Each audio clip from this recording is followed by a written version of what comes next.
wear that outfit again.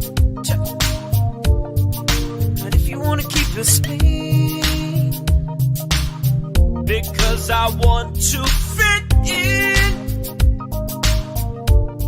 Sorry, you're just not terribly important to me. Did you know that Whitney Houston's debut beat her phone #1 single song? Did you know that Christy, there are no girls with good personalities? I don't think we should see each other anymore. It never was supposed to be. Gotta return some videotapes. Have to return some videotapes. Did you know I'm utterly insane? I like to dissect girls that ate some of their brains. Gotta return some videotapes. I'm really late. Gotta return some videotapes. I guess I was probably returning videotapes. Gotta return some videotapes. I guess I was probably returning videotapes.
Hail, everybody. How's it going? How's it going, guys? Up? Oh, you know, it's Tuesday. Looking at comic book art and stuff. That sounds familiar. That we are the Comic Mojo ever forward. talented Dale Keown. Yeah. Rick, you need to get an avatar, man. First off, I need to bring up your guys' names. Why are your names? Dude, I don't know why my avatar won't pop up. There we go. Yeah, that's weird. I'll just have to have my face on the screen. Yeah, that works. Your face is better than the avatar. Look at that beautiful man. Yeah, and one of these days we will all see Jeremy in the flesh, so to speak. Yeah, one of these days. First person at hunting down a camera as we speak. So it'll be soon. Shit. Yeah, look at that. That's exciting. Moving up in the world. Big things. I love it. That's right. I love it. Sean is taking the night off. He's got some stuff he's handling, and I'm sure he'll be back Friday. Do we have a show Friday night and stuff? I can't remember. But he'll be back. Hail, Sean. I'm sure he's watching. So yeah, hail, Sean. Love you, brother. We will see you soon. I gotta say, Phoenix, my man, was number one. My one-time roommate snuggle buddy in a hotel. Mr. Phoenix. Yes. Yeah. That's a story for another day. But that's another night. You got Mark in the house. He says, Hail, he says, even though I have the physical copies in storage, I just bought Hulk the End. Yes. The Darkness Pit on Comixology to read again. That is awesome. I love everything you just said there. Now, the only thing I gotta ask is Comixology still messed up?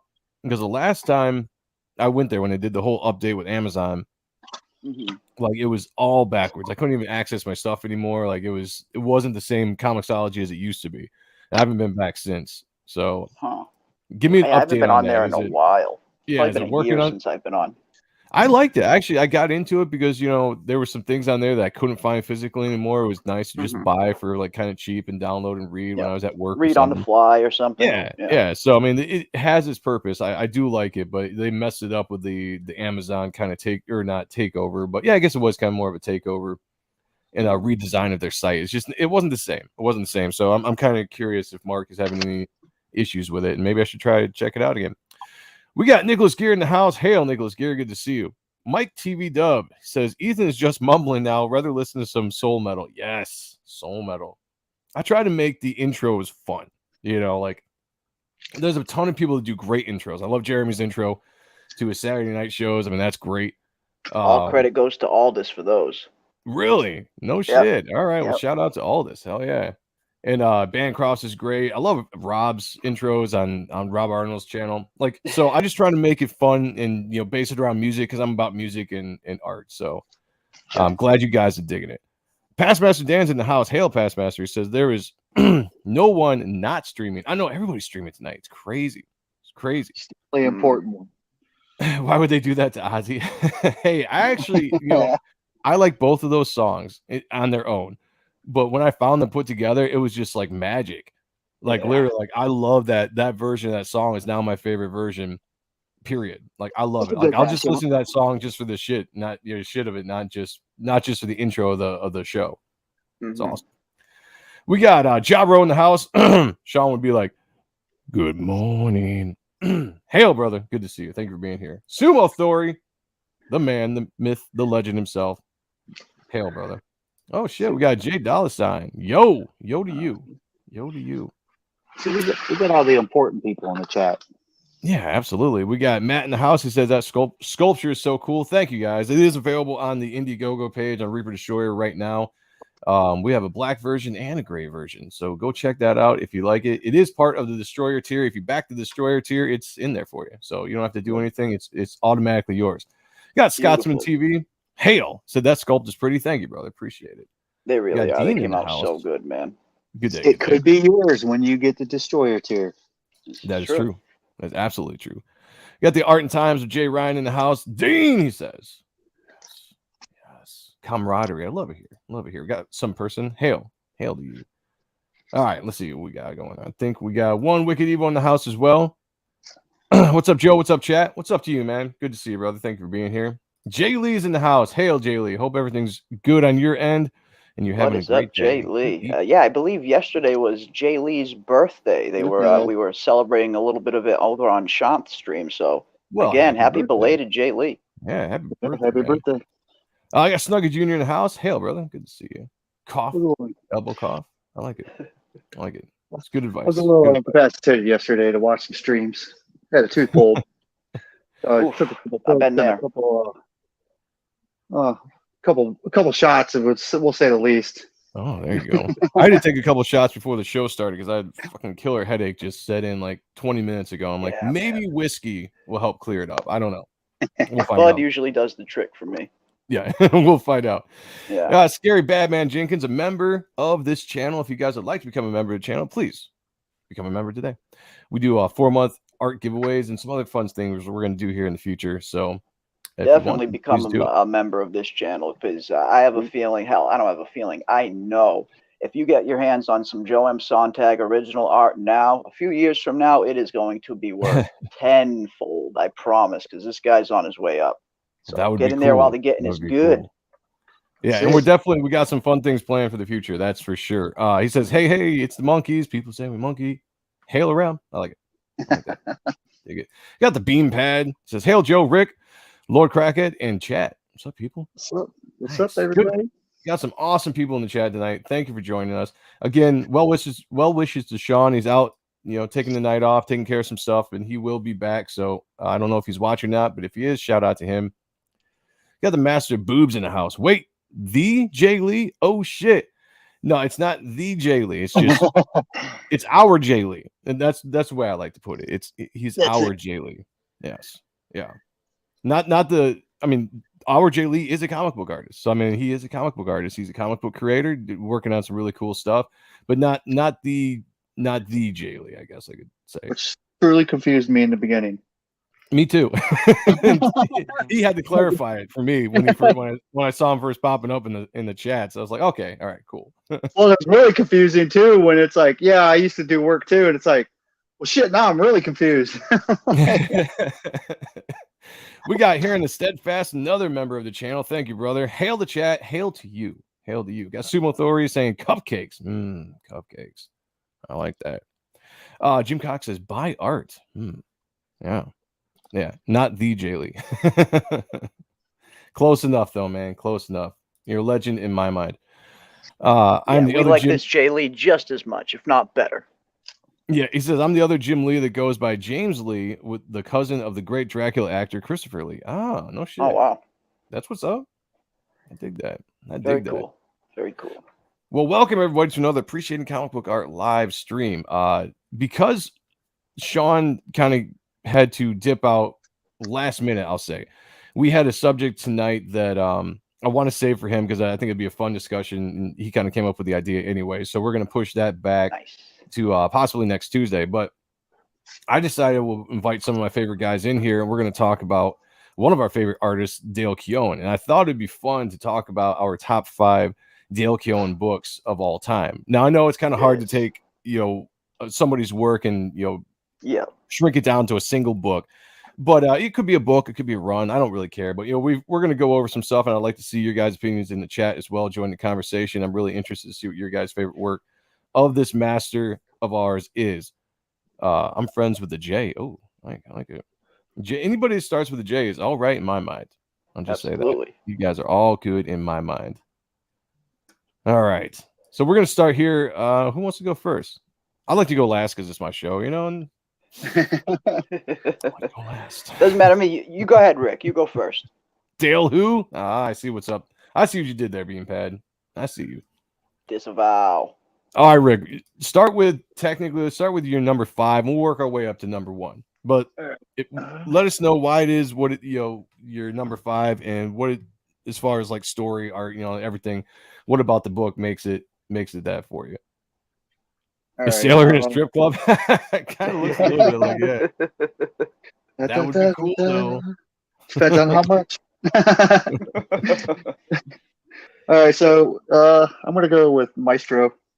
Oh, yes. And that's fairly new too. Like that's like really new, yeah. I freaking got the damn book, but I can't find the collected version of it for some reason. But yeah, there you go. You know what? Let me flip it. I'll flip my camera around. Camera issues. Hey, Well, it wouldn't be a CG stream without some boomerisms. This is what we do. Yep, it is what we do. But yeah, I'm actually kind of surprised. Well, not surprised. Everything Dale does is good. But when I was looking for books, I kind of went a little farther back, and I thought about the Maestro, and that was really good work. I dug it, but I didn't really read a lot of it. He shared some art duties in there with somebody else, didn't he? Yes. Yeah. Yeah. And I don't think I liked some of the other art that was in the book. No. But obviously I loved what he did in the book. It was German Petralta. Okay, yeah. Yeah. We know you. He might be lurking somewhere. I don't know. I didn't tell him we were talking about him today. All right. There we go. There we go. There it is. Yeah. So this is solely on the artwork. I only read the first story. I'm not gonna lie. I just looked at the pretty Dale Keown pictures. That's all you need, man. That's what I do with Dale art, man. He's got the covers that he did. Like this one he didn't do, I don't think. It's hard to tell, man, because he's like some of the books he did most of the artwork, and then some of them. Wait a minute, I got more somewhere. And he only did like he just did a cover and stuff. Yeah. Oh wow, I like that one though. It's mismatched. You could definitely tell this is a Keown, man. He's just ripped. Man. Oh, absolutely. He's into muscles, just awesome one. I like the first one you held up, the face shot. That's like almost the iconic Maestro there. Yeah. That's almost like Pit number 1, like the extreme close up on the face. Very Pit number 1. Yep. Yeah, very detailed. Once you get, let me see if I can get better lighting source on this page. Hail Astro Zombie, another member of the chat. Thank you for being here, brother. Yeah, just the eyes, the way you did the. It's sick. I mean, it's dope, man. The proper amount of teeth. As opposed to the 90s way of drawing teeth where you could just slam like 80 in there and it just all works. Yeah. I mean, you can still pick these up. Like I just got, for some reason I got like 4 of these number 3s because I just grab them every time I see them. I can't help it. Just anything Keown. Like I probably got 7 or 8 Pit number 1s. I still buy them every time I see them. Yep. It's just at that price you can't go wrong. I mean, they're gonna go up. So it's just, dang, I cannot remember if this is his. I don't think this is his cover, but I think there's more interior work on this one. I got the first Maestro they did, and I went and maybe got another couple more, but that was kind of when I was about leaving the LCSs and just and COVID was kind of happening not too long before that or after that. I think I can't remember, but I never went back and got. Yeah, I never went. Maestro was one of the only books I ever went. I actually had kind of stopped reading comics even before Maestro came out. But Maestro was a comic, a character that I was always kind of really intrigued by. Just this older version of the Hulk, this conqueror, badass. Like so, when this Maestro number 1 eventually came out, I had to find out this origin of this character. No, that's it, and that's kind of how I went back and found it too. When I found out he was doing Maestro, I went to my LCS. It was really cool to see Peter David return to Hulk as well. I want to say that every time I've seen Dale work on something Hulk related, Peter David has been involved. They're a good team. They're a good team, man. Yeah, sure. I mean, some of the work in this, I would recommend getting this. I mean, what are these books now? When it comes to newer comics, it's one of the better ones for sure. Yeah, that's for sure. Rose said Dale's way of rendering hair is very distinct and awesome. I agree. And the Beampad said Keown's amazing. So wild he's with CG now. Hail CG. Yeah, that's pretty cool. That's it's amazing. Cool things. You can literally tell which what Dale Keown did in these books. Yeah. He stands right out. You instantly stands right out on what he does compared to the other. Yeah, I was gonna say that's the thing that some of the stuff that he would do when he would do some Marvel stuff where he wasn't the sole artist, I was just like, man, it sucks because you're paying whatever money you're paying, and you get like these standing guys that just aren't up to his quality of art. Exactly. And not many are. Like imagine trying to follow up Dale Keown on a Hulk run. Like, man. Yeah, because I mean, you get shit like this, and then you flip to, and you get some shit like this. It's like, wait, what the hell happened here? Yeah. What? Pastmaster Dan said, "Where'd Rick get that rad book stand? I used to make those. Sweet. You should Oh make me shit! one." Tell him, Rick. Yeah, I made that bad boy. Made Oh, you that made shit it? himself. Oh shit! Look Yeah. at that. You got to paint it red to pop out the CG books there. Well, it's a little messed right now. I had to go get some new Liefeld wonky forehead. Still gotta love it though. Still gotta love it. Hey, you know what? X-Force, man, come on. Hell yeah. Yeah, some of my new shit is right there, but just because I'm a slob. The Beanpad said Keown was 7 years old when he did those books. All right, Jeremy, what is your number 5? Did you want to screen share anything? I can't share screen, unfortunately. Oh, okay. Because the only time I can share screen is when I'm on the computer, unfortunately. I'll do a wall of toys. Oh, but right. my number 5 was kind of just pretty much covered. Was Maestro number 1. Oh, okay. Much like I don't know about Rick, but for me, I was kind of out of comics for a little while before Maestro even came out. But right when that came out, and I saw the origin of the ads for it, origin of Maestro finally revealed, because that was one of the things surrounding that character that I was always intrigued with, and tons of other readers with as well. It's like we see this crazy badass version of the Hulk, this older version of the Hulk. It's like we got to find out this guy's origins. And that's pretty much the only reason why I went and picked that up. And that's kind of why I made the number 5 list on here. The art was great. It was really fun to, like I said, it was really fun to see Peter David return to Hulk with Dale. So it was just an all-around fun book to look at. Great art, and nice to finally get that origin of Maestro. Now, it's funny because I've always loved Dale's art. I've never been a huge fan of the Hulk. Like, I got into Dale through Pitt, and then went back and had to get his Hulk run. Which I do have. When I'll show my number 5 here, which is a Hulk issue. Nice. But Jaro asked, did Gary Frank follow Dale on the Hulk? And I'm not quite sure, but Master Boob says, hence why nobody remembers the Hulk artist that followed Dale. And that's the kind of I think everybody basically left that book when Dale left. I mean, he was a quintessential Hulk artist in the 90s, established that smart Hulk look. And really defined what that character is going to look like. Even Mark Silvestri, when I got to meet him a few weeks back, we brought up Dale because I told him that Dale was doing a cover for the book for Reaper Destroyer. And he was like, I love Dale. He's like, Dale's, he's a hell of an artist. He's like, Dale can draw anything. And I was like, yes, absolutely. And he even said, he's like, look, he's like, I know there's been a lot of great artists that have drawn the Hulk. He's like, but Dale's Hulk is the only Hulk. Yeah. He's like, that's it. Dale's Hulk is the only Hulk. Yeah. So he had a lot of great things to say about Dale Keown, including saying that Dale Keown was his favorite. He did his favorite run on The Darkness, definitely, which is it's his book.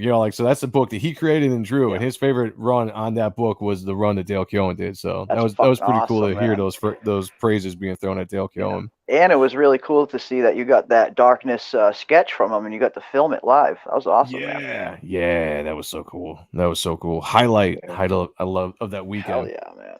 Highlight of the year. Shit.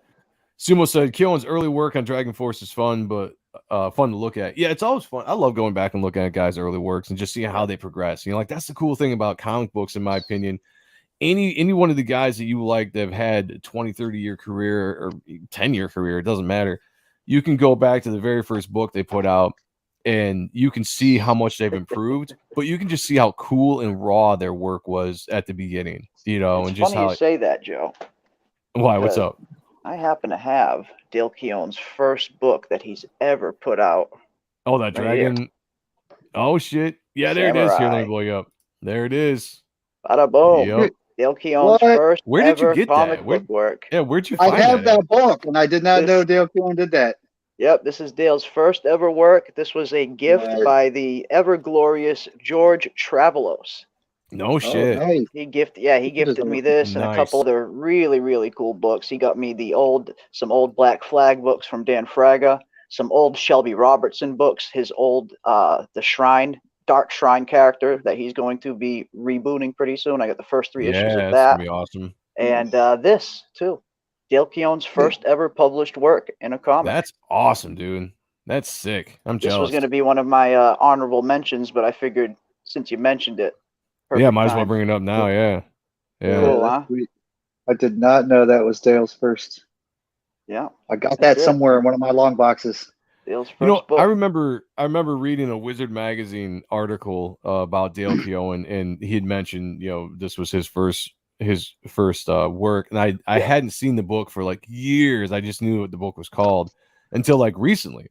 Recently was the first time I've actually seen the image actually, surfacing and everything, that I could actually see it. And it's crazy. And that's awesome, man. I'm jealous. Yeah, I'm super grateful. I could not thank George enough for that.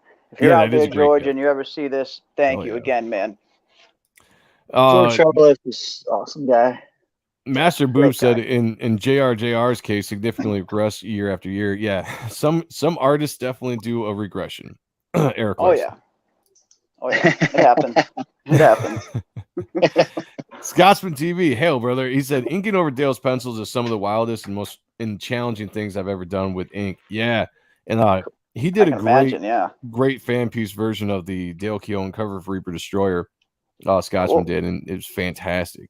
Did just a great job going over Dale's pencils, because the way he draws now is, if somebody else is inking it, it's got to be challenging because of the way that he renders with the gray tone of the pencils and the shading and everything. Like, it's, oh man, like that's. I imagine, yeah. I know Shelby recently inked the cover for CG Vacation that Dale whipped up, and man, Shelby and Dale are a beautiful mix that should almost be illegal. People are going to be blown away by that, I think.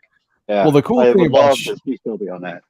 Yeah, the cool thing about Shelby is like he can basically ink anybody. He's got an awesome style, artistic wise, regardless. But just the way that he can take someone's lines and just bring them out the way they should be and improve upon it, and just like he knows what the hell he's doing. He's a fantastic inker. I mean, he's a great artist, but I mean, he's just a fantastic inker. He kind of reminds me a little bit of man. He's an all-around juggernaut. The colors, the pencils, the inks. Like Shelby is just an all-around badass, man. Yeah, for sure. So my number 5 was the Hulk number 395.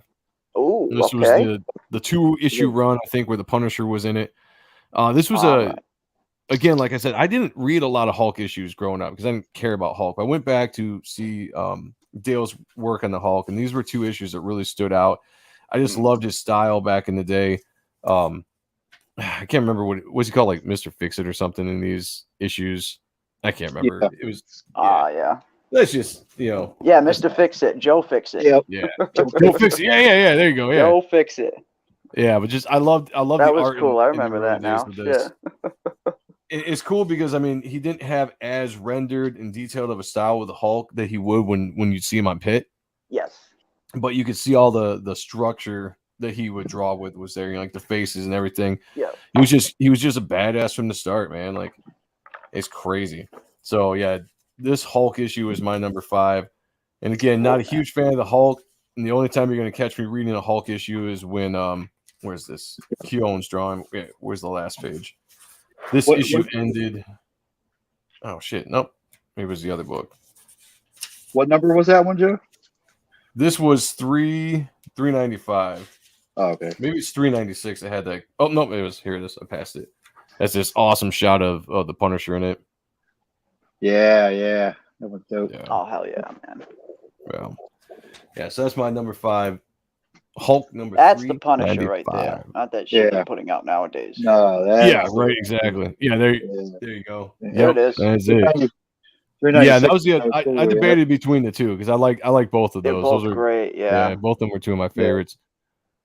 Yeah, I love that cover too. That cover's great. Mm-hmm. This is the last time I looked at this cover. Let's see, where's it at? When you go back now and you look at some of the Hulk covers. Oh hell yeah, man! Just sold the for bandolier and the gun. It's kind of weird seeing Hulk with a gun, but it still looks badass. Awesome. Yeah, this run was probably my favorite just in general because obviously Dale was drawing it, but just I like the way the Hulk looked. Everything about the Hulk in this run was cool. I also like this version of the Hulk a lot better than like the monster version or the dumbed down version, just Rage Monster. Like, Black Gut said, I'm busy working on my Kickstarter counterfeit ripoff version of Reaper Destroyer book. I like that. Like I said before, you do it, man. Just give me half. I'll take half. That's all. I should be using the pen name Mo S. John Tag. I like that. Mo S. John. Shelby's a lot like Kelsey, talented in every facet of the game. Very true. Yeah, Kelsey's also a really good colorist on top of just a badass artist on top. Yeah. Oh yeah. Jabro was saying that his corner box art on these comics is so iconic. Oh yeah. Yep. It's always a really good silhouette. Get that ring light out of it. So I kind of miss about the old comic books, whether you had like the Marvel stuff, where you would have where's my camera? The different images up there, and you'd have you'd have like just the images of their heads every once in a while. Like Spider-Man when he was like hanging upside down. I love that. Yeah, I love that stuff. Yeah. All right. That's number 5. I dig it. Rick, what is your number 4? This was hard. It's the entire Hulk run. I'm going to be specific. I love it. I like Keith's run. Yeah. Sam Keith's good too. I like a bunch of the Hulk. As a kid, I grew up on the old 80s TV show, 70s TV show, The Hulk, Yep. And when I found, everybody used to give me these books. So once I found Keown's run, I'm like, just something about his proportions and everything is just the best Hulk in my opinion, man. Because I mean, his head's right. We got the big hulking body. Love that cover. Like that's one of my favorites right there. Beautiful, man. And then Shelby's got an homage to this. Yeah, that's right. That's beautiful. He does. For something so simple like that cover that rocks. Yep.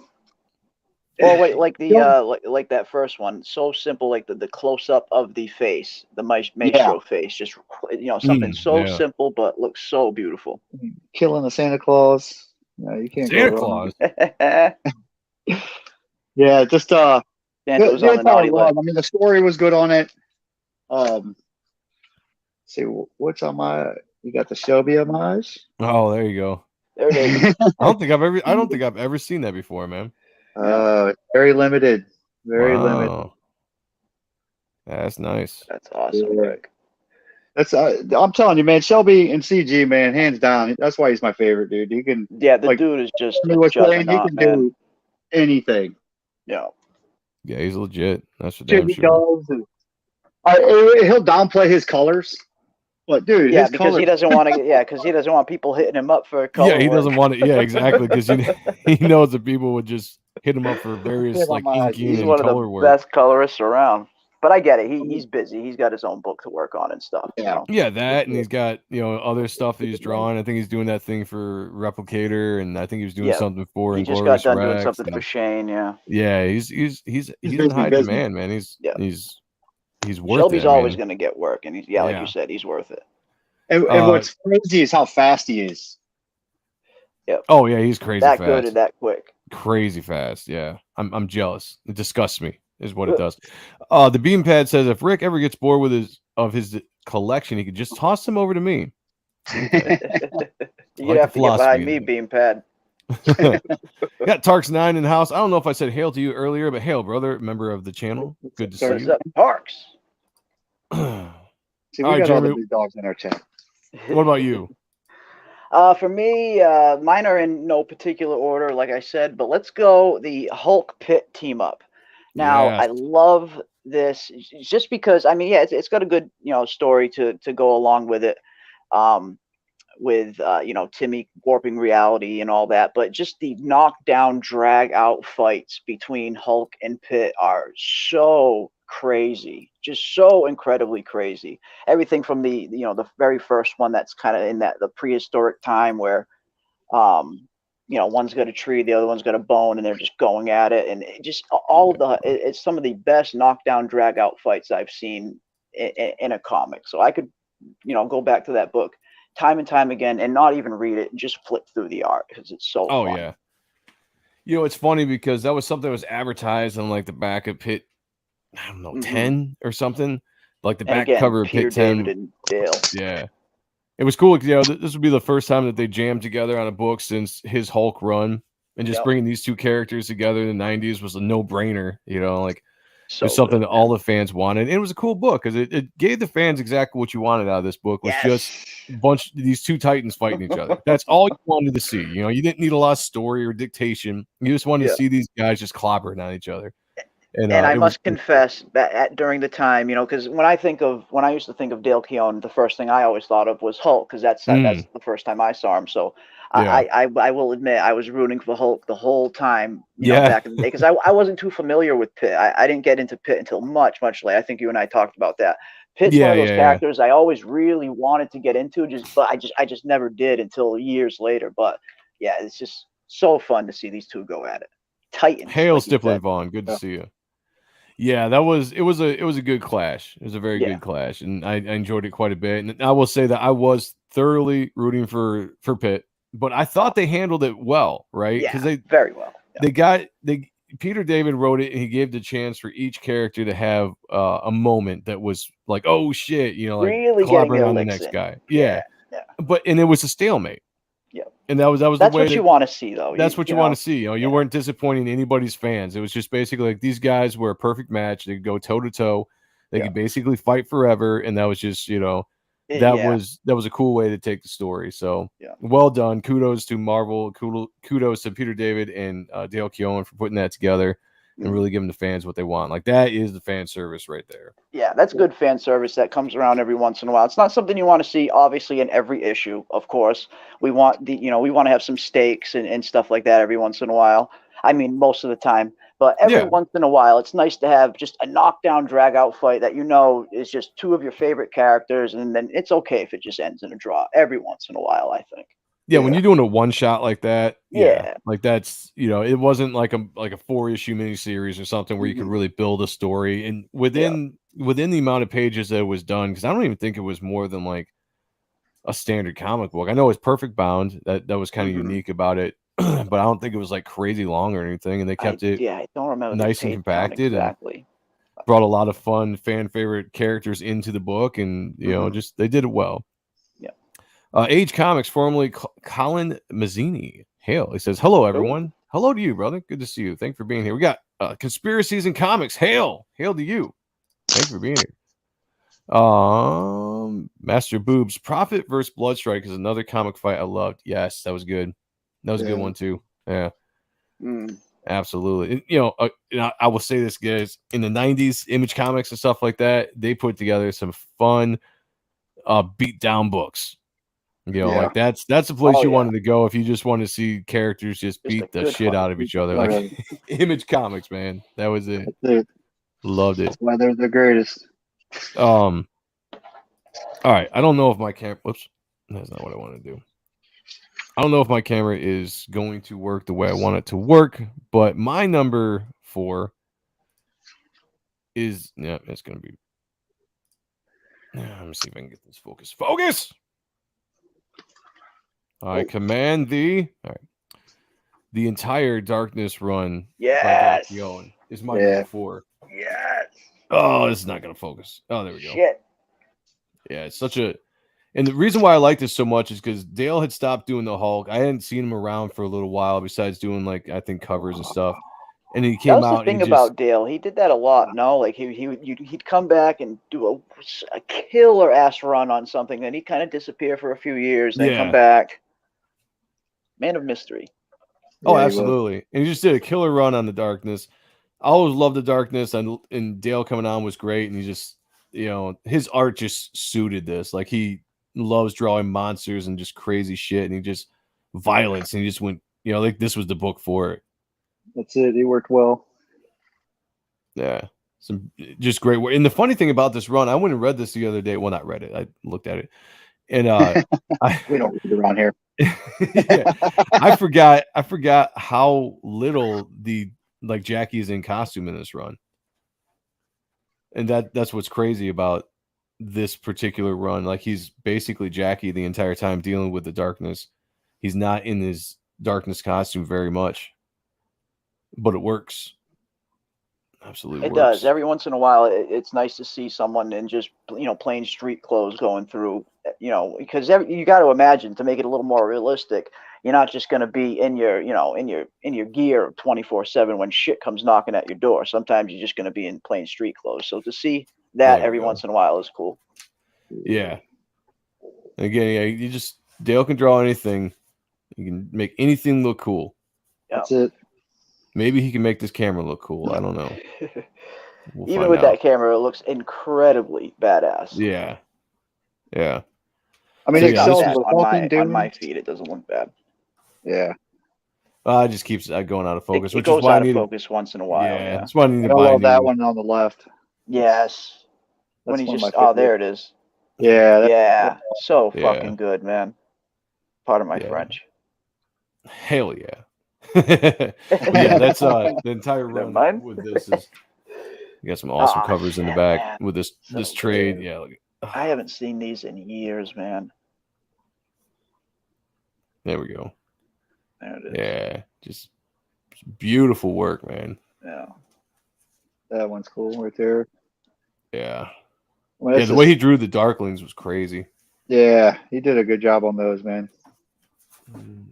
Yeah. Yeah, so that's go ahead. Yeah, he definitely excels on this, on like there monsters, man. Just there you go. One of my favorite covers. I was just gonna say that is an iconic cover. You know, love it, man. When you think of the Darkness, I think of Silvestri stuff right off the bat. But the next thing I think right after that is these Keown covers, especially this one. Yeah. This one, the one where he's kind of reaching out, or I don't know, I've got it in the image of the intro for this show, is another one that's just iconic. That's badass. Look at that. I mean, just this whole run is good, man. It's just and then you add Dale to it. I'm actually missing a bunch of those, which is annoying. Hell, Mark, good to see you. Oh, you got that Dale Keown sketchbook there? Maybe. Yeah, he's a maybe. Number one up there. Yeah, you're giving away all your lists, man. Come on. Professionalism on this show is what we do. What's that? Can you spell it for me? Yeah, no, I cannot. What are you talking about, man? All right, let's go to number 3 while we're here. Jeremy, what is your number 3 here? I'll see if I can pull it up and find it. I am going to go with Pit number 1. Oh, there you go. Well, yes. Shit. Now this is a series that is a little newer to me than the rest of the panel. I got into Pit much later on. Only not that long ago, actually, to be honest. And yeah, man, I just it's such an iconic issue. It's the first the first introduction of Pit. You see him get to just ripping apart that biker crew and stuff. It's just you can tell right off the rip that this guy's gonna be savage, and that proves to be true, man. Like I'm loving exploring Pit and learning more about him. This is a really fun character. I wish I would have got into him back in the day so I could be as versed as the rest of you, but it's fun. It's really fun exploring this character, man. He's so fucking savage. He's one of my favorite characters in the history of comics, man. Like hands down. Growing up, profound influence on me as far as Dale, as far as like artistically, but character wise, like it was just the coolest looking character ever. It was like an awesome, more badass version of the Hulk. With everything, the biker look, the long hair, the claws. I love the long hair, especially when it's in the ponytail. The ponytail version of Pit, the best look. I swear, it's the most badass version. That's why that other cover I sent you. That's probably my favorite Pit cover of all time. Is that one? It's so good, man. And I love how he brought that ponytail back on the CG Vacation cover. Yes, that's probably the first time I've seen it, because everything else I've seen him draw has Pit with his long hair, which is, I mean, it's a great look too. Don't get me wrong. Yeah. But like that ponytail, that pulled back ponytail, just really, I don't know, something about it just gives him like a badass kind of feel. It's almost like that Viking kind of ponytail where it's pulled, like you said, pulled all the way back, then tied. It's so badass. We got Eeyore's Last Tales. He says, any chance you have a list of all the Darkness books he did? I'm just collecting the art. I'm not after runs or stories, just his books. Sure, there's a list somewhere. I mean, you could probably even Google it and just type in Dale Keown books. I imagine it'll pop up, yeah. But this book, one thing I'm gonna have to check out is this page just ripped right out of that trade. It's an old trade, which, by the way, I just pulled up because it's a badass page, but it just fell out of the trade. Oh man, yeah, look at that. Look just at that pencil version of that. Yeah, I just opened up the book and it just fell right out. Like I said, I've had this for a long time. Yeah. So I gotta buy a new one. Oh, shit. That's why I like floppies, because trades don't come apart, or floppies don't come apart like the glue and shit in here. Yeah. You really got to beat them up to get them apart. Damn. Well, I got books that I read the living shit out of, like my G.I. Joe books that literally I put in my back pocket and they're still together. Yeah, nice. That's what's up. J. Ryan greater than BNH. I'm lost. Astro Zombie says, I pick up Pit number 1 whenever I come across it. Me too. That's, I think, yeah, I was gonna say Rick's the same way. If you find that in a bargain bin or something, you grab that. And it's not just that. Slowly going up. Yeah, I was just saying it's not even just that. Like, I've got all the pits, but if I come across a bargain bin and any of the pits are in there, I grab it. You know, Pit 1 specifically. But I do the same thing with any of the early Image comic books, whether it's Wildcats, Cyber Force, you know. If I see something, I grab it. I grab it. You know, I've got so many multiple copies of those early Image runs. It's insane because that's my childhood. That's what I loved. There's a whole stack of Image runs I just bought yesterday. Nice. I mean, Brigade, you name it, man. Hell yeah, Brigade. We got Bolt Ninja Haggleman in the house. Hail, man. Good to see you, brother. Got me another Bloodstrike. Makes like 12 of those bitches. You can't help it, man. You can't go wrong with. And it's funny because as you'll flip through some of these books, you'll find artists that you did not know did like inks on them. Or you're like, shit. Yeah, I didn't know for you sure. did an ink on that one. Or yeah, that's always cool when you look back on issues that you might have read back in the day and you realize, holy shit, this person worked on that. It's like, I met this person. What the hell? It's a crazy feeling. 1 second. Let me see if I can get a list of Dale Keown's The Darkness. It's not listed in that trade. Let's see. Is it easy to find if you just Google it? See, and then if you realize, well, wait, that's not right. I'm missing some. Yeah, just every time pick them up. These are the ones I just got recently. Oh shit, nice. Yeah, I'm not sure yours Lost Tales. I know. Oh yeah, that's some. Geez, that's what I'm talking about, man. And I thought I had a big collection of the Pit. It's like crack. If I see them now, where you can't find in a bargain bin is like 10 and up. You won't find. That's why. Yeah, honestly, that's why I'm glad I've got every single issue, and I collected those when they were coming I just out. bought this one not too long ago. I think I paid like $35. I got this one's a little bit better than my other one, but they're going up, man. And I'm telling you, get them now because when if that omnibus drops, good luck finding that Pit 20 for under $40. Oh yeah, when the new book comes out, yeah, I guarantee it. Even all these pits, some places you can get them for. You know, I've picked them up. Like this one, I paid $6 for. I think this one I paid like $3 for at some comic shops. They're gonna start going up. You know what's funny is when I was collecting Pit, like I came into Pit after 4 issues had already been published when I discovered Dale Keown, and I went back and I had to buy 1 through 4, and it was like, I'm shit you not, man. Like I paid like $40 for issue 3. Yeah, at the time. At the time, and probably for issue 4 and issue 2 was the first issue I got because I got it in a grab bag, and that got me into knowing who Pit was, who Dale Keown was, and then it was all over from there. Went and got I think issue 1 for like I don't even know how much I dropped, but I dropped a pretty penny on those first 4 issues to get those, and then eventually caught up with the series and got everything else after that. Astro Zombie said there needs to be an IMDb type site for comic book artists. Yeah, that would be cool. Well, it's funny because if you go on Dale's, there's a couple sites they'll, because in the beginning I was looking to see what all books he did.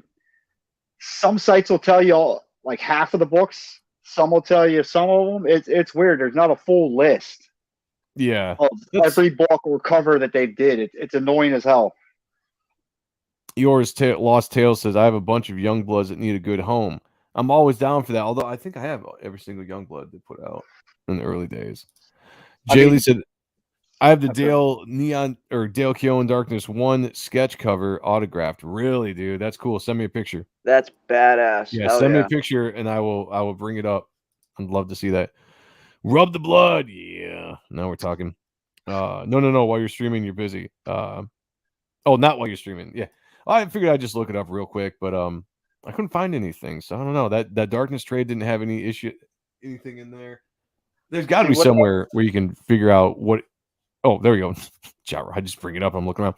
Darkness Volume 2, issues 1 through 6, and the Darkness Pit 1 through 3. There you go, man. Thank you, Gyro. You are the man. Oh, the man. We got Wiley J. Draws in the house. Joe should interview Fraga. He was there for the Image Glory days. I've done it a couple times. Had some great conversations. If you go onto the Ott and Stuff channel, that's AH''T and apostrophe stuff. That's mine and Sean Aaron's channel. You go back probably last year. We've had Dan on like 3 or 4 times. But the very first interview we had on, I'd say about 2 years ago, was when we really dived into like early Image Extreme Studios days, and he told a lot of cool stories. So I highly recommend going checking those out. Yeah, definitely check those out on the Ott and Stuff show. Frag is one of the best guests to ever have. We had him on the channel a few times. The dude is so knowledgeable about comics, and he really gets in deep. If you want to get into a deep conversation with him, he gets right in the weeds with you, and he's just an all around cool dude, man. Yeah, yep. I gotta get him back on. I heard that he's not really streaming much right now. No, not much. He's finishing up Black Flag or whatever. So maybe when he's done with that, get him back on. But yeah, I miss talking to him. He's a cool dude. Me too. Tark said, with all the lockdowns, I bought Image Comics almost every month. Got the full run on Pit and many more titles. Need the Darkness and Witchblade on my list. Now that's what's up, man. Yeah, that's what's up. All right, let's see. Okay, cool. All right, where were we at? Who we leave off on? Oh, is it back to me? Or is it Rick? I think so. We're on 3. I'm not sure. I have no clue. Well, I think it's my turn. Got one left. Okay, it's Rick's turn. Okay, good call. Because I lost track there. All right. All right, go ahead. Mine will be quick, just because it was the Pit and Darkness run. There you go. Yeah, yep. I mean, same thing. That's no problem. Bam. Yeah. All right. Cool. That I'm sure we're gonna cross over at some point with stuff. Oh yeah. Because I know you've already mentioned stuff, Rick, that I've got a little higher on my list, and so. Yeah. All right. I think we're back to you, Jeremy. Or are we? Yeah, my favorite. These were, I had these as 1, 2, and 3, but the Darkness. The Darkness and Pit team up. It's just incredible art. Yeah. And it was it's a really good story too. On top of it, seeing Pit and Jackie and Timmy, team up to deal with these infected. You got this weird alien virus that's come to Earth and is infecting everybody and stuff. It was really fun to see. Usually when I get into a Dale Keown book, most of the time I'm reading it for the art. The story, if the story is great, that's a bonus. For this one was like, okay, this was like a bonus and a bonus, because I really actually ended up enjoying the story on top of the art. Because I always know the art is going to knock it out of the park. That's usually what draws me to Dale Keown's books. But yeah, this story I thought was fun, because I like seeing stuff like this. You got this weird unknown entity virus coming to Earth, alien virus coming to Earth, infecting everybody, and they're trying to they're fighting off tons of infected, just tearing them apart, trying to figure out what's going on. It was just a lot of fun.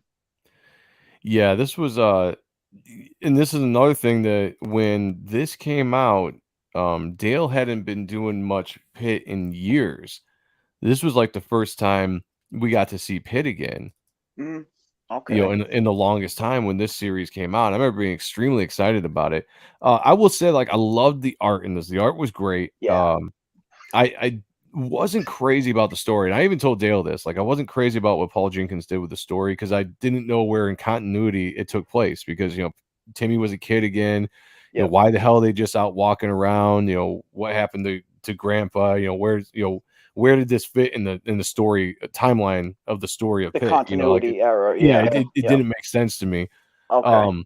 But overall, though, the art was what I really loved about it, and I thought it was great. Seeing Pitt again for the first time in what freaking when did this come out? 2004, 2005, 2009.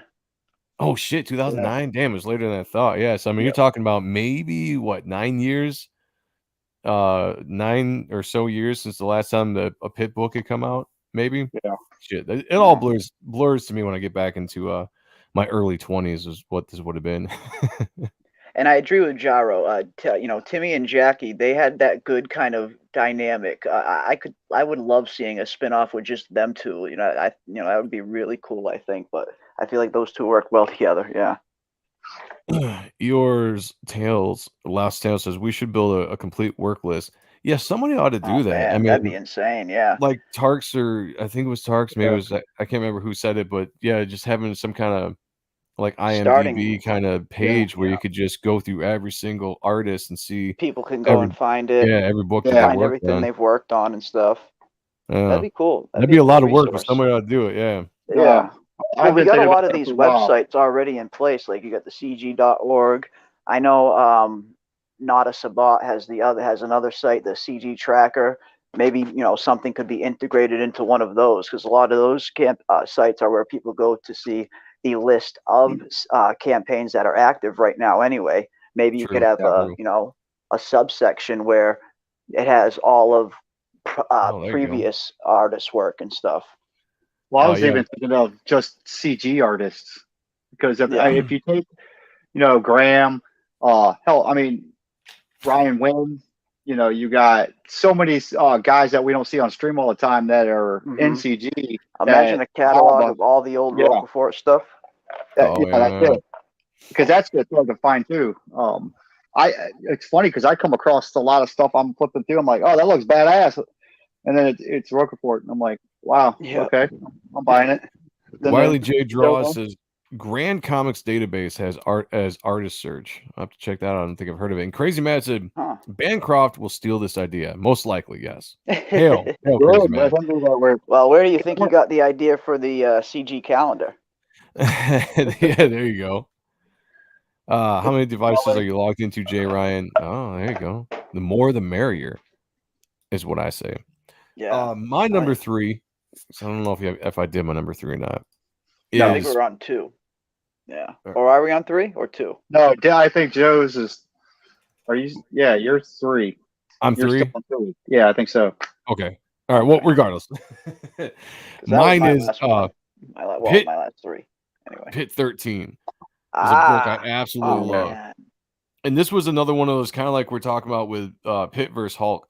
What made this so cool is this was the rematch between Pitt and his half brother Roth. Yeah. And this was just a knockdown drag out fight. Just a giant, 2-page spreads. Dale colored this book too. It's just a fantastic color palette. I mean, you just had some awesome he colored action. That one too. Yeah. This is when he was getting into coloring his own work. I love the color, the red in the color. Just, oh man, this was a beautiful book.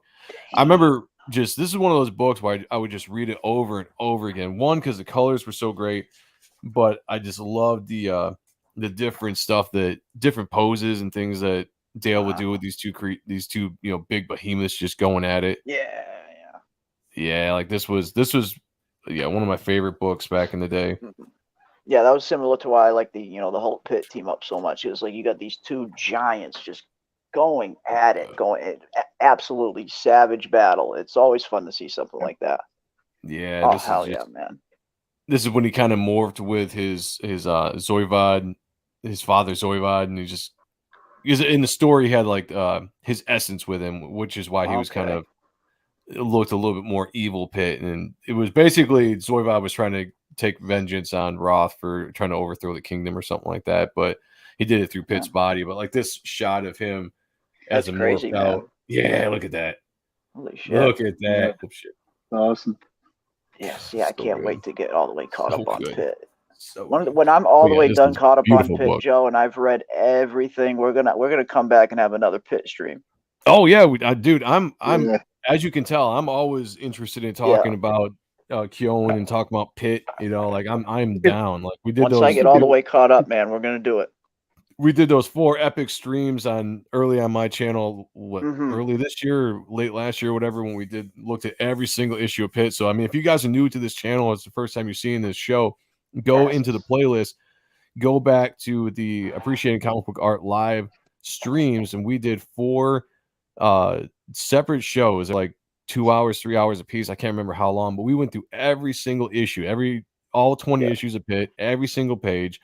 It was me, Sean, OC Steve, and John Malin, and we just had commentary on the entire book, the entire run. You know, so if you love Pitt, go check those out. Something, that like for me personally, someone who was newer to Pitt, those shows were really, really fun to watch because I learned a ton about Pitt that I didn't know previously because, like I said, I'm still newer to the character. I've only just recently started really getting into Pitt. And yeah, so if you're like me, or if you're just starting to get into Pitt, or you want to get into Pitt, definitely check out those episodes on Joe's channel. They're invaluable. That was good. Hail B Rose, another member of the channel. Thank you for being here, brother. Good to see you. Everybody go check out Cerebrum. Yes. Cerebrum. It was an awesome cover. Awesome cover by myself. I just have to say, and shoot my own horn here. Variant cover that will never be printed again. By the way, I just saw B Rose say this the other day on Twitter. I didn't realize this, but my cover will never be printed again. So if you get a chance, go back his project, grab my cover because it's going to be crazy limited from what I'm hearing. Yeah, let's see. Let me catch up with you guys here real quick. Eeyore's Tale says, is there anyone with the ability to start a GoFundMe for release the hard drives to help build a new omnibus? I will pay for the taxes it incurs. For what? For Pitt? Yeah. Is that what we're talking about? I think Pitt. I think they're already trying to do something for a Pitt omnibus with Zade Comics, who's going to be writing the new Pitt.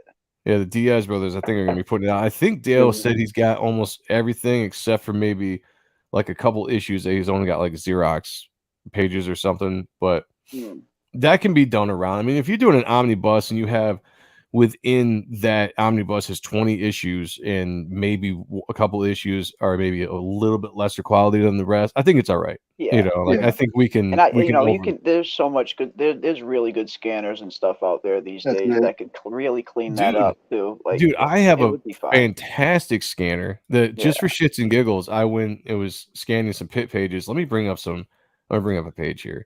I'm just going to show you how badass. Some physical pages. Yeah, I bet they don't come out too bad.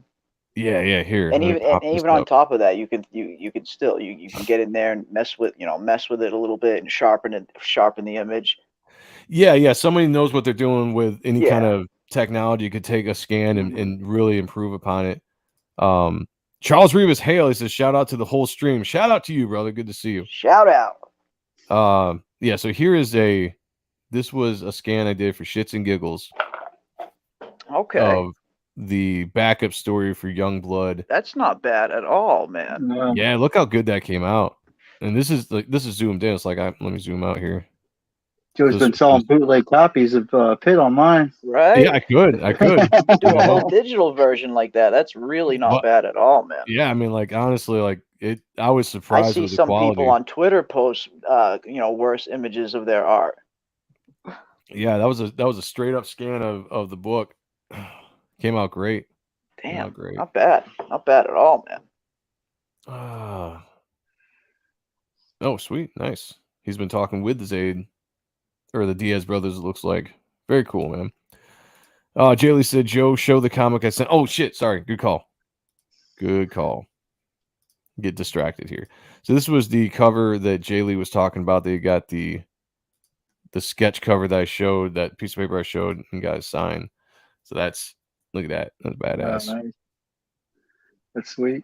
That's wow. Badass. Damn. I was just about to say, like, I really need to get some original art by Dale Dunn someday, and I forgot he did a cover to my campaign, to my book. Yeah, so there you go. yeah. Like Yeah, for that's some awesome. reason, I keep forgetting about that. I don't know why, but Yeah. I think I'm getting the original art for that. I think that's what Dale said. So I'll have to touch base with him and just make sure. All right. That So, thing. oh, dude, yeah. If oh, by the way, update on that. I just want to say, if you guys have not seen the campaign, if you're new to this channel and don't know anything about Reaper Destroyer, Reaper Destroyer is my book that I put out. It's funded. It's in demand right now.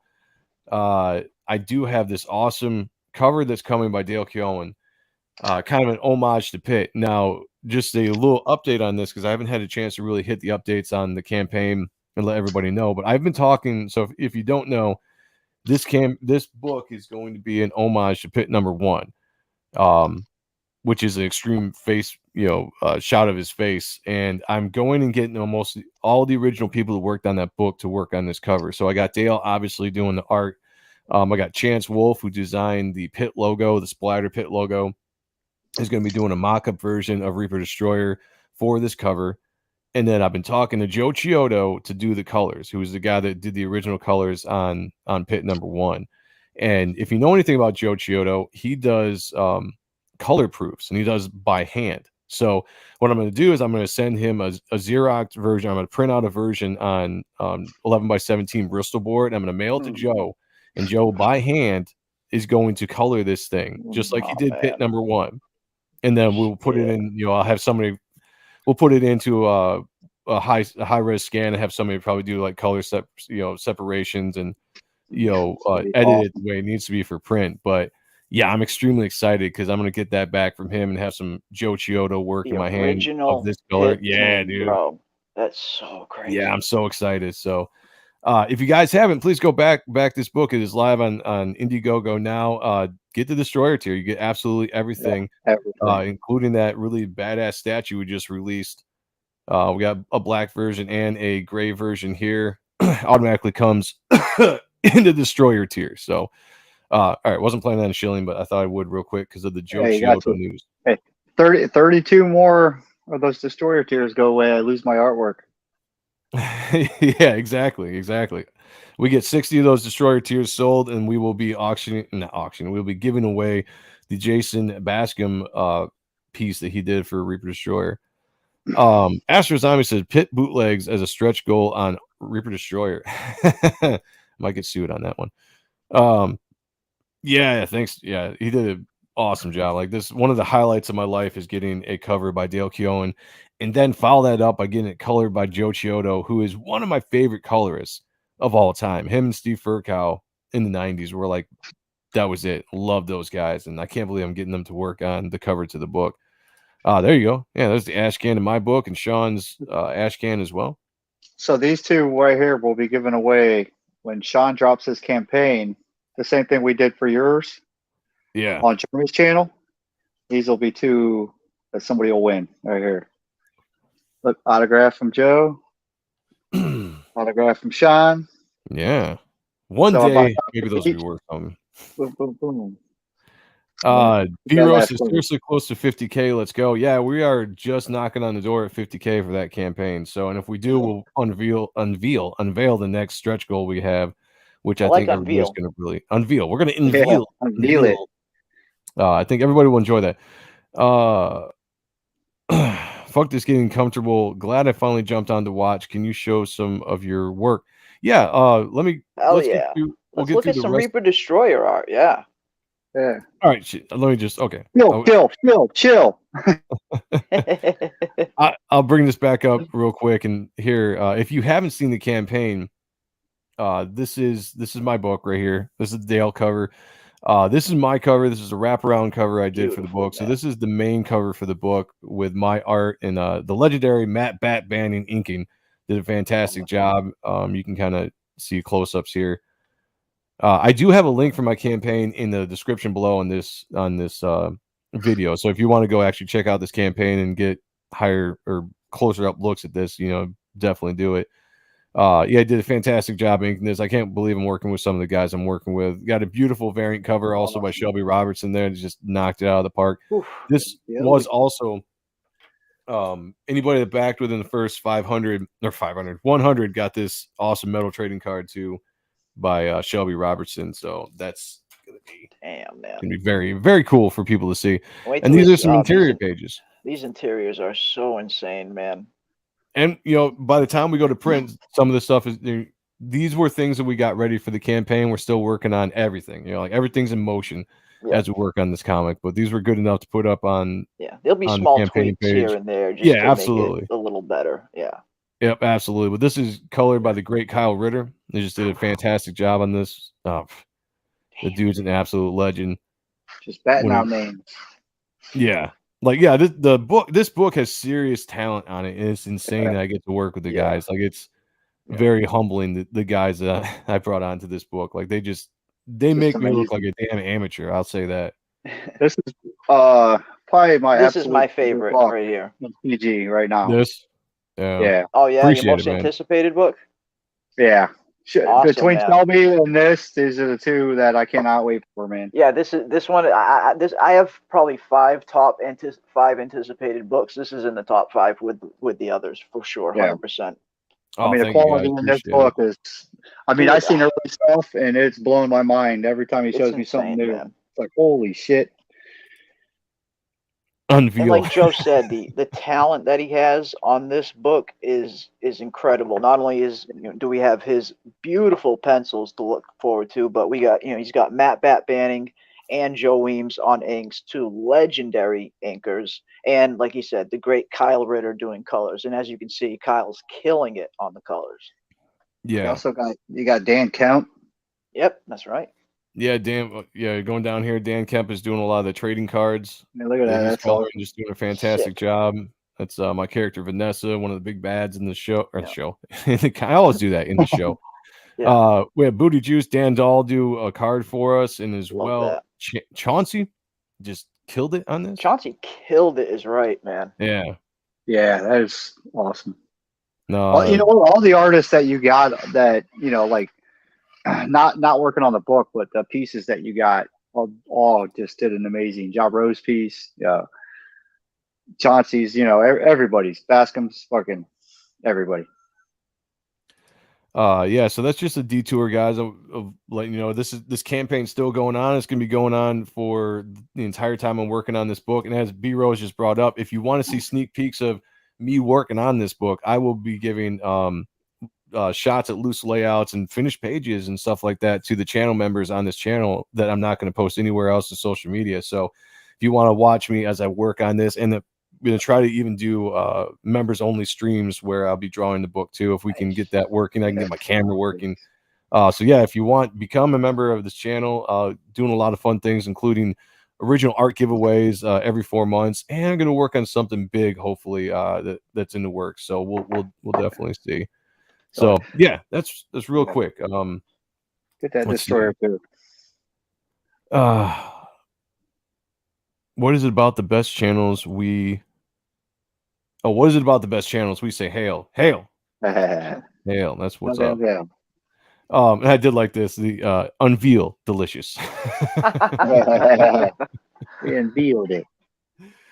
All right. So what are we on? 2. Okay. Who we starting with? Jeremy, right? That would be, who we start with? No, just start with Jeremy. Yeah. All right. Number 2. Mine was the Darkness Pitt team up issue number 2. I love this cover to start. You got Pitt and Jackie on there. You got Jackie in street clothes. It's another time that Jackie's in street clothes. He's holding up a bat, and they're just ready for war. And it's just such a fun cover, and it continues the story of the Darkness and Pitt team up, where they're just ravaging through the infected and trying to get to the heart of this virus, basically. Yeah, let me see if I can find that cover, because it is a badass cover. Yeah, it should be one I don't have. Oh, there it is. I got it. I might have missed. Yeah, I didn't see it in your messages, Bob. Here, I got one here. I'll fine. I'll bring this up. Yeah, you had cover. You had 2 covers you sent me, but this, man, it's, again, Google and their low res BS. I was running into this last time where I'm just like, why don't you ever put any freaking high resolution up anymore? You get the gist of it. Yeah, this isn't the greatest. I'm sure this will pixelate a little bit. It's good enough. Yeah. But yeah, just beautiful cover. I mean, Paul Jenkins and Dale Keown killing it again on this team up. Just a lot of fun. Had so much fun with this. What I love about this artistically is the depth. You have you've got foreground, midground, and background. Midground, and back. Yeah. Yep, just perfectly. I mean, the depth in this page is beautiful, and all your attention is brought right to where it needs to be, right here. Yeah. The colors separate everything well with the this kind of like teal bluish color pulling with everything the yellow out. background really makes it separate and pop. Popping these characters. Yeah, just everything about this cover is beautifully done. And Dale's a master. This kind of reminds me a little bit of the cover he's doing for CGification. No. Yeah. Well, that with the with the ponytail and it's a similar cover. angle. But... Oh yeah, it's Cyberpunk wraparound. Okay. Yeah, gotcha. Because of the way that he does the depth with the Vespers is the same thing. Where you have these really close, where the camera is placed like behind the Vespers or behind the zombies here, and you're seeing the action as it goes, and you can really see the depth broken down into the three main layers. So, just a master at layout there. Yeah, a lot you can learn from one guys piece. Like this. Yeah, he did that one Sal piece that was like that. I believe where it's just him in the woods, and there's just like decimated woods all around him, and it was very similar to that. And it came out great. That's one that's gonna be exciting to get is his work on Cyberpunk, man. Man. I'm extremely excited to. I'm not sure if he's done with that or not, or if he's still working on it. But I think Ethan said it's gonna be like a 22-page book with but it's gonna be beautiful. Like it's gonna be awesome. I can't wait till it's done. Hail 24 Eyes, good to see you, brother. Yep. Superman 170 number 3. Did he do a cover for Superman? 170 number 3. Hey, wait, I'll show you right now. Oh shit, there you go. Oh, okay. Is that it? That was gonna be one of my 170. Dude, OC that was one of your picks. Wow. Yeah, OCC put a comment on Twitter about that, and I thought he was joking. I guess I've never seen this before. This is going to be one of my honorable mentions. This cover is awesome, man. Damn. It's the way I've never seen that. I didn't even know Dale did a Superman cover. And it was sick. Shit. That's great. It's almost like a different. It's almost like a little bit of a. You sure that's Dale? Yeah. I don't think that's him on the cover, is it? No, it's Dale Keown, I think. Let me look. Are you sure somebody else didn't do the cover? Maybe he did the interiors. Okay, well, I might be wrong. Let me look it up. What was it? Superman number what? 170. Number 173, number 3. Superman number 1. Because that doesn't look like Dale on the cover. I don't think I saw his signature on there. Of course, I can't open this thing right now. Daly says it's a great story as well. I've never even heard of the book, so this is a first for me, guys, in general.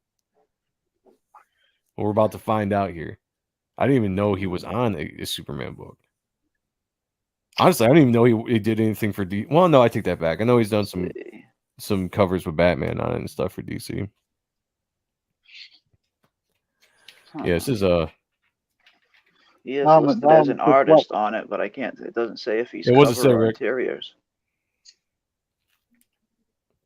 I hate when they don't put. Yeah, I was gonna say because there's a part of me like unless he shared some duty. Yeah, duty with somebody. Dale always puts his.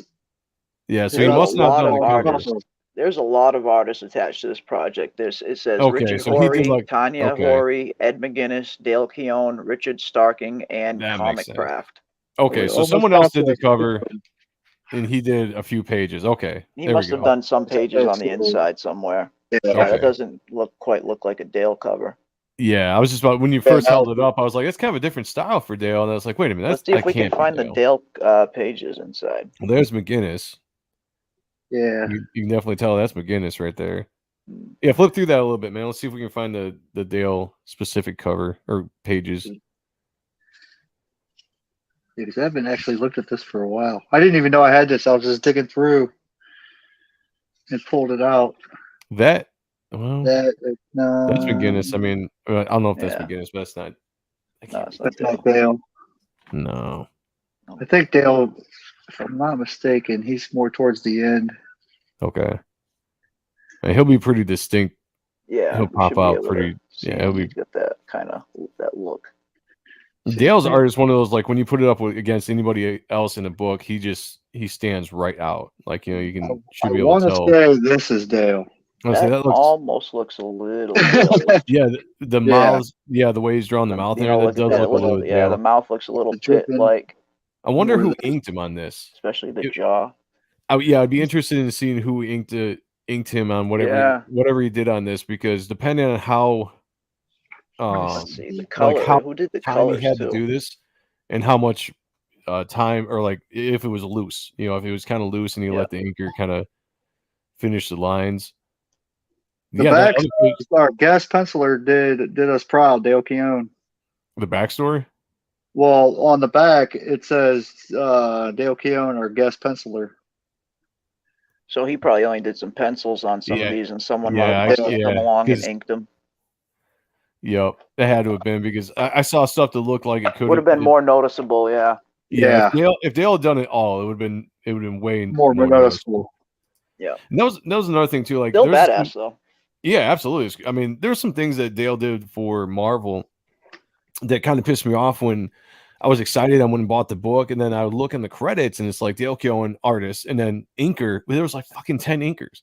Yeah. I'm like, how the hell do you put 10 inkers on a book and expect the thing to be any kind of good? You know, kind of cohesive look to it. Yeah. No, that's badass. And apparently the cover was Ed McGuinness, the Crypto cover. Okay, that makes sense. Yeah. Yeah. There you go, Astro. Yeah, thank you, Astro Zombie. Appreciate it, brother. Yeah, that makes a lot more sense. These pros in here. Yeah. Badass. Your sales, the number 4 pit with Zoivod's skull in the background with Dale's or someone on this of his production team's paintbrush strokes on it. All right, let me read that one more time. Number 4 pit with Zoivod's skull in the background with Dale's or someone of his production team paintbrush strokes on it. Huh. I'm not sure what that means. Explain that again. I got to do background inks with McGuinness, did Fighting American. Nice. So fun to work on. That's awesome, brother. That's really cool. Yeah. Hell yeah. Hell yeah. Yeah, that rat is sick looking, rat.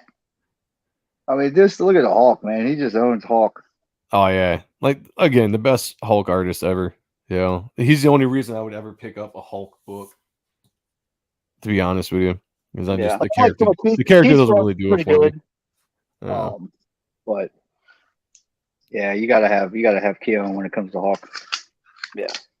So was that your number? Are we to 2 yet? Yeah, that was, I only have an honorable mention left. Okay, I've got 2 more to do, so I don't know if I've just been skipping myself or no. That was Journey's 2. We just did was the pit and the pit and what number 13 or the Hulk or pit and the Darkness Pit team up. Yeah. So this is my number 2 because I honestly I love this story. The art in this is amazing. This is 2 of my favorite guys getting together and jamming, and Dale Keown and Joe Weems. Joe Weems does the inks on this. Obviously, Peter David's doing the writing. David again, super team right there. Yeah, but the art on this, I mean, it's really glaring here, but the art on this is just. Now, how many times did Joe ink Hulk with Dale? I don't know. I mean, I know that Dale and Joe both really liked working with each other. I don't know how often they actually did, but I know that this particular storyline. Oh wow! Yeah, they just match made in heaven too. Dude, I love the art in this book is just beautiful. This book's worth getting. Yeah. Oh yeah. I mean, just about every page is. This is one of the few books I've actually read too. Like, it was that good of a book where it made me want to read the book. It's a very sad story. Like, when you think about it, like the Hulk has pretty much outlived everybody. Right. And he just lives in this like desolate world. Desolate fucking wasteland now. And he's constantly fighting like these wasps that just kill him and just eat his flesh, and he just regenerates and he can't die. And crazy, man. Oh yeah, this is an iconic shot. You guys have probably seen this. Somebody was replaced this. He's standing with like the American flag in the rubble for like I think 9/11 maybe. Somebody's done. Yeah. If anybody knows what I'm talking about, there you can do a Google think search. So I have that 9/11 tribute book that Dale Keown has a nice Hulk page in. Yeah, it's I'll try and find it. I know they've taken. It's kind of dark to see, but I know they've taken this image before. Let me see if I can bring up this image before, and put an American flag in his hand.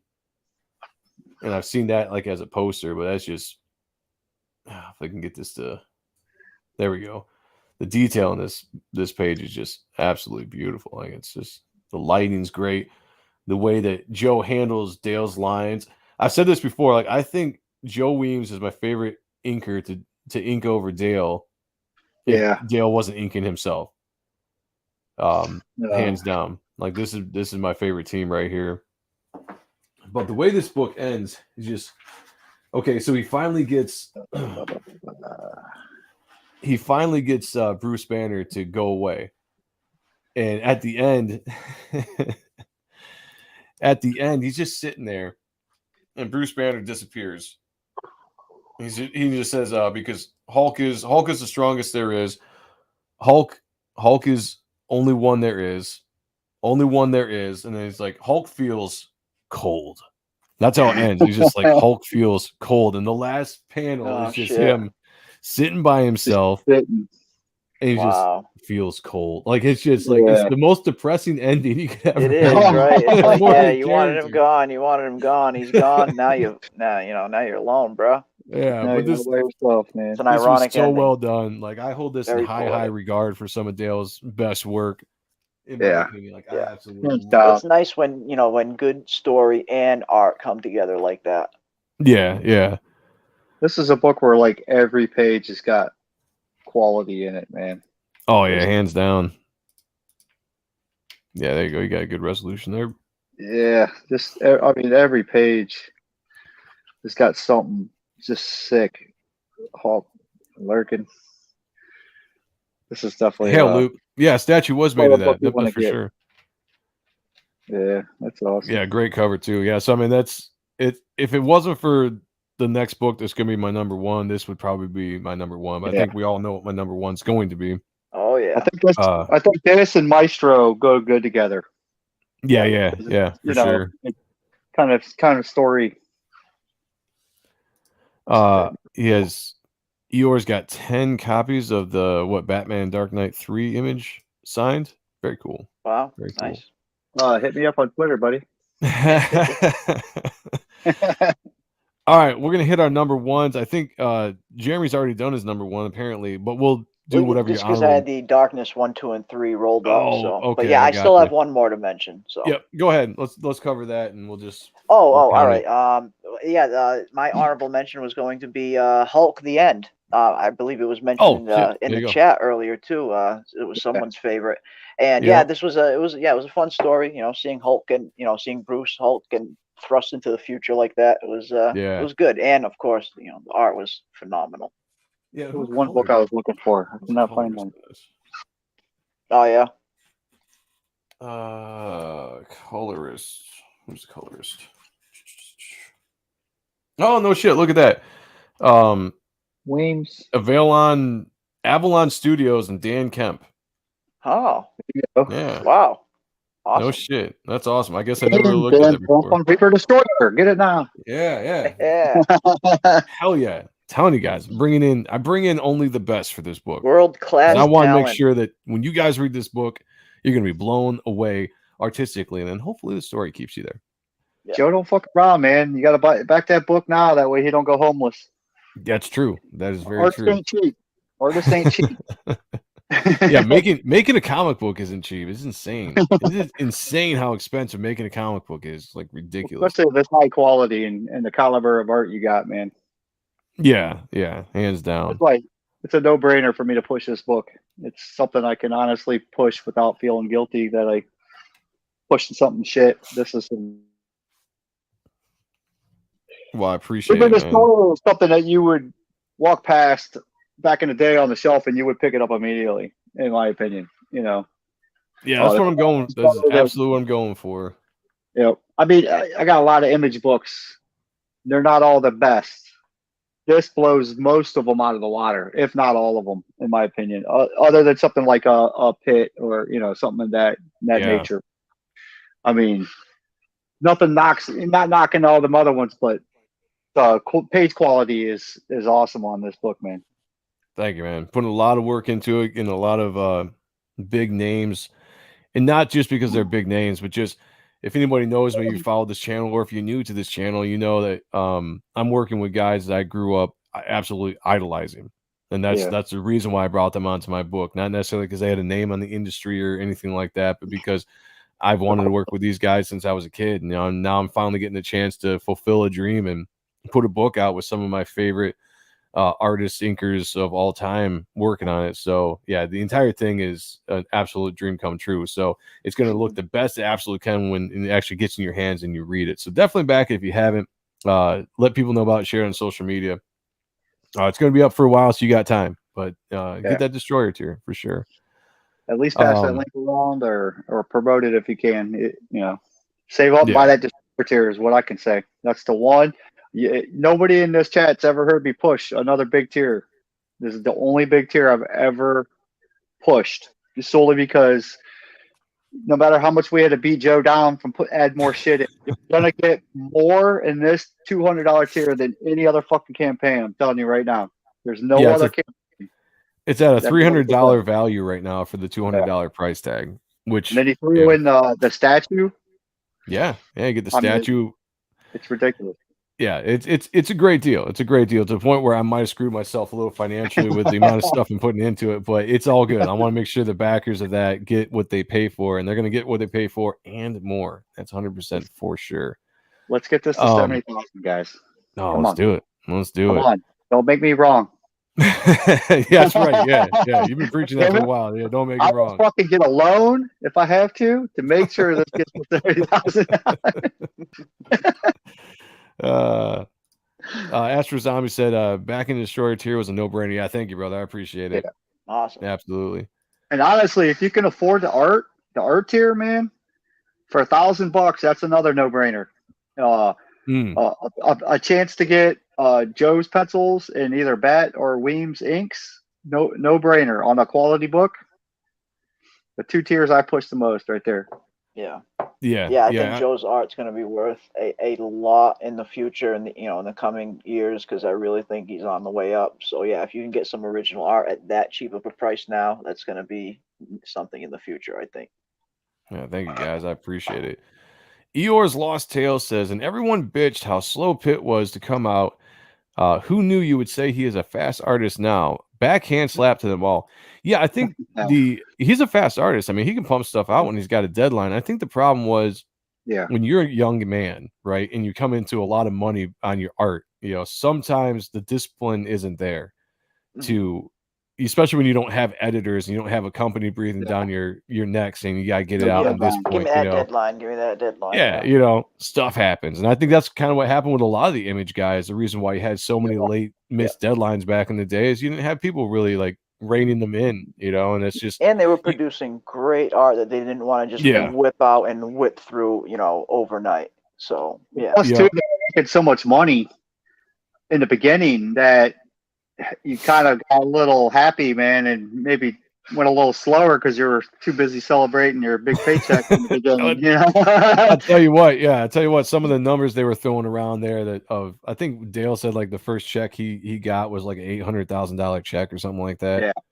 Yeah. So for the royalties on Pit 1 or whatever it is that he got from Image. And I'm just like, could you imagine? Yeah, getting that kind of money, going from probably from a reasonably not that great pay rate to that. Yeah, that's awesome. Like that's life-changing money, man. Yeah. Like, when you're in your 20s or something and like you get dropped that, I would say like that contributed a lot to the book's missing deadlines, but Dale can pump it out when he needs to. I mean, he even know what they're doing. Deadline. He likes he likes to have a deadline. It gives him focus, he said, or to push it and get it done. Yeah, I believe that's why he said that's why he was kind of almost happy that the Pitt Diaz thing got leaked. He accidentally said it. Now the fire's under his ass, I guess he was saying. Yeah, sure. I mean, even when the cover he did for me, I had a loose deadline. I was like, "Hey, can you get it by this day?" Because I would really like to, add it to the campaign. It was the last day of the first 30, and sure enough, the day before he got it done, the exact day I needed him to get it done. He sent it to me. So he definitely can do it up. That's for sure. All right, let's get to our number one, and then we will get out of here. Yeah, probably about here in about 20 minutes. But Rick, what's your number one? All right. Well, my number two was Pitt. Just the whole fucking run. Oh, did we skip your number two? My bad. Yeah, you skipped me, man. All How it is. But right, so your whole run, I don't number two is your have a whole run of specific Pitt. issue, man. Just every for my style of artwork, Pitt was the shit, man. Just something different than everybody else's. The quality was better. Just the savagery, in his artwork was just like, I love this fucking head. How can you not? Oh yeah. Decapitate the head, I just like the fact that the topless werewolf chick decapitated him, and you get to, it's very perfectly placed hair, very very good trope there. I dig it. It's some badass. But so my number one is because I'm not the biggest reader. Would be the Dale. There you go. I need to get that. That was one book that I do not have. Oh, and it's signed. Look at that. Nice, man. Yeah, I need to get that. Yeah, flip through that for a second. Let's take a look. Just he's just a savage, man. Look at that. That's awesome. That's awesome. That's great. Just some of his Hulk. Nice. It's just it's a beautiful book, man. Oh, look at those. Oh, that's great. This is just sick. You got some of the baby Pit there. Yeah. I mean, just a mount. I mean, his bitches are hot. Wow, yeah. Look, I remember that. Like that was that might have been a cover for one of the Pit Crews or something, or the secondary books that he would put out. I can't remember. I've seen that one before. I just love this face. Yeah, that's wicked. Yeah, I gotta get this. Dale in black and white. That's one thing. I mean, even just like little baby. Wow. I mean, look at the shark. I mean, come on. Dog, man. Oh, that's too good. Grenades. He's just a beast, man. What are those pages of? These are oh, nice layouts of thumbnails.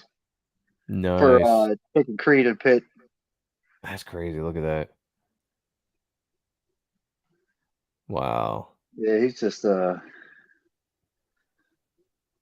that's the beginning. The scribbles. Yeah. I mean, just the amount of awesomeness. Yeah, his process is really cool. I like the process that he does for drawing. Like it's a little bit unique to some of the other guys out there. I mean, this darkness one is madness, man. I mean, the amount of work in these pages is ridiculous. That's coming from somebody who don't draw. I mean, the scene, like after watching your guys' live streams of drawing, and that's why Shelby really got me into the black and white. I've always loved black and white, but you could see so much detail and how much actually work goes into making a comic book. Oh yeah. That's what a lot of people, coming into CG, you got to see a lot of the behind the scenes in it. So as a normie, you don't get you think, hey, I can make this fucking book. You should be able to make this book in 2 weeks. Yeah, I don't think so. It's, for this kind of level of detail and awesomeness, it takes some time. I mean, this one right here is just ridiculous. Yeah, that's good. They're just so wicked. I mean, I got. Yeah. This is sick. Badass. I mean, dude, if Pitt comes out, the omnibus, it's gonna blow some shit out of the water, man. Oh, hands down. That book it's gonna make some money. Let's see. That book on Amazon is $94. Yeah. and I got lucky at my local LCS, and this is why I hunt down every LCS I go to. I got the I kind of got a because my job I drive 60, 70, 2-hour drive. So every time I'm in a small town, I hit up every LCS and pawn shops, man. You can find a lot of this in pawn shops. That is awesome. That's how you build a list with eye candy. Build a list with eye candy. I have that signed but torn. Oh, that sucks. How can a guy send you a pic, Joe? Well, go on Twitter. Look me up on Twitter, Joe M. Sontag 1 at Twitter, and just DM me. I'll check it out. Damn, dude, I didn't realize all this stuff was in this book. Yeah, like, I might have to invest in buying this. I can severely. Oh, I can severely look at this all day long. Yeah, I need to get that for my collection. I've never had that. What's funny is my LCS guy did not know he had this in the back. He'd forgotten about it. He actually got it autographed back in the day. Oh shit! And he forgot it was even in there. And this was in like the Z's or some shit. This wasn't even in the pit section. I found this. I think I was looking for Cyberfrog crap, and this was in the back. And I was like, "Wait, oh, is this real? Am I seeing shit?" Or Astro Zombie is saying he just bought this on eBay with 2 other books for $23. Damn, that's a hell of a good deal. I think there was let's see, what page was it on? Like even just some madness. Stippling Vaughn said your stuff has to be rock solid in the black and white stage. Never rely on color to save the art. I agree. I agree. Color is just there to bring things out and enhance the product, but black and white should still be thoroughly enjoyable, which this is. Yeah. I mean, you can look at pages like this forever and discover stuff inside this that you didn't look at the first 2 times, Yeah. Faces just pop out. That's beautiful. Yeah, good black and white like I've that. Never seen. Always appreciated. I've never seen that one before. What's that top panel from? I don't remember ever seeing that. Yeah, it doesn't say what this panel's from. None of these really. Like that Barbarian dude, that was a cover for I think like Pit Crew. Like Pit Crew number 4 or something like that. Same thing with that. That was a Pit Crew or Pit in the Blood or something like that. Those were the 2 secondary books that he put out with different artists. We did the cover for him. Nice. Yeah, wow, that's crazy. Ridiculous. That's awesome. Look at them fucking hands coming out. That is so cool. It's like, come on, get you, bitch. That's another thing. I don't think I've seen that before. It's great. This is.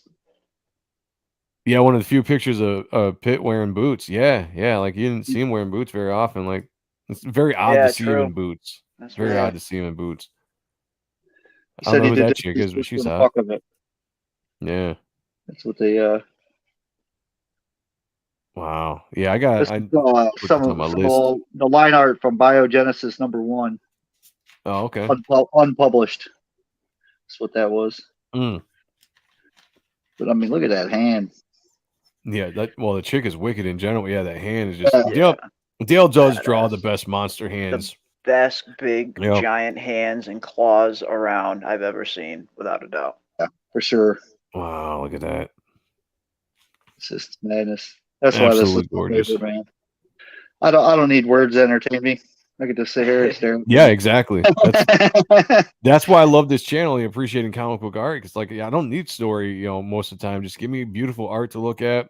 Whether it's finished, whether it's sketch form, I don't care. Like this is what I live for. Especially this right here. Like I love the black and white to this issue because this is my favorite issue. This is my number 1. I've got this lined up. This is my number 1. But seeing the black and white in this is great because I hardly get to see. I've Googled this before. You can find this on Google and shit, but I've hardly ever actually seen it in a book in black and white. I would love to see an entire issue like this in black and white. Yeah, I tell you, if you put a campaign up and you got good artwork in black and white, it's a great feedback from me. I'm gonna back that every time.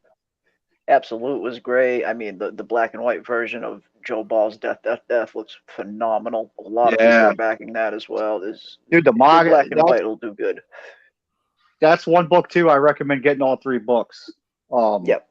you get the black and white, you get the manga version, and then you get the colored version, and check them all out. That same thing with Irene's book, the black and white. Yeah. I love Yes. that book. The color's super cool too, but the black and white's just even better. Same here. I got the black and white version. I think the black and white version was not far superior, but I thought it was a lot better. Not that the colored version didn't look good. The colored version of Fiendish looked great too, but that black and white version just really, really sung for me. That's a sick shit. Yeah, it just makes it worth it. Yeah, it's great. Yeah, there's the boots. So yeah, that's awesome, man. That is awesome. Thank you for sharing that. Like that's the first time I've actually been able to see that book flip through. Eeyore says I was wondering if he did a pin-up work, I could get a copy of that image. If he did pin-up work, can I get a copy of that image? I don't know. No, I do not know. So this is my number one. If my camera, There it is. Big surprise. Test it out. Yeah.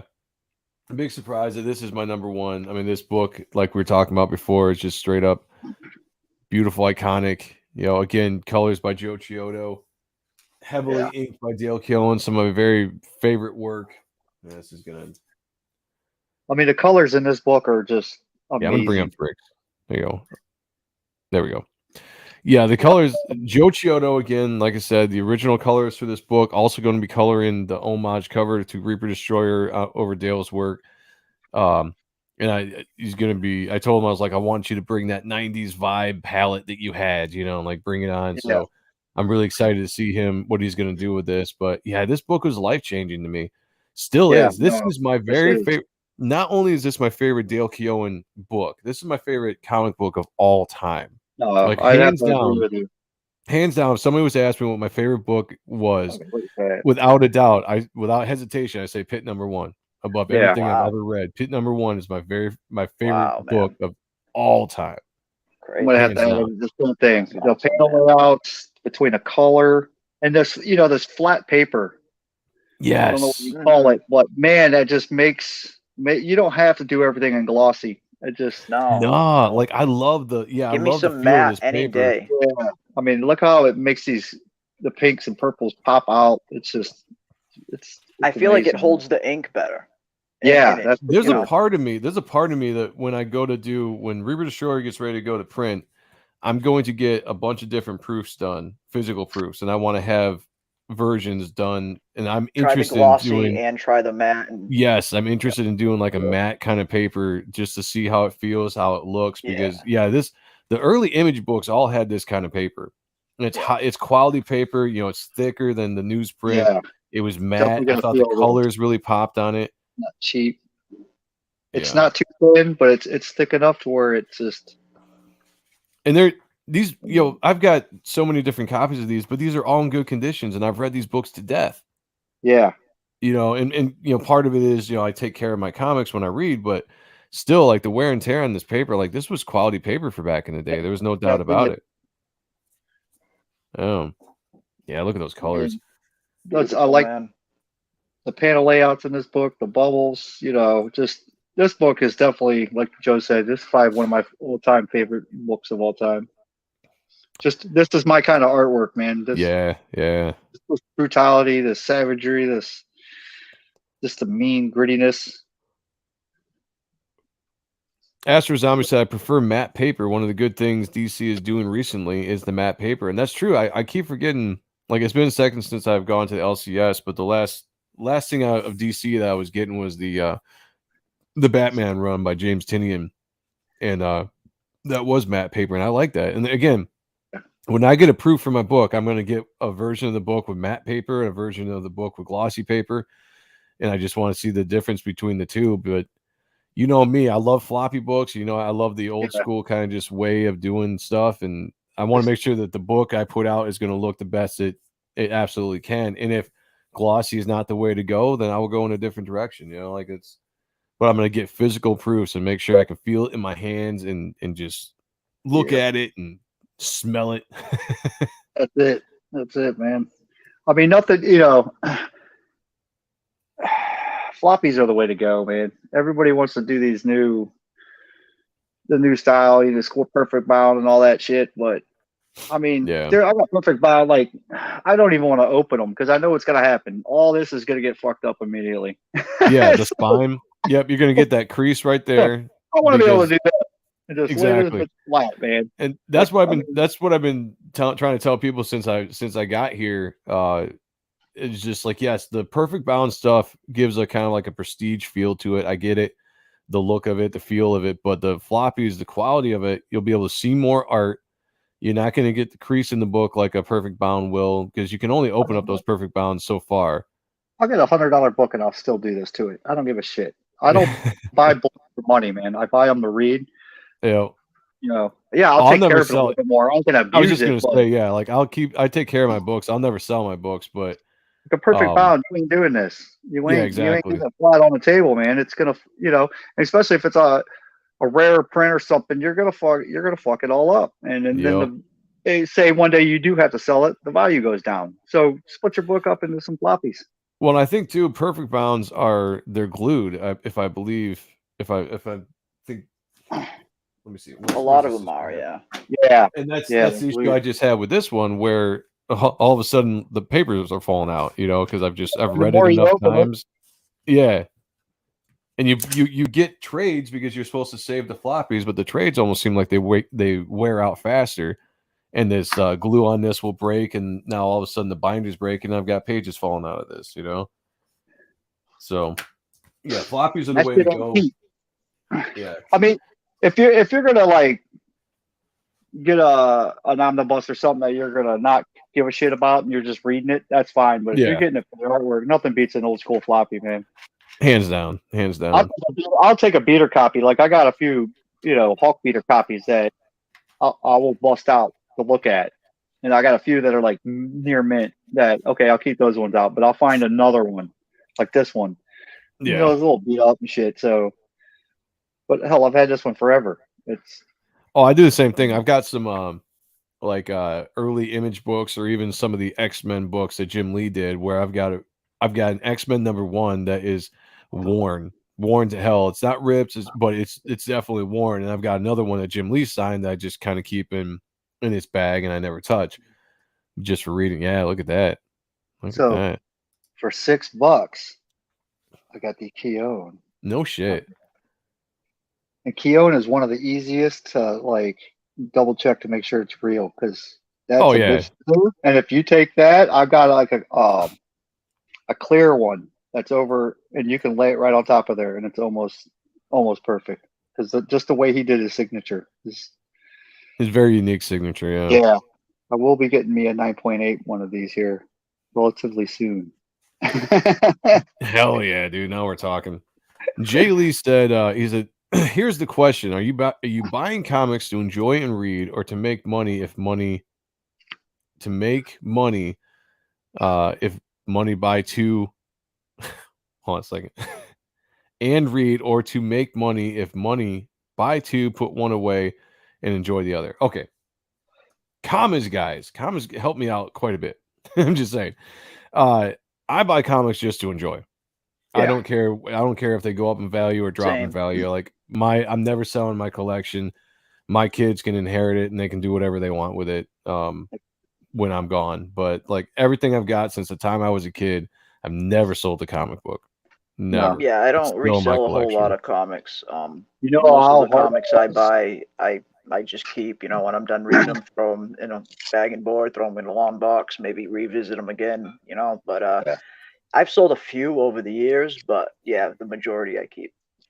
If I could sell one away, or give away to friends, yeah, that's it. Yeah, I got if I get them real cheap, I got stacks of books that I got some that I'm going to send to D-Wag, some Silvestri stuff. That way he can get some good Silvestri stuff. And I got Lobo that I'm going to send to Joe. That way we can do a Lobo. I found another Lobo the other day. So I've got the Christmas special, and then I've got Lobo's Back #1. I was like, I didn't even realize I had that. Astrazama said, buy to read, but if it goes up, cool. If not, cool also. Yeah. Yeah, and anybody can do whatever they want with comics. Like, I don't think there's, it's whatever you want to do with your collection. when I collect things, I just collect things, and I don't do it to sell. That's it. You know, anything I collect, I just collect for my own personal. You know, now if you told me I have something that's like worth $100,000, I might consider selling it. You know, the only way is to upgrade on something that I've been really wanting. You know, so a super valuable one. If I sold a couple of mine to upgrade to another comic book, that's it. Not just for cash. Yeah. I won't do that, and that's why I'll buy. You know, if every pit I see, or it's like crack, I can't help it. It's like, oh, it's 50 cents or $1 for like any of these image books. Oh, I mean, yeah. Yeah, I've said it before. Yeah. And my dude, the place where I buy these, they don't really have a big image fan base there. It's mostly DC, Marvel, same here, and same older here. stuff. So it's like, yeah. I've gotten, I bought this Jurassic Park one just because I wanted to see. Oh, I remember. I remember those original ones that came out. Yeah, I was like, hey, you know what? For a couple of those, yeah, my tops. Yeah. But any of this, I can't help it. I can't leave it in a store. It's like leaving a child left behind. I can't do it. You got to pick them up, take them. It's like. Jay Lee says, I have been collecting comics since '88. Joe has seen pictures of my collection. I have. It's awesome. I enjoy my books. I have some major old books, but I still enjoy them. And the CGC, no thanks. Yeah, you got an awesome collection, man. Thank you for sharing them when you get a chance. Yeah, I just want one copy of everything Dale has done. In just 1 year, he has filled half the walls of my home and only a fourth of the way there. It's crazy. That's awesome. That is awesome. Well, guys, we're up at 11 o'clock. I'm going to be ending this stream. But thank you for joining us in the chat. Thank you for joining into the conversation. Guys, thank you for joining me tonight and filling in for Sean in this kind of last minute stream. Like I said, we had a different stream completely planned for today, and that I'll be postponed to next Tuesday. So next Tuesday, we're going to be looking at the top 5 artist runs of all time. And what we're talking about is what did an artist do, whatever artist that might be, that was like the legendary run, that put them into stardom. So like, Frank Miller's Daredevil or something like that would be an example. So we're gonna all do our top 5 and go over that. And I invite everybody in the chat to join in on the conversation. Let us know what your top artist runs of all time are. So yeah, this has been fun. These is until I can get my camera fixed because it keeps going out of focus. We're going to continue to kind of do these discussion shows and still keep it centered around comic book art and, still show a bunch of art and do what this channel is, which is appreciating comic book art. So, yes, definitely. Yeah, well, thanks for joining us, guys. All you guys, thank you for being in the chat. Thank you to the members that are always here. I appreciate you guys. One Wicked Evo said picked up Dale's sketch cover or sketchbook for under 20 on eBay. Shit, I need to get on eBay, man. I need to check this out because everywhere I'm looking once in a while at a good price. Yeah, everywhere I'm looking is like over $100.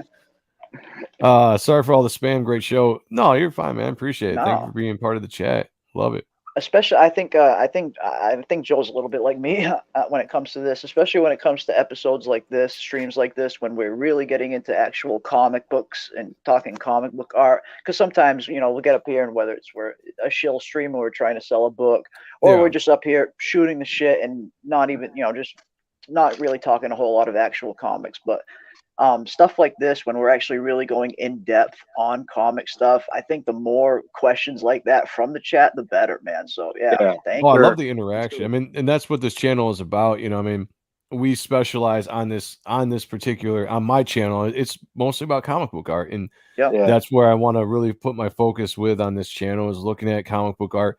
And the thing is, because the industry is so messed up today, regardless of what anybody feels on the subject matter, the fact is that old comic books are always going to be there to look at, and this channel is about making sure that we continue to look at the old art and talk about the old stories and the artists and everybody that made those books. And that's why it's called Appreciating Comic Book Art. So I mean, that's what we do here. Join us every Tuesday for a live show. I might put out some individual pre-recorded shows every once in a while when I have time, but we definitely want to, get into some awesome comic book art. And I mean, if I see Eeyore's Lost Tales saying, what do you say? I wanted to come on the channel and show what you got sometime.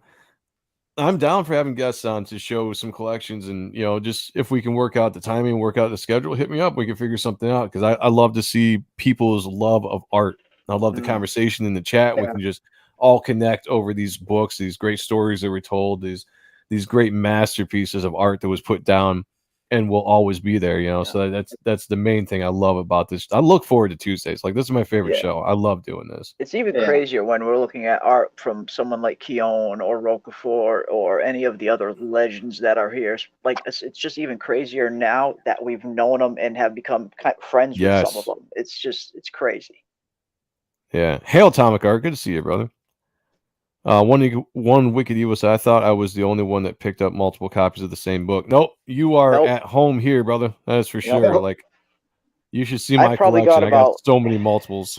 I probably got about at least eight different copies of Cyberfrog. Yeah. Oh shit, nice. Which, by the way, I don't know if I gave the proper shout out. Let me see if I can find it.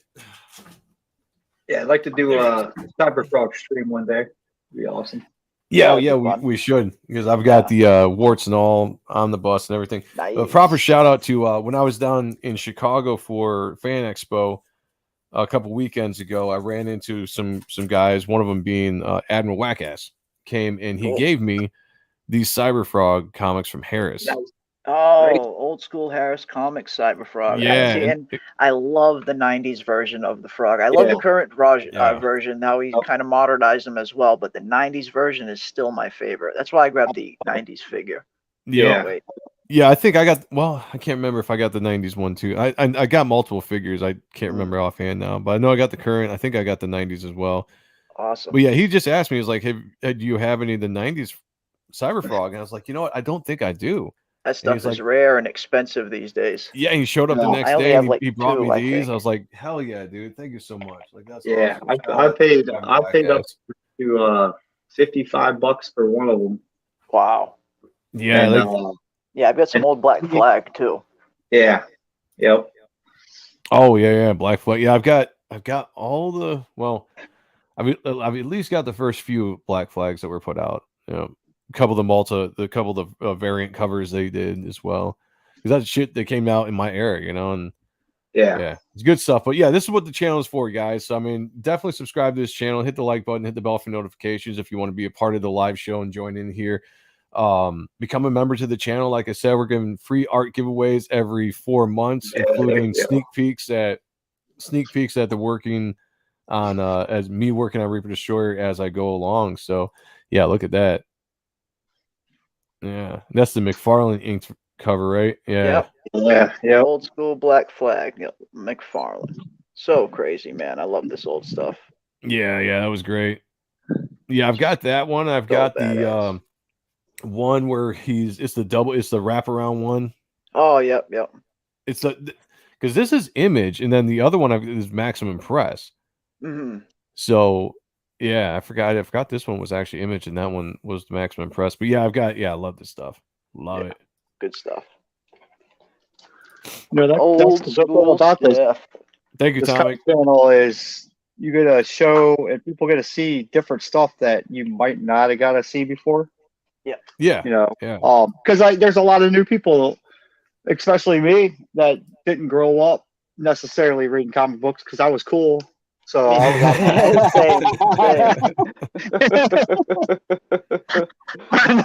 but yeah, you get to see cool stuff you never seen before, like this. He owns first ever comic book. Yeah, that shit is awesome. Black Flag was done by Dan Fraga. It was published by Image Comics and Maximum Press, which was under Extreme Studios, Rob Liefeld's studio in Image Comics. So he recently brought it back. He funded it about a little more over a year ago, and he's working on it right now, and should be out hopefully by the end of the year or maybe beginning next year, or something around there, hopefully. So I got to see. Looking forward to it.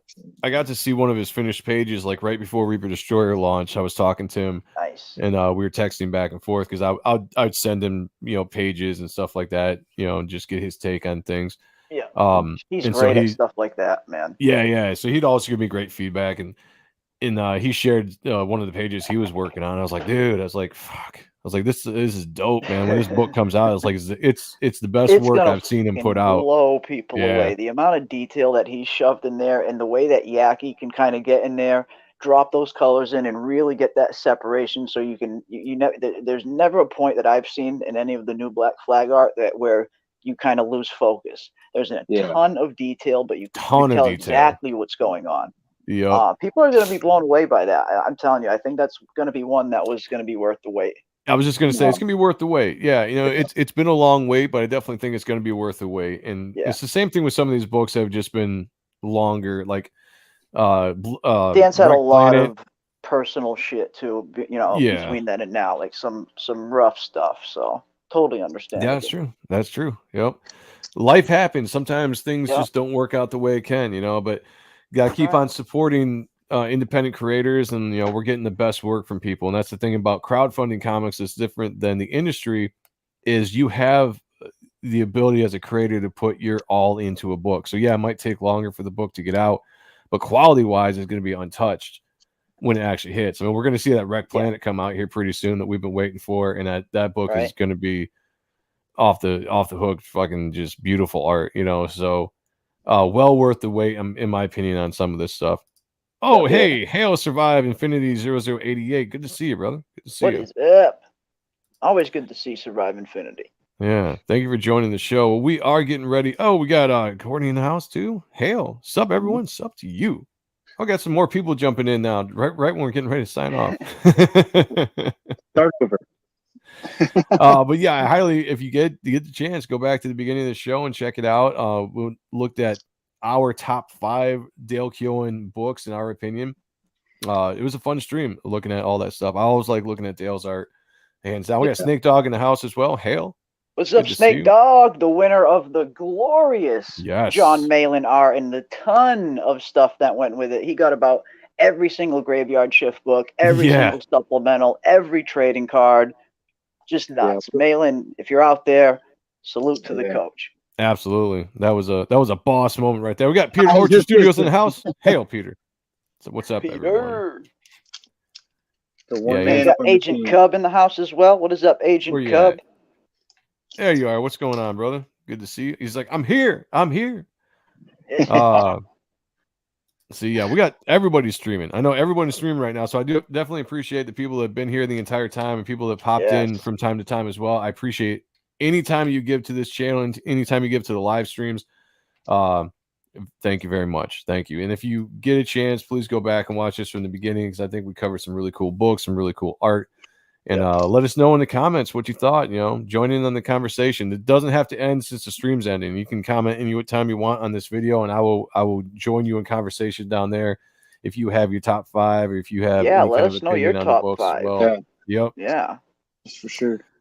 I'm watching the replay. Came in late. Awesome, bro. Oh, we got the EBS bump. Apparently, Peter Orchard Studios is saying. Oh, Ethan just shut down. Ended. Oh, okay. Yeah. All right. Well, I mean, maybe we'll chill here for just a second, see if anybody else is coming in. Yeah. If they are, say what up to the chat a little bit. Yeah. We talked all things Pitt. We're talking, our not all things Pitt, all things Dale Keown, our top 5 Dale Keown books, and man, we had it was a really good list. Some crossover, but absolutely. And it was going to happen that we're going to cross over certain books. Yeah. There was no way we figured all 3 of us would have Pitt number 1 at the very least. Oh, absolutely, yeah. Well, it was really hard to actually pick between his work. It's all good. You got the old school Hawk, and then the newer Pitt stuff, but it's hard to pick number 1 out of it all. I could have put Hawk in the front. I don't know, man. It's just. I mean, honestly. Honestly, there was no wrong answer to the way the list was constructed. That's why pretty much Jeremy was just like, this is no order. You just put it out there I completely get that. Oh yeah, there's Lobo. There. Next on the chopping block, guys. No. Rick is dying for me to do. Yeah, he's dying for me to do a Lobo stream one of these days, and I will. One of these days, I will. Yeah, I'll definitely have Phil in here for that. Like how could you not? You'll have some time to go through all these ones, Joe. Who knows? Oh, We say geez, look at Lobo that. a few more times. Look He's at liable to that. pop up now. I was hoping I'd get the man to come in. Lobo. Yeah, that's a lot. Like I said, I've got 2 Lobo books. I've got the Christmas special, which is my favorite, just a very iconic cover, and I've got Lobo's Back #1. I think that's the only 2 books I have of Lobo. Yeah. Like Lobo. I've got some. I've got some beautiful Lobo books. Some beautiful Mike Mignola covers as Lobo books. They're man, they're great. Dude, Lobo's got. I tell you what, between Lobo and Pitt, I think have my favorite covers. I mean, you can say what you want. You might not. Lobo's got some fun 90s covers. Yeah, he's just a. I don't know how to describe it. It's just ridiculously stupid character that's badass. I mean, yeah. It's Hail, just, General Piggy. Good to see you. Yeah, it's just. I mean, it's just one of them fun characters that makes no sense. That's just badass, man. I mean, he's just born of evil. Yeah, I was just gonna say, like, story wise, is here nor there for me when it comes to Lobo. Lobo just had a really cool look to him, and like, yeah, the covers were great, and especially like back in the '90s when covers were everything. I mean, that's what I loved about that era of comics. Like, you had some just fantastic covers all around, telling good stories. Phil would have a heyday with all that. I know, I know he would. That's yeah, for Phil sure. and Shelby, man, they know a lot about it, a lot more than I do. But then I think Phil would like these because I got Lobo #1, #2, #3, #4 with some Mike Mignola covers, and let's see. Survive Infinity said I have to watch Post Kangs from last night, Eric in your stream tonight, and probably Bancroft later. Hail Comicsgate. That's a lot of streaming, brother. Good job. Good luck. Grab some popcorn. That's a lot of hours. Right there. American Gladiator ones. Comics? Yeah. They made comics of American Mike Gladiator. Mignola Lobo. Oh, there you go. Yeah, there you go. Just absolutely killed it on this cover. There he is. That's what I was just talking about right there. Yep. Nice. Gladiators Lobo. Killing it, man. Killing it. Yeah, there you go. Yep. That whole set right there, I think there's 4 of them. Yep, I got all 4. Yep. There's 1, there's 2. I like those. Yeah, that's nice. And the artwork inside is just as good. I mean, there's some wonky stuff in it, but it's just like with Dale, you get the pages that are just blowing out of the water. They're great. There's 3. He has a very interesting chilling look on the to his freaking Lobo. bike. Right? Yeah, that was #3 cool. right there. And #4. My personal favorite. #4. Yeah. He's got this cyborg just ripped apart. It's so cool, man. Just in the middle of the ring. Fucking badass. And of course, the great Alan Grant. Yeah, Alan. Oh, yeah. Alan Rest was in the peace. best on that. Yep. Love this cover, man. Yeah, So these yeah, are there's dope. some Mike Mignola Lobo right there. Can't go wrong with Mignola. Some fun stories as well. I mean, look at that cover. Or the hole through the penguin. I mean, nice. Come on. Yeah, that kind of shit was. Yeah, that's where it was at. Even if you didn't read these books, just the covers alone were just fun to look at. That's it. Right? Man. I mean, he's just such a. The '90s produced some of the best bombastic covers you'll ever see. Holy crap! Yeah, that was good. I mean, you can't go wrong with some '90s covers. Yeah, like I said, they got some of the best covers.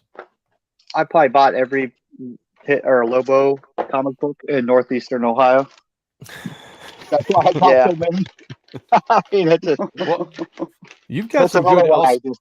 You got some good LCSs out there, man. You must, yeah, man. Mine's okay. Ones. Yeah, I was like, mine's okay, but they don't seem to have like all this. And this is just yeah, the shit you come home with on a daily basis. I tell you how to find these. You go to the SJW LCS that are run by the little weirdos, right? Yeah, because nobody gets them. They're just sitting there.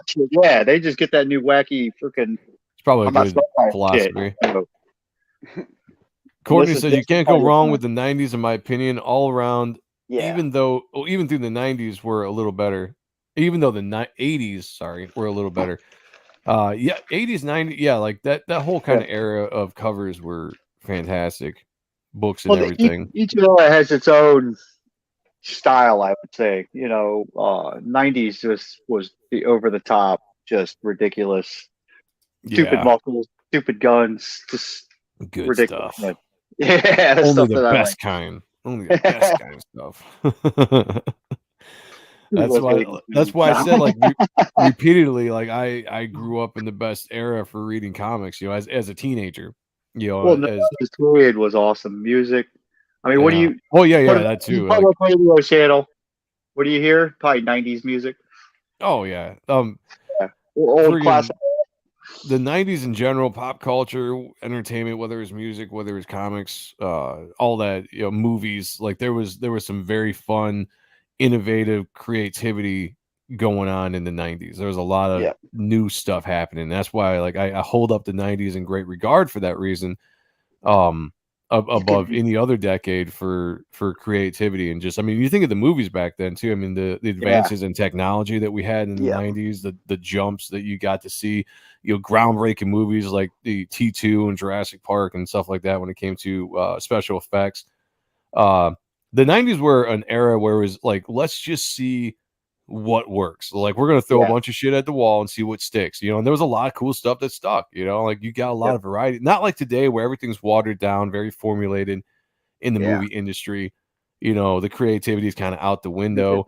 Same thing with comics, unless it's indie.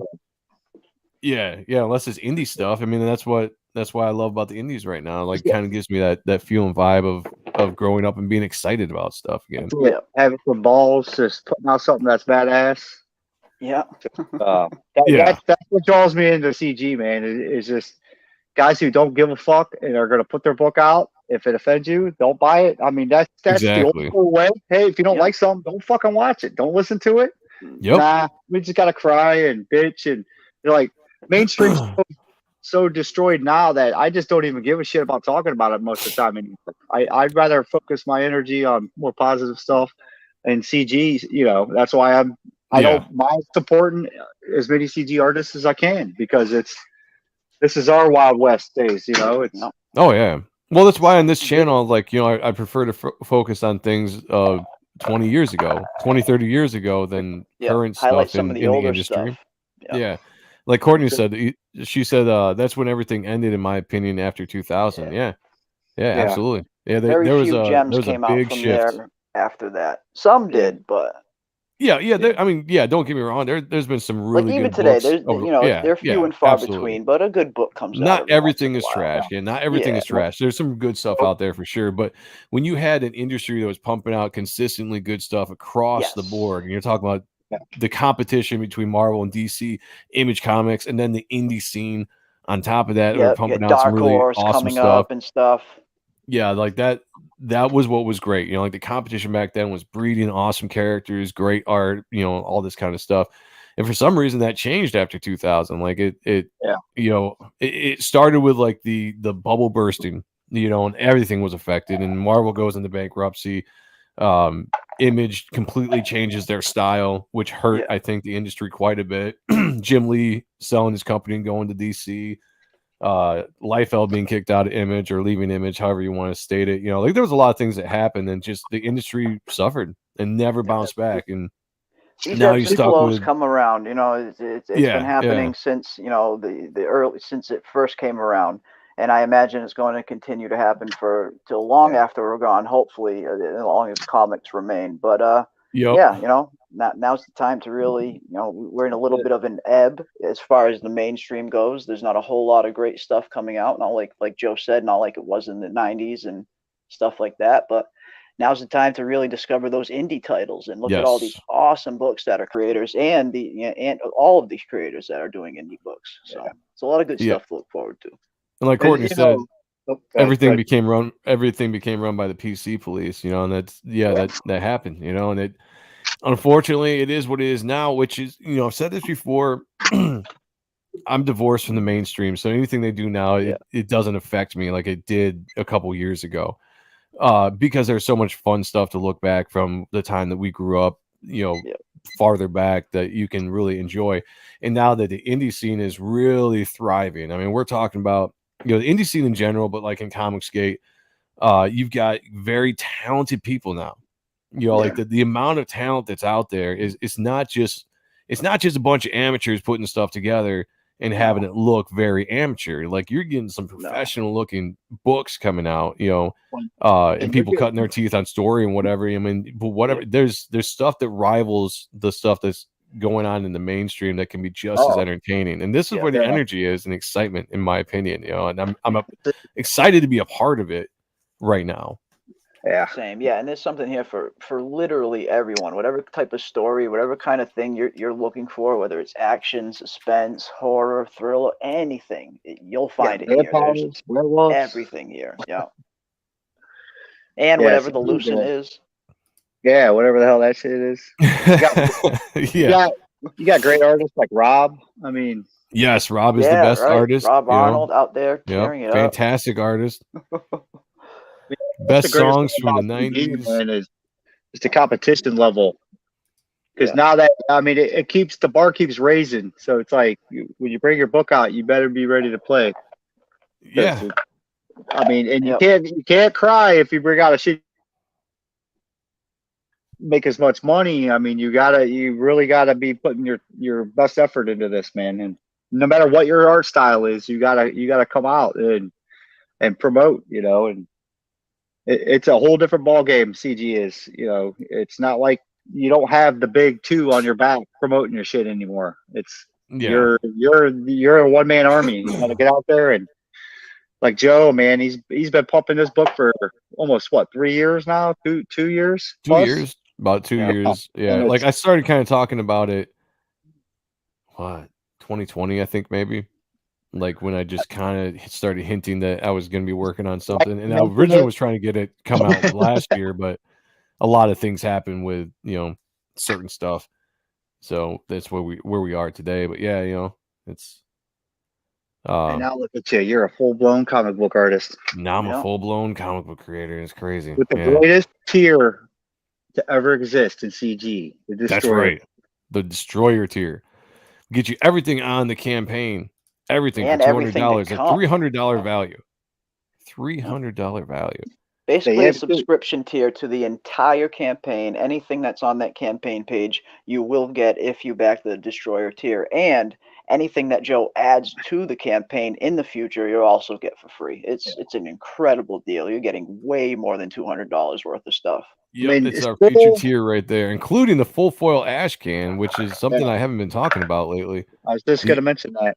Yeah. Oh, there you go. The exclusive only for that tier. You can't find it anywhere else. So if we only sell 28 of the Destroyer tiers, and 28 are ever going to be made, that's it. It's going to be the most rare ash can there is. A full foil ash can. It's absolutely gorgeous. The only person that's got a copy of it right now is Mo Biggs, because he won it. He won it on our launch night on Jeremy's channel. Yeah. So he got the only copy in existence right now, other than the other one I have. So there's only 2. But once we get that done, there'll be 28 or 30 or 40 or 50. How many ever sell of these will be out there, and it'll be the most rare ash can we have. And it's just a gorgeous looking book. Scroll statue tier. And we had a blast that night on the Reaper Destroyer launch over on Bancroft's channel, and then followed up over on my channel. Anyone who hasn't watched those 2 streams, definitely go back and check out those replays. It was a ton of, not only was the launch absolutely electric, that broke records over on Bancroft's channel. We raised about 17K in about 45 minutes. Yeah. Then we continued the party over on my channel, raised another 7K. It was insane. On top of it, we had Dale Keown, Kenneth Rocafort, John Malin, Shane Davis, tons of people coming on to hang out with us and celebrate. It was real fun. So if you haven't checked out those streams, definitely watch those. They were insane. Yeah, that was a fun night. Still a very fun night. I like to go back every once in a while and just kind of watch the beginning of that show, because I love watching Bancroft, and as the numbers are coming in, and just watching my reaction. So crazy. is fun. Joe had to wear sunglasses, that way we didn't see him cry. I did. I had these big ass aviators on just so I could cover it up in case I did cry. Like I didn't know what was going to happen. I welled up. I didn't tear. I didn't actually shed a tear, but I definitely welled up a little bit with that night. That's for sure. It was nuts. I mean, you hit refresh once and there's already 40, 50 backers there. I was like, holy crap, this thing's going. It's the first campaign I didn't get top. Dude, I've been part of this campaign since the beginning. I didn't even get a top 100 spot. Everybody was sitting there just refreshing their pages, waiting for this thing to go live, and then you had more than 50 people jump on it all at once trying to get that #1 spot. That was absolutely insane. Absolutely insane. I still, when I think back, I can't believe it was going on. Like I was just sitting there in just absolute awe of what was going on. Watching those numbers go off the board. Read the backer numbers. There were so many coming in. He had to take a break. We ended up like taking 2 breaks, and I was just like, every time we took a break, I just took a second to breathe and just didn't even get a chance to get to the campaign trailer or anything like that. We didn't even look at the campaign. Backer number, nothing but backer numbers the whole episode. It was crazy. I'm sharing both of the links in Joe's chat right now for Bancroft's launch and the follow-up here. Definitely check those ones out. They were so fun, man. Definitely some bankers. And I saw Snake Dog said he was glad he got the metal card. Yeah, this was the metal trading card that everybody got that was for the first 100. I got this from Phoenix when I saw him over the weekend at Fan Expo in Chicago. And he gave me a couple promos or prototypes of it. And this is just awesome, man. So this is a beautiful metal card that all the first 100 backers are getting. It looks even better in person. Like, I mean, we all know. And also, like, I keep forgetting to say, everybody, if you back the campaign, whether it was just backing one book, we passed 40K fairly quickly. And everybody that backs the campaign now gets this. Look at that. This 5x8 or 5x7 metal print of the ash can cover. Just looks absolutely awesome. I dropped this or something the other day. I got a chip out of mine, but that ain't cheap. No, dude, it's not. That ain't cheap. That ain't cheap. A nice 5x7 metal print right there by our man Phoenix Animation, who does the best metal work in all of comics, not just indies, all of comics. Yeah, that's a beauty. So if you back the campaign, you get this. If you back it now, you get it. If you backed it before, you get it. It's just part of where's my buttons here? There we go. It was my thanks to you guys because the campaign did so well so fast. I wanted to give something back as soon as I could for one of the stretch goals, and I had it in my mind. I wanted to do this, and there's so many people that like this cover from the ash can. There's actually quite a bit of people that were sad I didn't use this cover, but I wanted to keep it special for the ash can, so I drew a brand new cover for the campaign, and that was my way of just kind of being able to get that cover out there for everybody. We got JDA in the house. Hail! What is up, John? Good to see you, man. And congrats to John as well. He recently closed down his campaign, and it was a wild success. He broke the record of his highest sales. So everybody around this area just is continuing to grow. They're continuing to do well. So, yeah, congrats on that, John. That was awesome to see, man. Congratulations, brother. Awesome to hear. Courtney said, Jeremy, that's why I love CG. It has me interested again. I'm from the music world, not comic creator, but I love the content coming out. Nice. Thank you. Nice. Oh, what a coincidence. I'm from the music world. Yeah. I used to be in a band called we said Lobo, we talked to Lobo, and Phil showed up. I used to be in a band called Mine Enemies Fall, a very heavy metal band. Go check it out if you're from the music world. Depending on what you like to listen to, you might enjoy it. What's up, Phil? Good to see you, brother. And I'm going to give Phil a little encore since he unfortunately wasn't here to see the goods. We were looking at some Lobo, Phil, and I think I might have, I could be wrong, but I think I might have even shown these to Phil one day as well. I know he's probably seen them dozens of times, but yeah, we were looking at some covers, and we were talking Mike Mignola, and I figured I'd pull out these Mike Mignola Lobo covers here. This is for you, Phil. Yep. And man, just beautiful stuff. Beautiful See, if you love Lobo, you get to work on Pitt. That's how that works. That's it, man. That's a good point. Well, shit, I've been doing it wrong all these years. Phil's not afraid to say Lobo's awesome. So hail the green laser.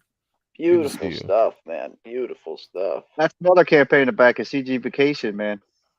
The Zay Brothers deliver quality product on time. They don't fuck around, man. Yeah, CG Vacation, go check it out. I've got a piece in there that I was very happy with how that turned out. I'm looking forward to seeing that colored up. Go to the Lost Pages. I still can. Well, badass. Yeah. And my personal favorite, issue number 4, cover 4. Lobo just tearing apart that cyborg in the middle of that ring. Gotta love it. The main man. The main man. Yeah. Hell yeah. Some nice Mike Mignola. 2 days left. You, on that shit. That was for you, buddy. Just because you popped in. So you got the statue video loaded up? Oh yeah. I'm gonna play that here in a second. But yes, rest in peace, Alan Grant. Yep. Another one passed away this year. Great Alan Grant. 3 legends, legendary names we've lost this year. It's crazy. Crazy, man. Did Dale work on Lobo as well? I don't think he ever did. No, not to my knowledge, but just like Lobo. Yeah, as you can see with Pitt, you know, all the greats love Lobo. Just to let you know.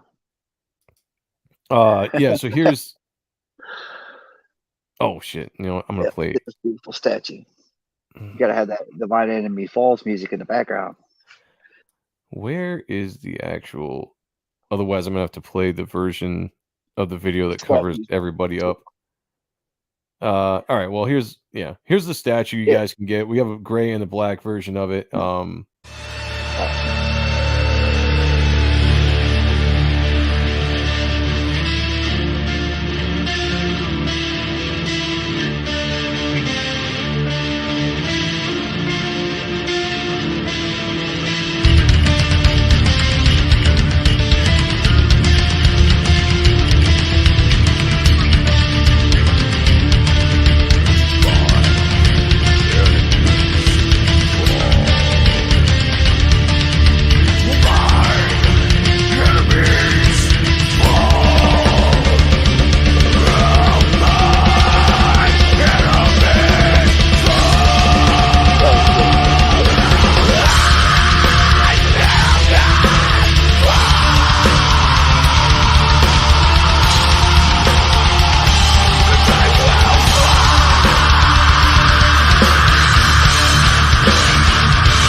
Yeah. I gotta say, I've said it once before, or more than once before, but I'll say it again. Shadowpunk, who designed that Reaper Destroyer figure and will be doing the 3D printing, he's done a ton of characters in this space, from Gemshock to Godlike, Cyber Frog, Salamandroid. He's done Tiger Blue. He's done so many characters. This one, and there it is, his own character right there from his book, Shadowpunk. But the Reaper Destroyer one is, in my opinion, the most detailed one I've ever seen him put out. It looks the most complicated, the most difficult, between the gargoyle, the cape, and all of that. It came out perfect. This is my favorite one he's done so far. So. Yeah, for sure. How many of those are going to be for sale? We've got 50 of the grays limited. The black was supposed to be limited to 30, but I forgot to put a limited number on there. So technically 80 altogether is a limited run of the statues. And depending on how well they sell, if they start moving, we might do a 10-inch one, like a very limited run of 10-inch. Going in the future. But we'll see how we'll see how the little ones do for a little while. And they're 3-inch, 3-inch figurines, kind of that size, maybe a little bit bigger. But bigger, highly detailed. And I'm telling you right now, so if you look on Joe's campaign page, his figure's $45, right? Mm-hmm. Just get the Reaper or get the Destroyer tier. You get that in it. That's true. That comes with it. Because he's fucking crazy. And everything else that he adds to the campaign in the future. Get the limited edition as well. Mask plan. You get all the books. I'm telling you, we get 60 of those sold, which I guarantee they're going to sell. Somebody's going to get the Jason Bascom original art and Yep. a copy of 1 and 2 of his book. Absolute. That's Oh right. yeah, I forgot about that too. Yeah. Yep. Yeah. We're gonna have a raffle off, and one of those 60 is gonna get that. It's gonna be a hell of a prize. For sure. Courtney said I played bass in the mid 2000s with an old punk band called Fang. Nice. But I've been a musician my whole life. Just checked out Mine Enemies Fall. Sounds awesome. I'm going to check out more. Well, thank you. I appreciate it. Yeah. That song in that video was my band, was my old band. And that's actually a song that it was called Mine Enemies, named after the band. Actually, the band was named after the song, honestly. But that's a song that I would like to use as a video, kind of like a Comicscape video I'd like to put out, because the lyric content in that video or the song is very much, I think, like what we kind of stand for, especially with the whole mine. And like, that's the end of the song in that video. And it's an awesome build up to the end of the song, but the beginning of the song is very lyrical content wise. I would love to find somebody to be able to put some images and stuff of campaigns and books and whatnot together and have it be like kind of like a music video for that song. I'm trying to work on that. Yeah, I'm trying to work on that. I might know a guy from for the job. Yeah. Okay. Cool. Because I would love to get that out, because that's one of my favorite songs we wrote. Yeah, I think that could be pretty badass. Badass, man. Hell yeah. Let's see. Oh, yeah. Do you have any CDs, Courtney? Do you have anything on YouTube? Because you can find all my music on YouTube. Yeah, look up Mine Enemies Fall on YouTube. You can find live performances. You can find all the music we put out. It's a great place to put your guys' music out for sure. Oh, yeah, that's a badass shirt. Look at that. See, go to nice. There it is. Shadow Punk. I think it was $65. You get this little guy. You get the shirt and his book. If you got a mod in the chat there, man, put the link out for me. Hell yeah. Tell you what, Razor has been dropping these links, and we appreciate it. The Shadow Punk link should be there, and that was cool about the Shadow Punk campaign. Dojo. If you back that that tier that Rick was talking about, that comes with the shirt and the figure and all that, the book he's working on right now, but the shirt and the figure get shipped out to you immediately, so you'll be getting that right away if you back that tier. If you literally get it, like I backed the book and like 4 or 5 days later, I got the figurine, and then like 2 days later, I got my shirt. It was quick. That's awesome. Nice. Oh, excuse me, guys.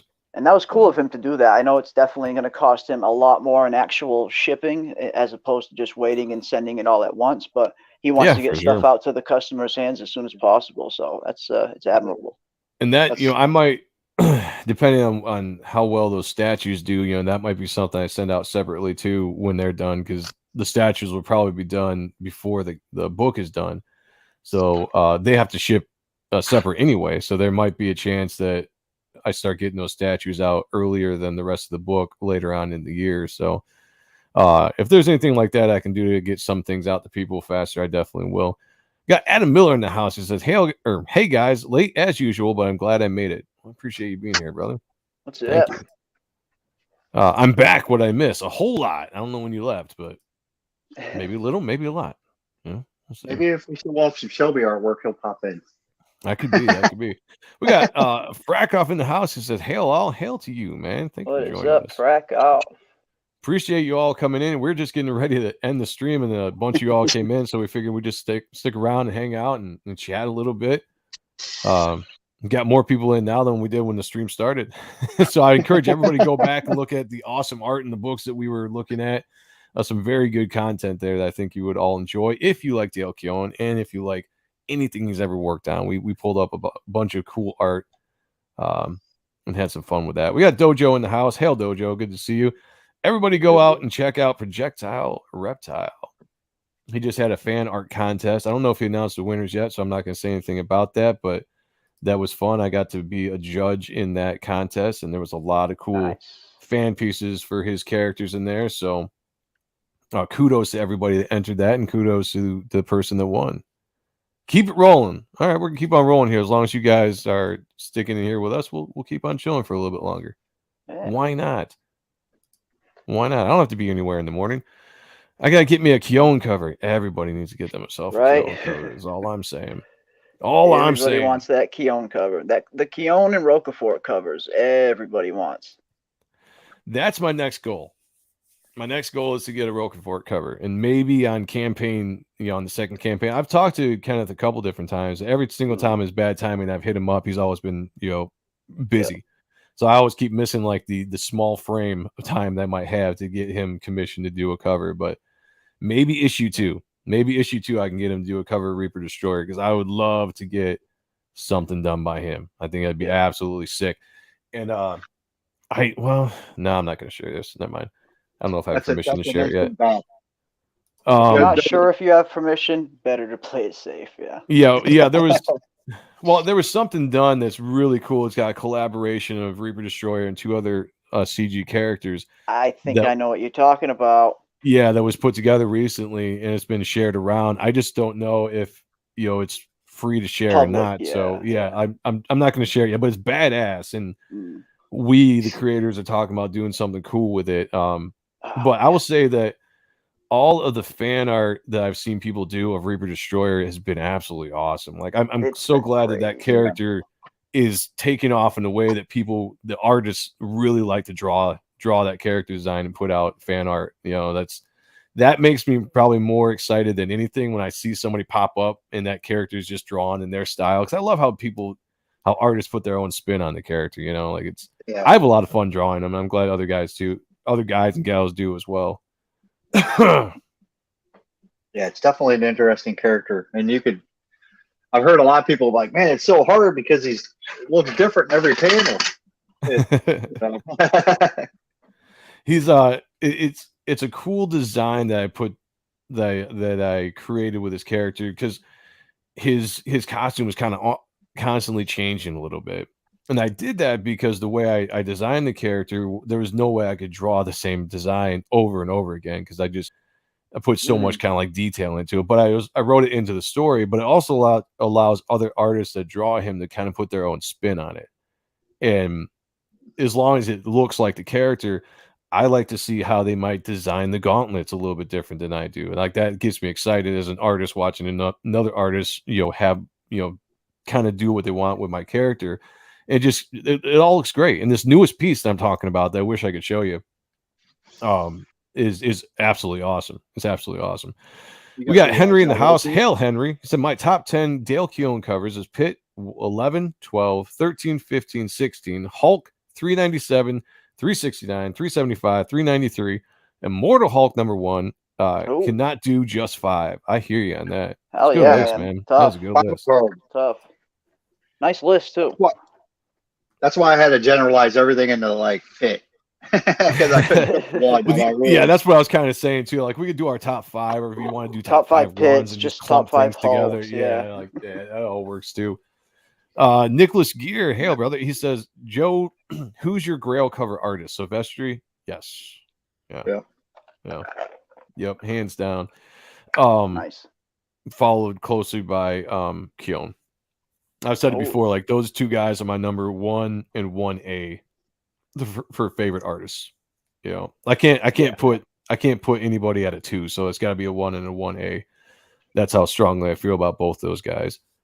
And fortunately, I got to meet Silvestri this year in person and give him a fist bump and get a kind of a mini sketch by him. And I've gotten to know Dale Keown live on streaming and get him to do a cover for my book. So cool, man. Yeah, so 2 of my all-time favorites I've got to interact with in some kind of way. And I gave Silvestri a copy of Reaper Destroyer. He flipped through it for a second, thought it was really cool, had me sign it, and yeah, it was good shit. Good shit. Yeah, meeting Dale Keown and meeting Kenneth Roquefort and becoming friends with them has probably been the craziest thing that's happened since, and meeting, and being able to hang out with John Malin too. Just so crazy, man. Yeah. Damn toxic text doesn't matter. It's not the point of the stream. She said, replace the last part with and a punk and metal night and I ran in Philly.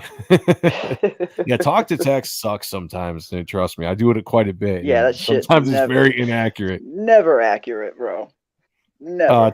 Tomic said Keown's cover is so sick. All right, guys, got to finish pages. Much love, peace.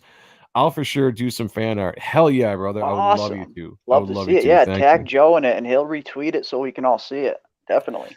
I'm actually thinking about. There have been so many people that have done fan art for Reaper Destroyer. Yeah. I was thinking about reaching out to everybody and see if they would be interested in me collecting it all and doing something with it, putting it in some kind of collection, sketchbook or something. But there's just so many fun, awesome pieces by artists out there, and quite a bit. Like when you start to think about it, there is quite a bit of Reaper Destroyer out there. Yeah, I've seen a ton. And if you end up doing that and you do officially announce it, that alone is going to generate a ton more of Reaper Destroyer fan art. So by the time you actually get down to doing it, you could have a sick little section at the end of the book, or a separate even little supplemental of all just fan art Reaper Destroyer stuff. That's what I was thinking. Like at this point, I might have to find some way to do a supplemental for just to showcase all the fan art, because it just keeps coming in. Like I'll just wake up one morning and I'll have somebody else tag me, and it would be somebody I might not even know, and it just tagged me in a fan art drawing. It might be a headshot or just whatever, and I'm just like, wow, like that's so cool that the character is getting out there like that. Like that was the whole purpose of creating the character. Like I wanted to create like kind of an iconic looking character design that can transcend and get out there. Character is getting out there, inspiring people to go out and create their own versions, their iterations of it. And as a creator, man, that must be a great feeling. Yeah, it's great. Yeah, it's absolutely great feeling. It's everything in general this year has been awesome. Just coming on the rise of people knowing who I am, seeing the work, getting excited for the book launching, doing so well, getting the Keown cover, having people excited about my character and drawing my character. It's just, it's very humbling. It's humbling and exciting. Like I wake up every morning very just blessed right now in life. And if you're a newer creator coming up, Joe is a perfect example of the kind of roadmap you want to follow to find success in here. He didn't come over from DC or Marvel or any of the big two with this big following behind him. He came here and built that following all of his own, from his own channel to this channel to art and stuff, to hopping on other people's channels, promoting his work, getting out there, doing his own fan art of other characters in CG, getting his work out there, getting his name out there. I mean, it should be a real, it's a real success story for people coming up trying to build that name. You just got to get out there and do the hard work. Wasn't no overnight success. No. Take some time if you wanted to climb the top of the mountain. Yeah, and I appreciate it. And I'll say, I got to say it every single time we talk about it, that I had a ton of people helping me, like you guys, both you guys, Leandro, Amanda B. Sean Arendt was always there as a big cheerleader and advertiser. Shout out to the Reaper Destroyer group, shout out to everybody there. So there was a ton of people that helped within the creation of the campaign and the promotion that we put out. It couldn't have worked out better. I couldn't have picked better people to work with. I mean, you guys were absolutely fun to work with, had great ideas. It was a blast. And we're still working on stuff. I mean, the campaign's still open, so we still have stuff we're gonna have released going down. We have plans. So there's still more goodies to come, man. Absolutely. We got Adam Miller said, I haven't drawn Reaper Destroyer yet, but it'll happen at some point for sure. That's awesome, man. I'd like to see an Adam Miller Reaper Destroyer. Adam's a really good artist. Yeah, I'm excited about that. That's awesome. Dojo said Reaper Destroyer is always, jeez, I can't read them. Reaper Destroyer is also on the wanted poster homage to X-Men 141 that Shelby did for me and Jake. It should be at a printer soon. Yeah, nice. Yeah, it is. He did a great job too. Which awesome. Shelby did the variant cover, the first variant cover for my campaign. Oh, I think I know what you're talking about. Yeah, it's got all the different mug shots of all the different characters. Yeah. Okay, yep, I think I've seen that. Awesome. Yep. Awesome. I don't have a picture of it, but Shelby, the first time Shelby drew Reaper Destroyer was this piece, and he did this as fan art. He actually did this as fan art and just sent it to me one day because he was bored, and I was just like, I was so blown away. He's like, dude, use it for whatever you want to use it for. And so originally I put it in the back of the ash cam as just like a black and white pin up here. No, that's cover material right there. Yeah, man. And the more I started thinking about it, I hit him up. I was like, dude, I want to use this as a variant cover. I need you to finish it. So he colored it up. But there's the black and white. It was just for fun. Yeah, it was just for fun. Exactly. It was just for fun. He's like, you know what? I'm gonna draw this amazing piece just for the fuck of it. Yep. And it was cool. Yeah, Like, Shelby's again, a it was one of those. monster. It was one of those times I woke up in the morning and I had a message on my Facebook Messenger, and I opened it up, and he was like, "Hey, I did this for you last night," and it was right there, and I was like, "Holy shit, dude!" I was like, "This is so awesome," and he was like, "Yeah, use it for whatever you want, man," and he was pretty thrilled to use it. That I used it as a variant cover, and I had him finish it out, and he did this fantastic color job on this, and just really, you know, brought my character to life. You know, just, I love the the darker tone color scheme that he kind of went with right there. Really, it's just it's a gritty, hard hitting image and cover. Just a hood and cape. I mean, dude, Shelby's a beast. That's why you got to go back 94 Rage Totality War, man. Let's get that thing up to 40. Oh, absolutely. Really underfunded, man. I've also got to tell him. I've got to tell Shelby next time I see him that. Excuse me. When I was talking to Joe Chiodo about coloring the Dale Keown's cover, I was sending him color references, and I sent him this, and I sent him a couple other things. And out of everything that I sent Chiodo, he said he liked this the best. Yeah. That he said that the color on this, he liked just how it was lit and how the costume was colored. He's like, I'm going to use this personally as a reference for how I approach this character when I color. So I got to let him know that Joe Chiodo was impressed with this overall cover by him. I mean, you can, if you ain't subbed to Shelby's channel, man, American Discord, go sub, because he's got so many channels of him doing artwork like this. Just ridiculous, man. Fast as shit. I mean, he'll do a sick ass sketch in like an hour show, which is phenomenal. Just, you go back and watch the piece where he did the inks for Replicators, one of Replicator 4's pieces, and it's freaking amazing, man. Yeah, Shelby he's one of my favorites. Shelby also did a bookmark for for Snuggie Jr.'s upcoming Stickers versus Bookmark campaign, and we're actually going to be revealing that bookmark Saturday on CG Talk. So hell yeah, come sub, it's going to be fun. Everybody go check out Rage Totality's War. There's a link right there. We got Corey Barton in the house. Hail, that is a mad cover. I agree. There's another, the Barton Bros. Nicholas Gear said, I still feel like getting Shelby to do a cover for my first campaign is what pushed people to back this unknown. It could very well be. I mean, like Shelby's got a following. I mean, he might not be I don't know there's people out there that'll pay good money for Shelby's work. Yeah. Not just Rick, like obviously Rick, but even other people out there. Shelby has he's got a following for sure. Yeah, I'm one of them. Absolutely. Right. If you want to see how big his cover work is, go to Black Owl. Yeah, Black Owl was badass. Look at his total of covers bought, and then add up everything else on the campaign, and he blew him out of the fucking water. Eeyore's Lost Tales. If you go down in the description of this video, I've got all the links to my social media down there. Just click under the video. It should have the link to the campaign, to Twitter, to Facebook, to Instagram. And anybody wants to get a hold of me for anything, whether it's commissions or just to talk or shoot the shit, hit me up on any of those DMs, and I will most likely hit you back up within amount of time that I have. So we got Rob in the house. Hail, Rob. Good to see you, man. Yeah. Sign up for the Replicator 4. It was a cool stream he did earlier with the Barton brothers looking at Kozar. And by the way, those books look awesome. They look so good. Dude, it's so hard to promote all these amazing books, dude. Kozar, I mean, you got 94. I mean, CG's where it's at, man. Hands down. Books, man. You can't argue. You can't even argue with it anymore. This is the new force, man. It's absolutely. These guys are putting in some severe work. It's just Replicator 3 is just amazing. Yeah, shout out to Rob and the Barton brothers for kicking off their brand spanking new show tonight. That was cool. That's awesome. They used to run back in the day, probably more than a year ago now. Rob, Corey, and Clayton had their own show on how to draw comics, and it was one of the better comic book shows in terms of actually talking comics and how they were made, the process and stuff like that. Must have been before my time. Yeah, it was a little over a year ago. Okay. And it seems like I think that's the kind of format they're going to be bringing back. Actually talking about comics, how they're made and stuff like that. So I didn't know that was a shared show.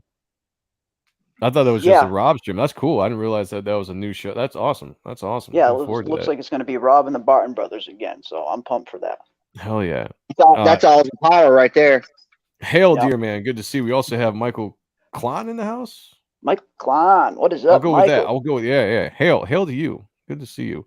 Yeah, that's a new name. I've seen some new names in the chat, and I appreciate you guys coming and checking out the show. If you haven't, please subscribe, hit the bell for notifications, hit the like button, and thank you for being here. Very much so. Yeah, and definitely subscribe to Joe's other channel, The Art and Stuff, where him and his partner Sean go over tons of stuff, all things comics, with great guests. And they go live about 2-3 times a week. It's a really, really fun show. Yes. And shout out to Sean, who couldn't be here tonight. Got some more personal stuff going on. So yeah, shout out to him and his family for sure, and we'll see him when he gets back. Definitely. Rob says, "Don't hire Shelby because I want to." Well, didn't you already? I mean, didn't you get enough? Rob always wants to keep hiring Shelby. Well, I mean, poor Rob always gets his artists, hijacked. As soon as he finds somebody, he brings somebody out of obscurity, gives them a job, makes them a known commodity. Thank you. And take another shot. And then boom, it gets snatched out from under him. Malin will take him, or somebody else will take him. I mean, honestly, dude, if I got on Replicator 3 and seeing that book, I wouldn't. You couldn't take me off of that IP, man. It's an exciting IP. It's a great IP. It'll get better, man. Yeah. It's just, I think 4 is going to blow 3 out of the water. Rob's got one of the more cool IPs out there. And one of the more consistent ones over the 3 issues that he's put out. Yeah, it's right up there with like Graveyard Shift and some of the other big names. Like the Replicator is right up there in my opinion, and that's not even me blowing smoke. Like it's Replicator and Graveyard Shift are right up there with probably, in terms of favorite series overall in CG, it's probably Replicator and Graveyard Shift, with the Lucent being my favorite overall book, and Groken. But man, I highly recommend the Replicator. And the artist that Rob has for the Replicator 4 now is probably it for me anyway. It's looking like his best artist that he's got to date. I mean, this guy is for real. And wait till now, is that guy doing interiors too? Is he just doing the covers? Interiors. Is that the Goodman guy? I don't know. If I want to even say his name, for Rob getting his stuff stolen all the time, but I think so. Rob, if you're still in the chat, if you want to jump on, come on in. I'd love to talk to you. Get in here, Rob. Do some work. Show some Replicator art, bro. Got some new names in the chat. Let's show them your beautiful, beautiful new artist that's probably going to get stolen from you in 6 months' time. Because he absolutely does. The artist it looks great, man. Yeah. The cover he put out was just fantastic. It's ridiculous. If he's doing the interiors, my God, watch out. That was a hard set to give away. That was what? That was the hard set to give away when I. Oh yeah. For your on the Jeremy show, the Lord Crackhead show. Oh, that was crazy, man. Luckily, I bought 3 sets of each, though, because because you're a mad lad. Right, yeah. Corey's saying go ahead. I was just saying, Corey's saying he thinks it's the same artist from Replicator 3. So maybe I thought it was a different one. Maybe the Goodman guy's just doing the cover. But regardless, like, man, awesome. The art looks great. We actually auctioned off a Replicator 4 interior piece of artwork for the giveaway that Rob donated, and I believe it went to Amanda B. Yes, so. yeah, I was so upset. All right, let me tell you, quick aside here. This awesome giveaway that Jeremy did, 3 weeks ago or something? About 2-3 weeks ago. Yeah, something like it that. was absolutely awesome. I was down in Chicago at the time at a convention with Phoenix and the Diaz brothers. I know, otherwise you would have been on panel with us. Yeah. And I'm sitting there, all right? I'm sitting there. We're in the Diaz brothers studio, so we could jump on with you guys. And we just all 8 of us crammed in there. And we're sitting there, and you launched the campaign. I'm at number 88. That was the number that was assigned to me. And you... Or maybe I was 87. I can't remember. Maybe I was 87. And you hit the generator, and I'm watching it tick as it's going.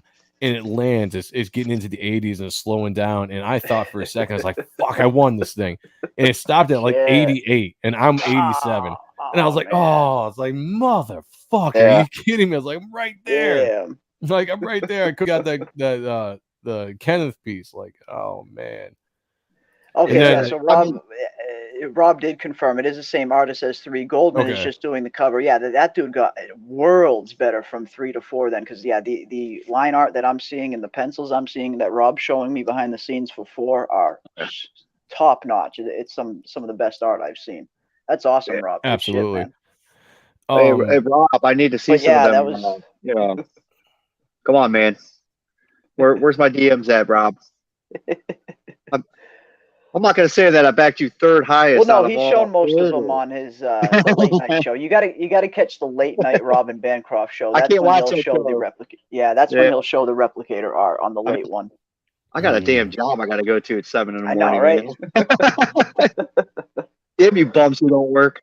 Well, that is, those bogans that are 12, 14 hours ahead of us. It's tough. All right, so Eeyore's Lost Tale said, can you share the last pic I sent you? If not too difficult, this is my favorite image. Where'd you send it to? I don't see it. Check my Facebook. While he's doing that, if we got a mod that can link Lord Crackhead's channel too, man. Subscribe to that. Absolutely. Check my Twitter. I don't see it in there either. I threw the link to the giveaway stream in there. So yeah, anyone who wants to subscribe, we do shows every Wednesday and every Saturday night. And pretty soon we will be covering all things House of the Dragon once that show starts as well. Oh, I'm looking forward to that. You got me pumped up to actually want to watch that. Oh, I can't wait, man. I think people that think it's not going to be good are going to be surprised. I'm not seeing anything in here. He said Facebook Messenger, apparently. Okay. Well, I've got I've got 3 different Facebooks. So let me better probably going to Twitter. Dude, on Twitter, man. Yeah, find me on Twitter because that's primarily where I'm at. Yeah, Twitter DMs just make everything a lot easier, especially for us when we're on streams. We can pull it up and share it much quicker. Here, let me I'll throw my Twitter's down there. Yeah, go to the description below and just send me something on Twitter. That'd be a lot easier for me to find. Because I forgot I do have 3 different Facebook messengers and only one's hooked up on this or signed into this computer. So Rob said I can't, I'm driving. Likely story. Excuses. Yep, that's what I'm saying. You can't ride a kangaroo and join this panel? What the hell? You can't ride a kangaroo and stream at the same time, Rob? You slack. Oh, Rob, you ain't an Aussie. That's my first commission. No worries from the line. Shit, I on there. Oh, that. How do you think, K? How do you do it, K? I don't know what it means. I'm stumped on that one. Sorry. That my first commission. No worries from the line. Shit, I on there. Oh, that's how you do it, K. Huh. I'm not sure. It's got to be talk to text. It's got to be another talk to text going on there, is what I'm thinking. So, yes, just hit me up on Twitter, man. That's what he said. The voice text messed up. Yeah, okay. I mean, they need to come out with a much more accurate voice talk to text type thing. Oh, they do. Yeah, they absolutely do. A lot of them get things wrong all the time.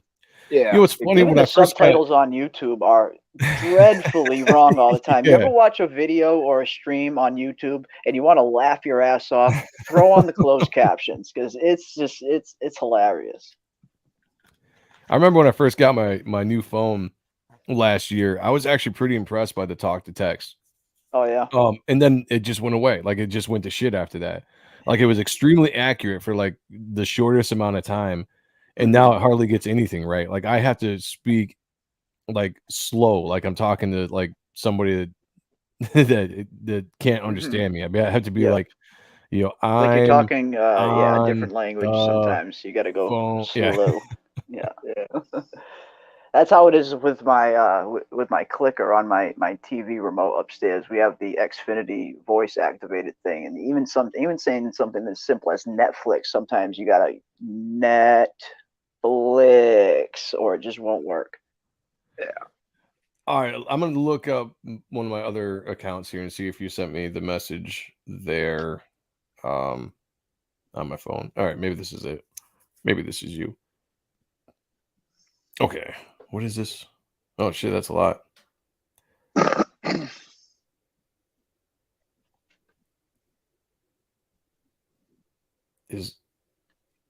Oh yeah, this got to be you. All right, so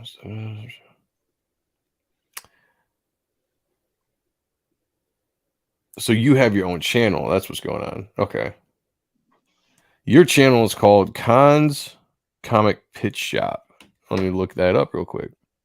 Oh yeah, if you got it, if you find the channel, throw the link in the chat. We'll try and get some people to sub to it, and I'll definitely sub to it as well.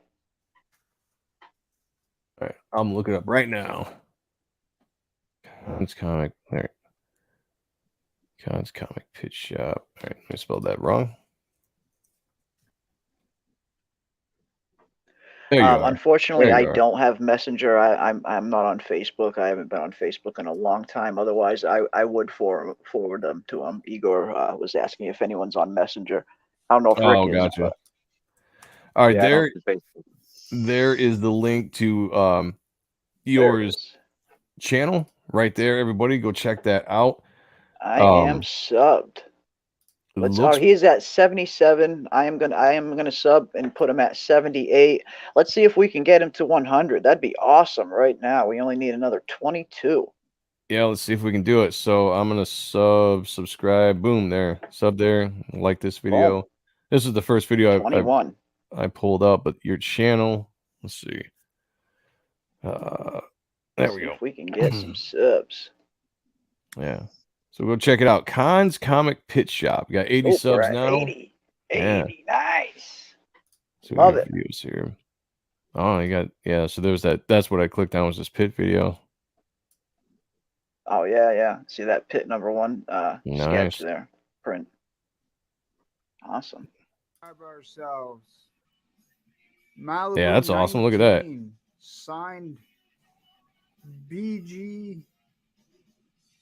W? I wonder who signed that. Fuck, I forget his name. Button. He helped him with the first half of Pit. Did you read the disclaimer? Hail Stoneman, good to see you, brother. Thank you, Dojo. Good to see you. Dale Cohen's. Awesome. Oh, dude, I got that. How to draw. Yep. Oh yeah. I've got all of those how to draw books from Wizard. Those were great. Those were great back in the day. Those in the old how to draw comics the Marvel way. Yeah. Well, that's cool. Maybe I can learn to draw my own comic book now. Oh wow. Sub 82. All right. Thank you, Stippling Vaughn. Hell yeah. Thank you, guys. You guys are great. Yeah. Do it up for sure. Let's see. We got 31 people in the chat. We can definitely get this channel to 100. Let's see. Yeah, if everyone just goes and gives a quick sub. I mean, that's how we grow channels around here. Just it doesn't cost anything to sub. Yep. And who knows, you might stumble onto some content that you really, really like. I found a lot of the smaller channels out there on YouTube sometimes have the best content and have the most fun streams. Yeah, it seems like this is an unboxing video, just looking at some cool shit here. So yep, some nice pit stuff. And we got pit number 1 right there. Yeah, you got 14 right there. You got a bunch of pit issues there. That's badass. Well, he's in the pit. He's subbable. Yeah, exactly. Yeah, see. What's your thought that's on? Awesome. Look at that. Yeah. Oh, sick. That's nice. Actually, let me bounce out for a minute. I'll go sub real quick. I'll pop back. There you go. Awesome. Yeah, that's cool shit, man. Yeah, everybody go check that out. Sub for sure. Let's see if we can get that up to. I'll pull that down for the time being. We'll check that out a little bit later. 82 subs, just 18 more. We could get them to 100. That'd be awesome. Hell yeah. You can put it on fast. She was a long video. Yeah, well, I just wanted to see what some of the content was. But yeah, everybody go check that out. It seems like it'd be good stuff. Yeah. Sorry, there was some other shit in there. Yeah, no, it's all good. It's all good. All right, let's see what we got going on here. Oh, that was my camera. That's right. Oh, you know what? I don't know how much this camera's gonna hold up, but I want to show y'all if I can. Show us. We are at 83 now. Awesome. Oh yeah. So if this holds up, my trip to Chicago a couple weeks back, I got a bunch of prints. So this was the Remark print I got from Mark Silvestri. Did that badass sketch up there. I got a video. Man. Yeah, dude, it was so fun watching him draw. It was, I almost welled up watching him draw. Like it was that fun of an experience for me. Like I was so emotional just to watch him do his thing in person. You know, like it was so crazy. Yeah. But got that signed. One of my favorite Darkness covers, Darkness #1. Yeah. Signed by Mark Silvestri. Got it in this really cool plastic thing that they were selling. My favorite all-time Cyberforce cover. Oh, right hell here. Yeah, man. Like Cyberforce 12, I think is what this is. And I got this the last day I was there. I had to get it. I spent way too much money. Way too much money. This one is one of the coolest pictures of Batman you'll ever see. This was a black and white print. This one was inked originally by Bat. It was a cool red signature on there. The Bat. Yeah, look at that. But that was an awesome print. Had to get that one too. This was another Darkness cover. Actually, no, I don't know if this was a cover. I think this was maybe Darkness half. I can't remember. Oh, okay. But what up to Jeremy Burtz, who just joined us? Good to see you. Oh, hell, Jeremy. Good to see you. We got Adam just subbed. Appreciate you guys subbing to Eeyore's channel. The link is in the chat a little bit above. Yeah, everybody trying to get him to 100 channel. Subs. Yeah. Trying to get him to 100, and we are getting closer, about 16 subs away. Yeah. Oh, actually, let me see if I can do this. If this is holding up. No, yeah, of course it goes right out of focus as soon as I do that. There we go. There it is. So yeah, this was one of my favorite prints, and another one I got signed by Silvestri. And then sick, I got to meet Greg Capullo too. And I got this print, the Spawn print. Oh, all right. This. Damn, a nice Greg Capullo. Yeah. Meeting Greg was cool. He was a cool dude. Yeah. Cool motherfucker for sure. That's what's up, man. And you know what's funny is I said this on one of the pre-recorded videos I just did the other day for the Batman Spawn announcement that was coming.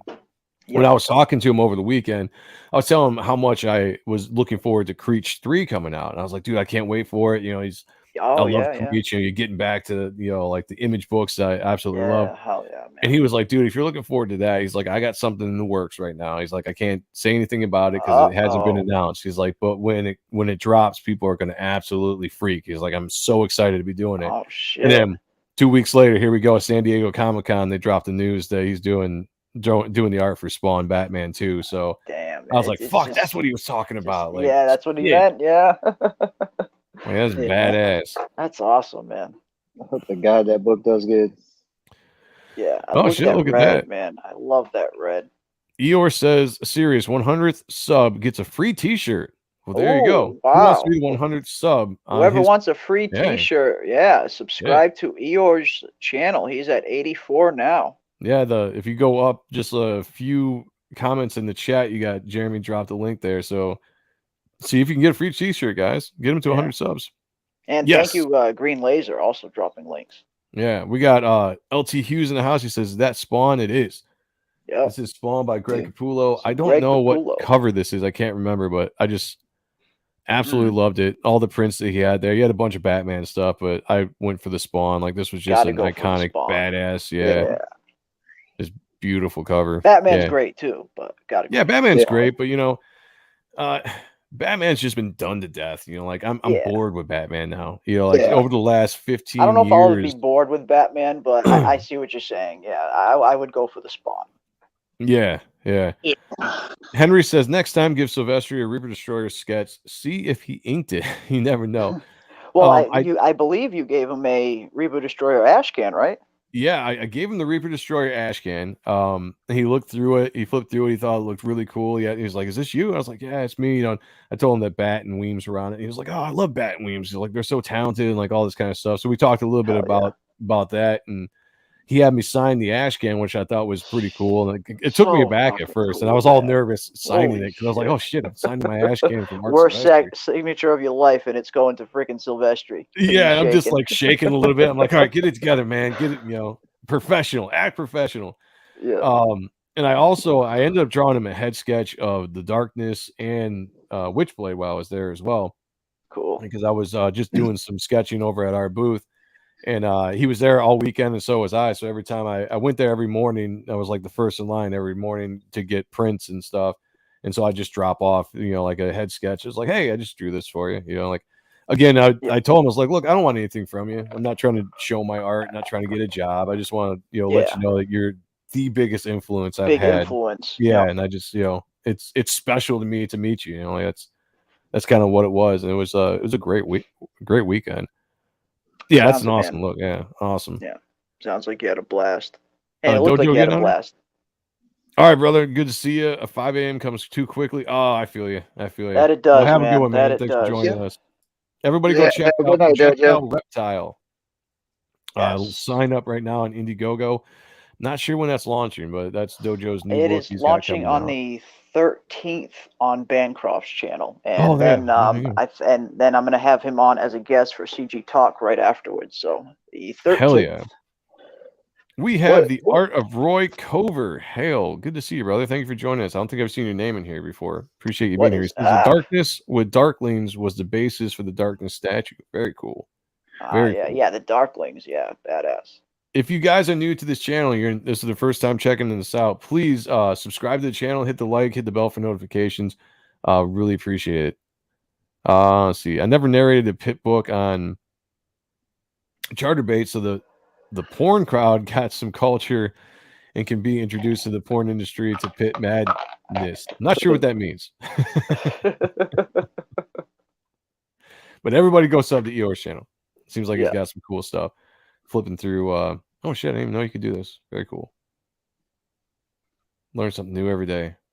That you do, man. You do.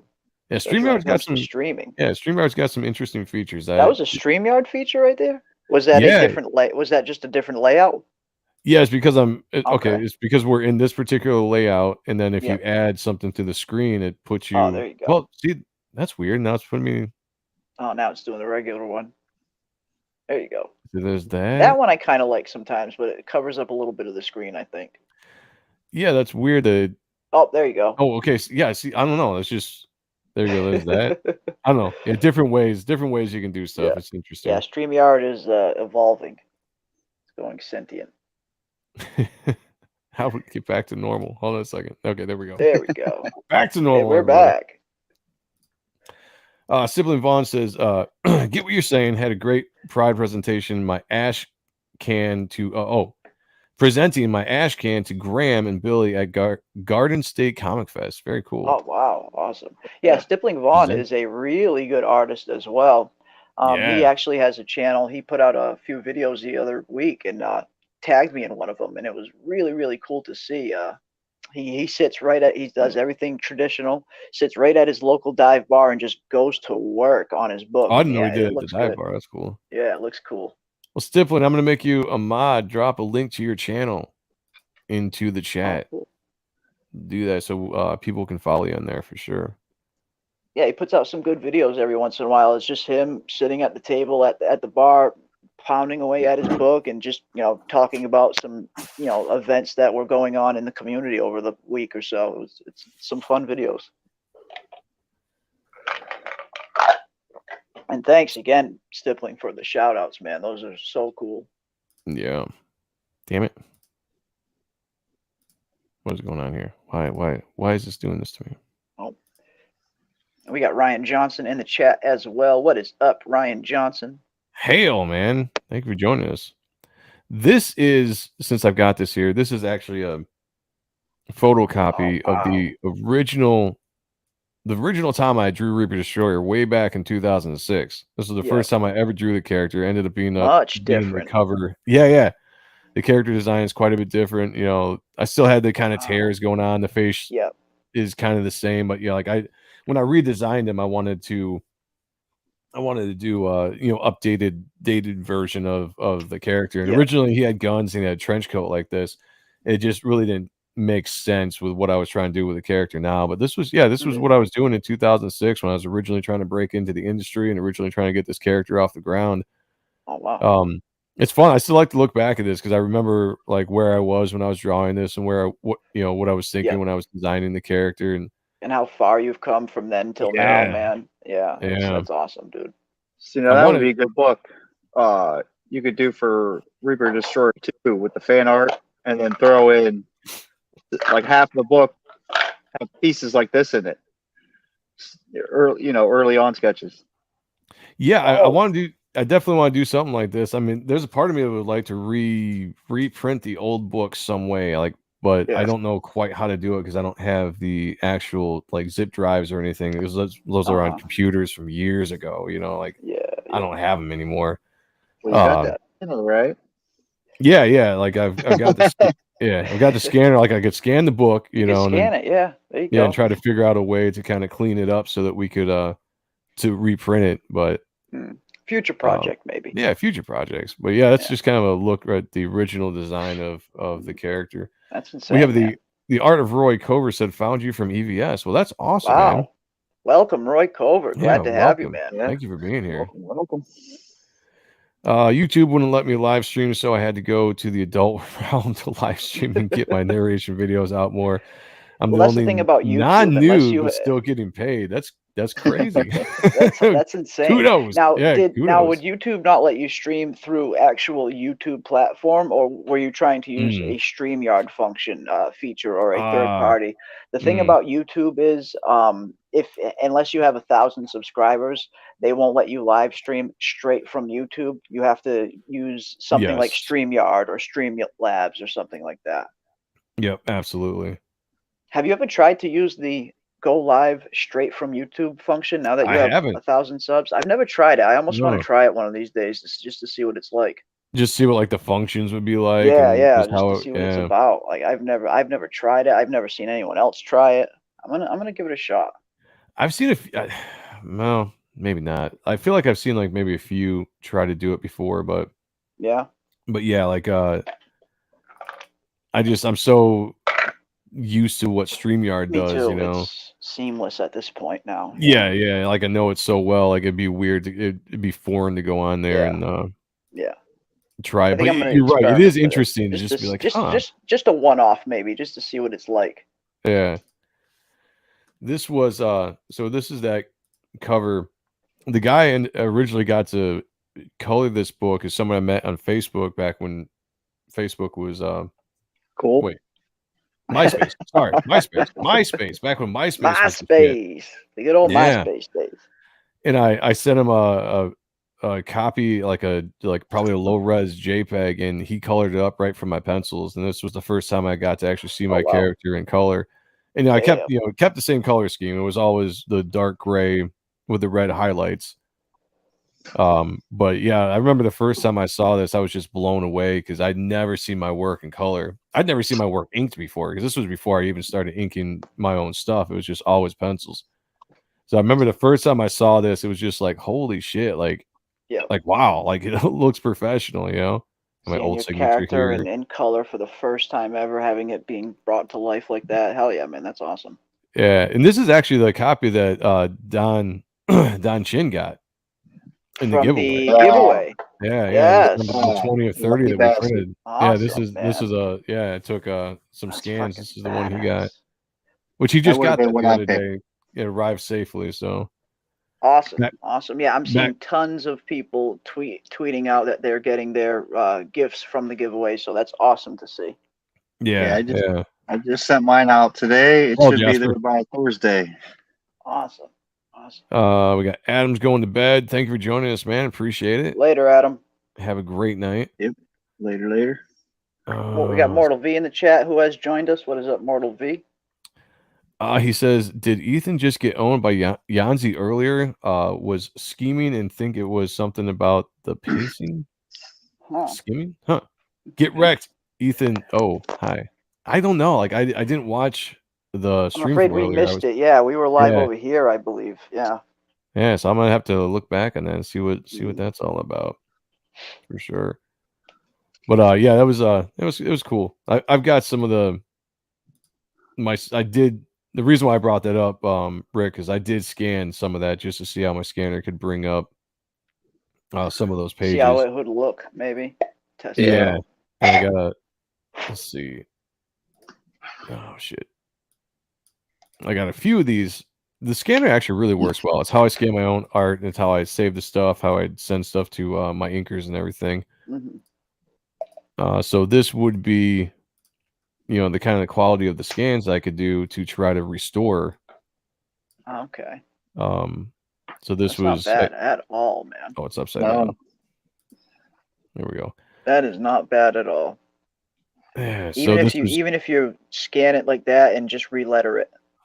Yeah, I was thinking like I might have to do that, re-letter it, or maybe have somebody go over it and recolor it because a lot of this was unfinished. I think the colors even are fine. Even just a nice little re-lettering, I think you're good to go. Yeah, but that's up to you, man. Yeah, I'm thinking. I definitely like if there's a call, if people are interested in it, I definitely am thinking about doing it down the line, or maybe for their campaign number 2. Cool. We'll see. Let me do one more here to get this one up. A lot of awesome Reaper Destroyer stuff that's going to be coming down the line, and I can't freaking wait, man. Yeah, yeah, I'm excited, man. Like this has been a great year. It's been a great year. I've just been so blessed, and it's fun to share this with everybody, the journey that I'm on. Looking back at old stuff like this is fun because it's cool to see how far I've come as an artist and where I was at that point. I look back at this work, I'm still pretty proud of the stuff that I did back then. You should be, man. I didn't know what the hell I was doing too, and like that's the big thing. Like I had no idea what I was doing. I see you experimenting with some, panel layouts and stuff like that. Like seeing old work like this is great, man. Yeah, and seeing the progression that you've made till now, and I see some of the insanely sick panel layouts that you're putting down on Reaper Destroyer now, and I'm like, oh wow. Thank you, man. It's cool, man. Yeah, and like this is like again, it was all just influences from from the guys that I grew up idolizing, and that's it shows through in my work for sure. And that's another thing about most of the people around here. A big majority of them didn't go to school for this or anything like that. They're all just self-taught from the stuff that they've read growing up, and it's so cool. Snake Dog said she scanned a 68-page book in 10 minutes. I don't know if you call that reading. Huh. I still don't. Yeah, I missed everything. I missed whatever happened, so I might have to go check that out. Yeah. She said, or she did, but she read it quickly, whereas Shane took his time. So their criticism she gave was premature. Even Shane said it was. So they read the new Cyberfrog book. Is that what we're talking about? And they were giving feedback on that. Is that what we're saying? Not sure. She said it was slow in the middle because the middle was more world building instead of action. Okay. Oh, I guess they read it. Okay, that makes sense then. All right. Right on. Jasper said, I like that art. Doesn't look dated. I'm a fan of the flat colors. Oh, well, thank you, man. Appreciate it. Yeah, that was I was, in my early 20s, just kind of for the first time working with other guys that were, amateur guys, and we're just trying to put out stuff, and we put out a unfinished book, took it to a con, sold 30 some odd copies. If you do want to check out Yanzi's opinion, it's at timestamp 344. All right, I'll try to check that out at some point. Yeah. What are we looking at, Rick? Oh, so remember what I was talking to you earlier about the Shelby? Yep. Oh yeah. Okay, so. Okay. I mean, they're hard when you actually he does these sell streams where he'll sell these on a stream. So is that a metal print? No, these are just. Oh, okay. Like they're basically like foil print, like a hologram type. Dude, and they're way better in person, man. I mean, you can see kind of the foil. No, I was gonna say that's coming through really nice, even on your phone. Like that's it's yeah. Dude, like I said, I probably got 30 here. This is a Tucson exclusive that he just did for the one show. And Okay. but I'm a big Madam Satan fan. He hooked me up. But dude, Shelby's level of just that's different awesome. things he can do. I mean, it's just it's amazing. Let me see if I can get that just right. I mean, you can see the foil on those things are amazing. Yeah, that's great. That's great. Joker pieces. This is why I was trying to recommend it to Joe earlier, maybe to pull up some of his artwork and print them out like this, and sell them.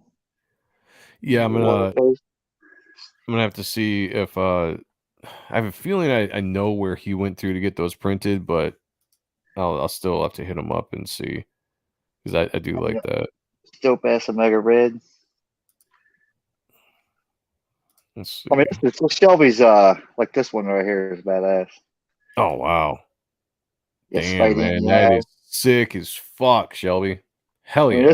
He's my favorite artist. I mean, I'm actually gonna put Shelby in my top favorite artists of all time with Silvestri and Keown, just because I've got to see so much different work that he's put out. These prints, man, for $15 plus shipping. So it's like usually he'll do $15 for shipping, or $5 for shipping. Those. I mean, those print packs are incredibly cheap for the amount of prints you get from Shelby art for that cheap. Yeah, he's actually losing money. He's losing money every time he does a sale. He needs to charge more. I always tell people when I recommend it. I mean, throw him at least $5 if you can. Throw him $5 extra. You know. Yeah. He hates when I say that, but I mean, dude, he's taking a loss on these, and this is why I order 20 at a time. Like I'm not gonna lie, I've got more I'm getting. Jasper says I'm a fan of the foil prints. I think it's always okay. It's absolutely no. They're not for everybody. I get it. I get completely sucked into them. Like I love like them, the shine. Like I'm like so shiny. Yeah. Like and they're not. He doesn't have all foil prints, but most of them are. Yeah, he gave away a ton of. Sorry, like this one right here. Oh, there you go. There's the. Hell yeah! There's the Platt homage. Dude, Shelby's a monster, man. But just his level of art. I mean, his level is just ridiculous, man. Damn. I love this one. Yeah, he gave away some sick prints during the giveaway. He gave away those Star Wars prints that were signed by David Prowse himself, awesome. the Darth Vader actor. And then he gave away 3 incredible Deathstroke prints that were signed by Manu Bennett. Dude. So Shelby's in the chat. He says, "Love the foils. Left the regular stuff years ago." Yeah, no, Shelby. These are gorgeous. I've never seen these before. This is beautiful. This Space Godzilla is one of my favorite fucking pieces, dude. Yeah, that's great. It's so beautiful. Yeah, like they look fantastic on the foil. I mean, like that's just But when you get them in your hands, they're even better than what they look like. I mean, look at this Galactus piece. It's sick. He's like reaching out, trying to grab Silver Surfer. Come here, bitch. Yeah. But I mean, dude, he's a phenomenal. These are definitely worth the money, man. He's got a little bit of everything. Like you got to have killer clowns from outer space. I mean, if you ain't a killer clown from outer space, I don't know what the hell's wrong with you. Eeyore said, "Need that Joker is my number 2 favorite character." Was there a Joker print in there? He's got a bunch of badass Jokers. I've got a couple more that I got to get. He was saying to drop the link. So Shelby, you a mod? If you're not, I'm gonna make you a mod. Drop a link to your store. The link for if they mean the link for Rage Tality's War, I will find it and drop it. That and then his channel, I think, is what he's talking about. And the channel. All right, I'll drop both. Okay. I think he's gonna do another one of these where he sells these streams. I think he said. He usually does them once in a while, right? He'll just kind of go live randomly and boom. No, that was awesome looking. I'm jealous. Oh, there's 2 American. I want that now. Got it. Here is the link to his channel. And I will Hell yeah. And I will find the link to the his... black costume Oh, Spidey. I thank agree, you, Henry. That was, of course. that was Mortal great. V's in the chat. He's got the links. There we Mortal go. V's the man. Thank you. Thank you, Mortal V. That's what's up. Yeah, there's Shelby's channel, and I'm sure he'll drop the link to Green Laser. Mod already me if you dropped it. dare. You're a mod, Shelby. Go ahead and drop whatever you want. I trust you. Yeah. Oh, Oh shit. okay, here's the Joker piece. Hold on. Good stuff, man. It's Yeah, coming, it's man. Yeah, probably there you go. I got a couple more. I gotta Oh, there I you got go. some Shelby Nice. stuff I can show off. Yeah, let's do it. Now, Take Shelby is going to be rebooting this franchise, and That he's is the rumor. from what I've heard from Shelby, Look at that booty. he's going to be keeping maybe 2 or 3 characters and scrapping the whole thing, rebooting it from the ground up. The Dark Nice. Shrine thing. No, I like wow. the original Dark Shrine too, but Look at that. Look at that. this Godzilla shit is Damn, bro. dude. I've got he's got a And King what are they Ghidorah. all 11 by 17 or? Yeah. Yep. Nice. I mean, dude, his Godzilla shit's awesome, dude. The Yeah, detail that he puts in was his great. Godzilla. Insane, bro. And then, like I said, Shelby's one of my all-time favorites Nice. for sure. he's got a King Ghidorah one that's just fucking insane. I bought them all for my kid, because my kid's a big Godzilla fan. Nice. They know to death. I mean, look at that foil. I mean, this is ridiculous. Yeah, no, it looks beautiful. I love it. Look at the the Max in there. Very cool. Yeah, Shelby's next level. Yeah, he's just. Hands I mean, down, one the of the model is best we have. different. Look, I mean, a little Silent Hill action. He's actually got about 4 more different Silent Hill pieces too. The nurses. God, I can't even think. I'll be ordering them here pretty soon. I got about 30 more I'm going to buy. I can't help it. Eeyore, it's in there. If you look at Rage Tality, the link's in there. Also, Shelby's channels link is in there. Just go up. Yeah. Mortal V's dropping links. You can sub to his channel too. He's got an American Discord. Yeah. Then he's got a link. So if you go to his channel, you can link onto his. He's got a store where he sells stuff too. Not the prints, but he's got books and stuff like that. But Yeah. Yeah, I gotta find out where you get these done from, man. sure. I want to start venturing into hit the 'em up, con yeah. scene and getting some of these foil Yeah, prints. you like go to a that. con with some of those, some of your Reaper Destroyer are on a big foil print like that. Those are gonna go, Joe. Yeah. Those are gonna go, Joe. Well, I imagine. Yeah, I was gonna say, imagine that the Shelby's, sell really well. Like that's Oh hell yeah. hell yeah. I mean, if I was Oh, just I know- cruising by a booth and saw that shit on display, Hell I'd be like, yeah. fuck, damn. I know Phoenix does pretty well with his metal prints. Dopey. Yeah, Phoenix does great with it. Nah, Look at that. Love me some RoboCop Let's see if I can get certified. by Peter Weller. Nice. Apparently, Peter Weller ain't the most gracious guy to talk Really? to. Really? Yeah, my buddy said he tried to strike up some small conversation with him, and he really wasn't having that. Oh, that's too bad. That's too bad. The only thing I liked that Peter Weller ever did was RoboCop. I mean, everything that's else I it. saw him in, I was just kind of like, you kind of look like a pussy, dude, without all the metal. He was he was Yeah. good in one season of 24 with Keith Oh, was he? Sutherland and Jack Bauer. Yeah, he was pretty good in season 5. Other than that, yeah, I haven't seen him in anything that was good. Yeah, Shelby's saying you can grab his variant cover to my campaign Reaper Destroyer on it's live on Indiegogo now. Awesome cover, one of my favorites.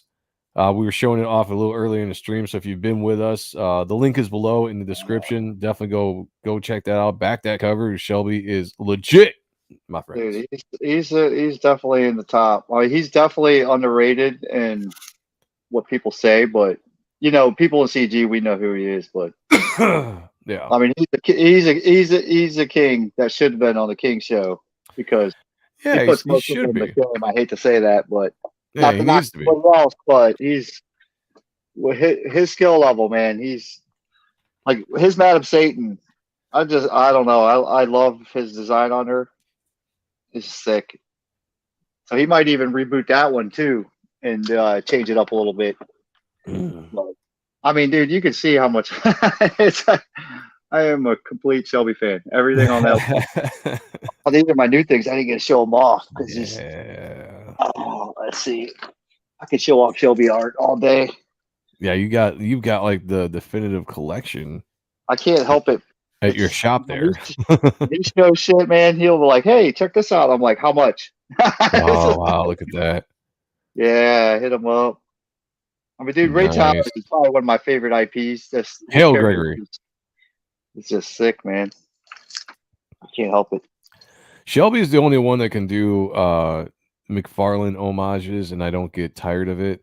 Everybody Yeah. else that see does it. I'm just like, all right, get over it, man. Like, Yeah. I'm so sick and tired of seeing like the Spider-Man homages. But Shelby's look cool. Like I can dig Shelby's. Everybody else, I'm just like, screw it. Yeah, I mean, and it's funny because he could do it with any character. Shelby, you want to jump in here, man? Get in here, Shelby. Bring in Shelby. I'll send him the link. I'll send you the link. Are you good? Yeah, All right. just he's got some sick stuff, man. And I tell you, he's been doing this stuff for so long. I mean, yeah, he's got madness out of him. Look, he did that in one fucking stream. He's a mad lad. That's the thing. Yeah. Shelby's not only incredibly good, but he's incredibly fast, and he can go that fast and maintain that level of skill. It's crazy. I mean, he can do that. He's up there with Roquefort in my book. Madness, yeah. I mean, I just put him above so many other. Yeah. Like this one's really sick. It's hard to see. Like in getting the artwork. That's why I started. I started switching over to buying artwork. Like this one's just madness. What are you talking about? Weird. Got a Prophet homage there. Just there he is. He's just at a new level, man. There's the man. Hail, Shelby. What's going on, brother? How you guys doing? Shelby. Doing good, man. We were looking at some of your work, and I was just about to show them. Well, I had it. Dark I had Shrine it that you're about to. Yeah. Oh, burn that one. Yeah, I'm gonna. that one's burn that one. Yeah, that's from like 90, 96. Yeah, that one too. That's the variant. That one's hard to find. Yeah, I only got 2 of those. Don't burn those. Burn them. That way, there's only 2 in existence. Yeah, we wrapped up the Dale Keown portion of the stream, and now it has become the Shelby portion. Yeah. I'm gonna add that to the title. Yeah. Well, everybody, go back Reaper Destroyer. Back my cover. Look at those beautiful AAT, Shelby. How are you not proud of this work?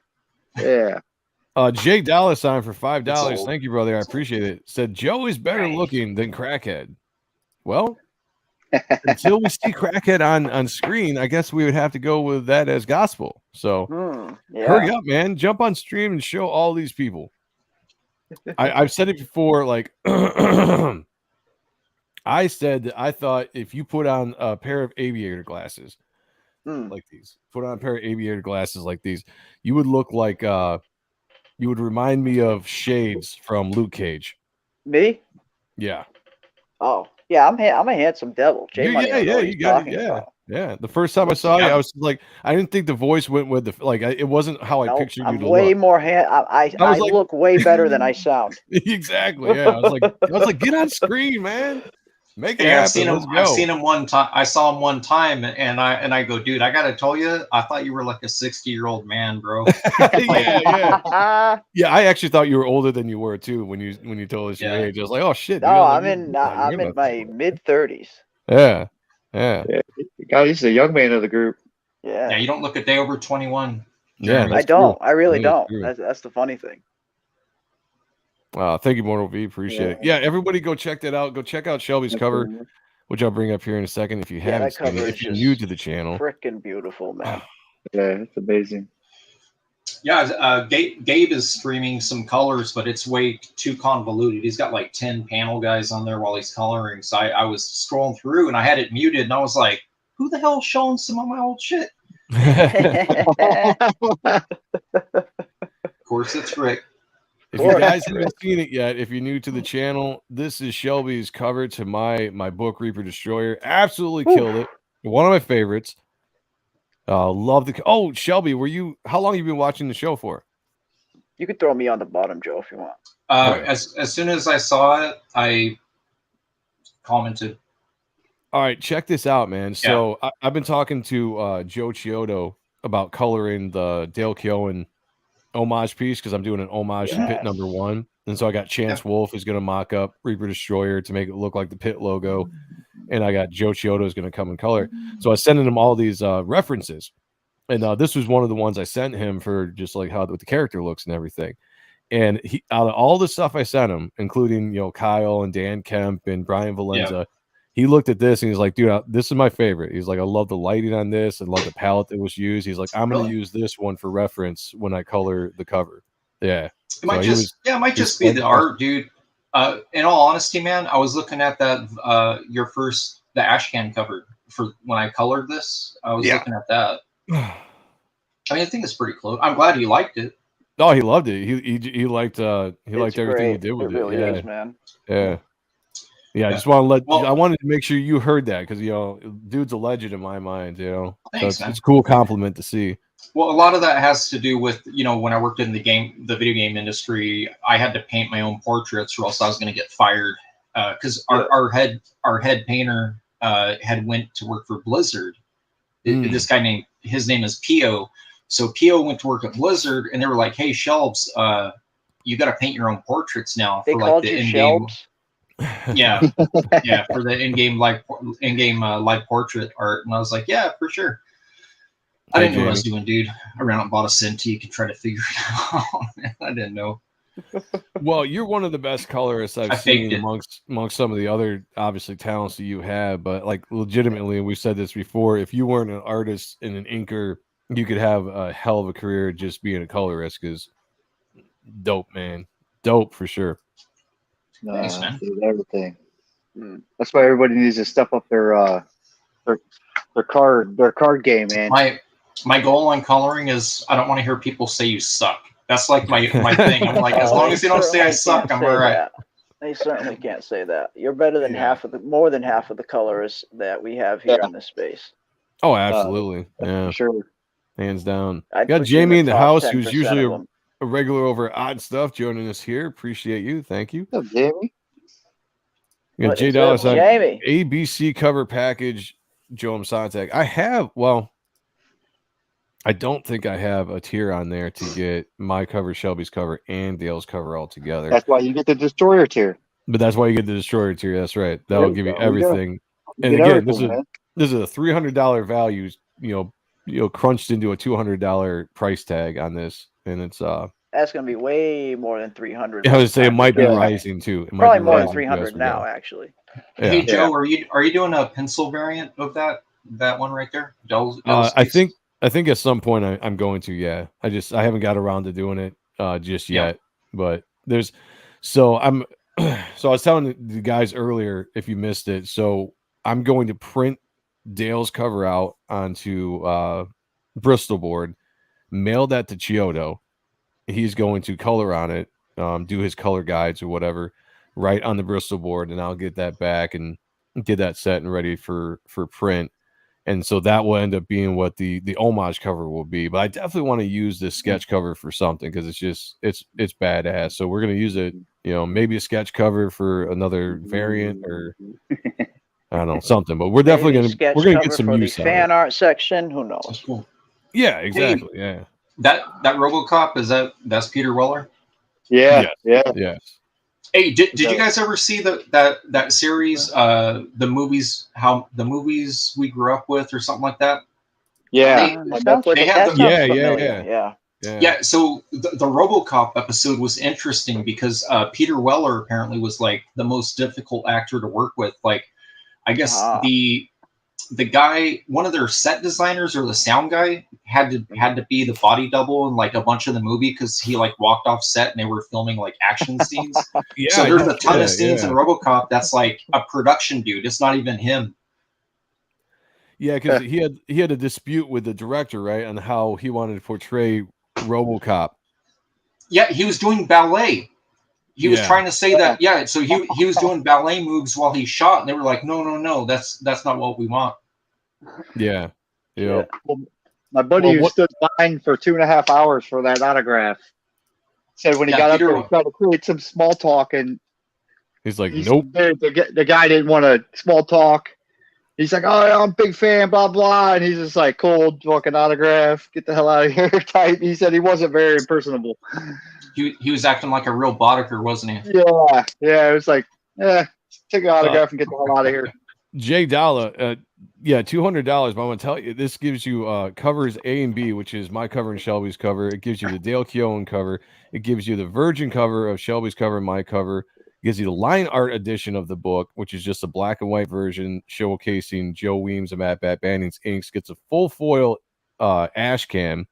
Limited, the mystery book 1 and 2, which one of the mystery books is the Dale Keown cover. It gets everything that comes with the campaign, whether it's the cards, the prints, all that kind of stuff. It also gets the statue, your choice between gray and black in that tier as well. So that's why we're saying, like, yeah, it's a high price tag at $200, but man, you are getting crazy amounts of money stuff out of that. This is very similar to the Honeycomb subscription that EVS did. Where you're getting a ton of shit. It's like Joe said, it's the subscription to the entire campaign. Everything that's in the Destroyer tier is already worth well more than $200, and there's still plenty of stuff that Joe's going to be adding to it as well. Anything that he adds to the campaign in the future, you'll get for free if you back that Destroyer tier. So it's if you want all things Reaper Destroyer, that is the tier to go for. Yeah, absolutely. We got Ryan Johnson says that sketch would make a cool T-shirt. That would be kind of cool, wouldn't it? Like a white T-shirt with just that sketch on it or something like that. Even black, yeah. Or even black, yeah. Even black would be cool. You got you still got that picture of the Bascom piece? Yeah, I got to find it real quick. I had to clean up my desktop earlier because it was crazy looking. So I just took everything that was Reaper Destroyer related and threw it into one file. So one folder there. Yeah. Yeah. I got a whole folder saved of just Reaper Destroyer art. Nice. And there's a lot of beautiful pieces in there. But yeah, that Jason Bascom piece was great, man. And again, Rick, awesome idea, man. Yeah, that was all Rick. Yeah. I got something special I want to do for Shelby too, but I can't tell him. You can tell me though later, Rick. Yeah, I'll hit you up later. Gotta love the surprises. You gonna print up your own bootleg copies of Reaper like Jeremy? Well, Shelby, that's the last time I tell you anything in confidence. Oh, my bad. I was kidding, guys. All right, where is this piece?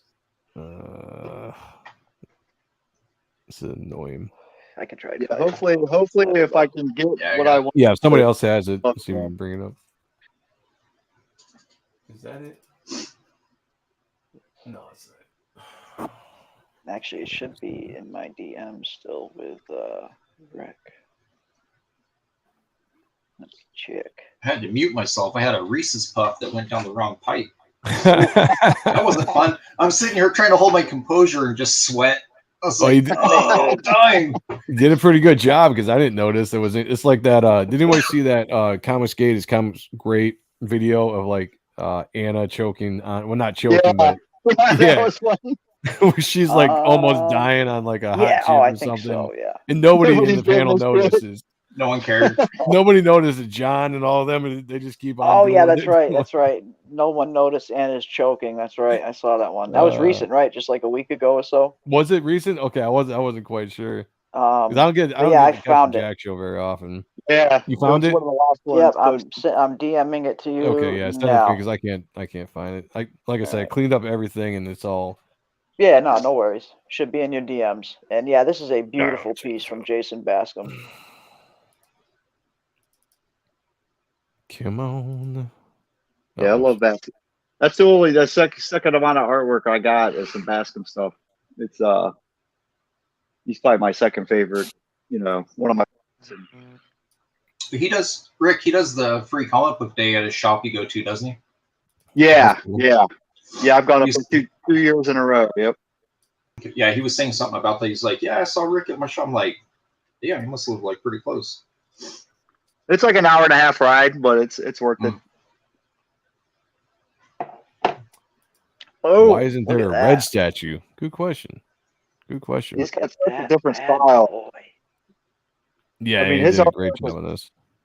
Different than like your normal comic book artist. He's got his own style that, like, Joe wanted me to send him a piece of the art, like a picture or something, and I'm like, I can't because I because you haven't don't seen know it yet. who it is.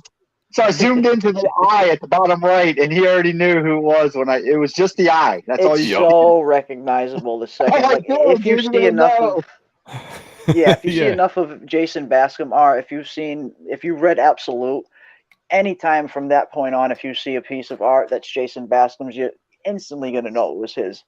And yeah, he's just got one of those crazy distinctive styles that's like, okay, that's a Jason piece, definitely. Yeah, Almost hands like down. I know one of his big influences was Jonathan Weishak, and that really comes through. I don't know if any of you are familiar with Jonathan Weishak. If I'm you're not. look No, him like up. Oh yeah, when you're done looking at this, look him up. Actually, I'll try and look him up and send. Yeah, look Weishak's him a up. badass. He's been doing some variants for the Alien book since Marvel got it back. Oh really? okay. Yeah, but Yeah, he was a big influence on Jason's style, and it really comes through if you look at his work. Some of his best stuff are his sketchbooks from around 2010, 2012. Really good stuff. So I would say Weishak is kind of like McFarlane meets Sam Keith meets That's what Scott I was Williams. Say, yeah.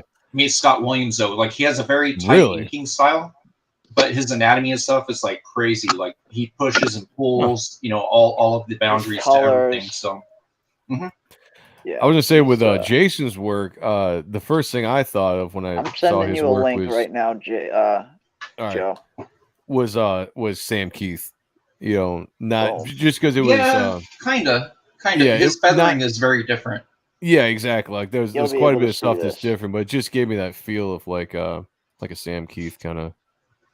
It's right below the that Okay, let's see. piece in the DMs. Let me bring this You'll see up.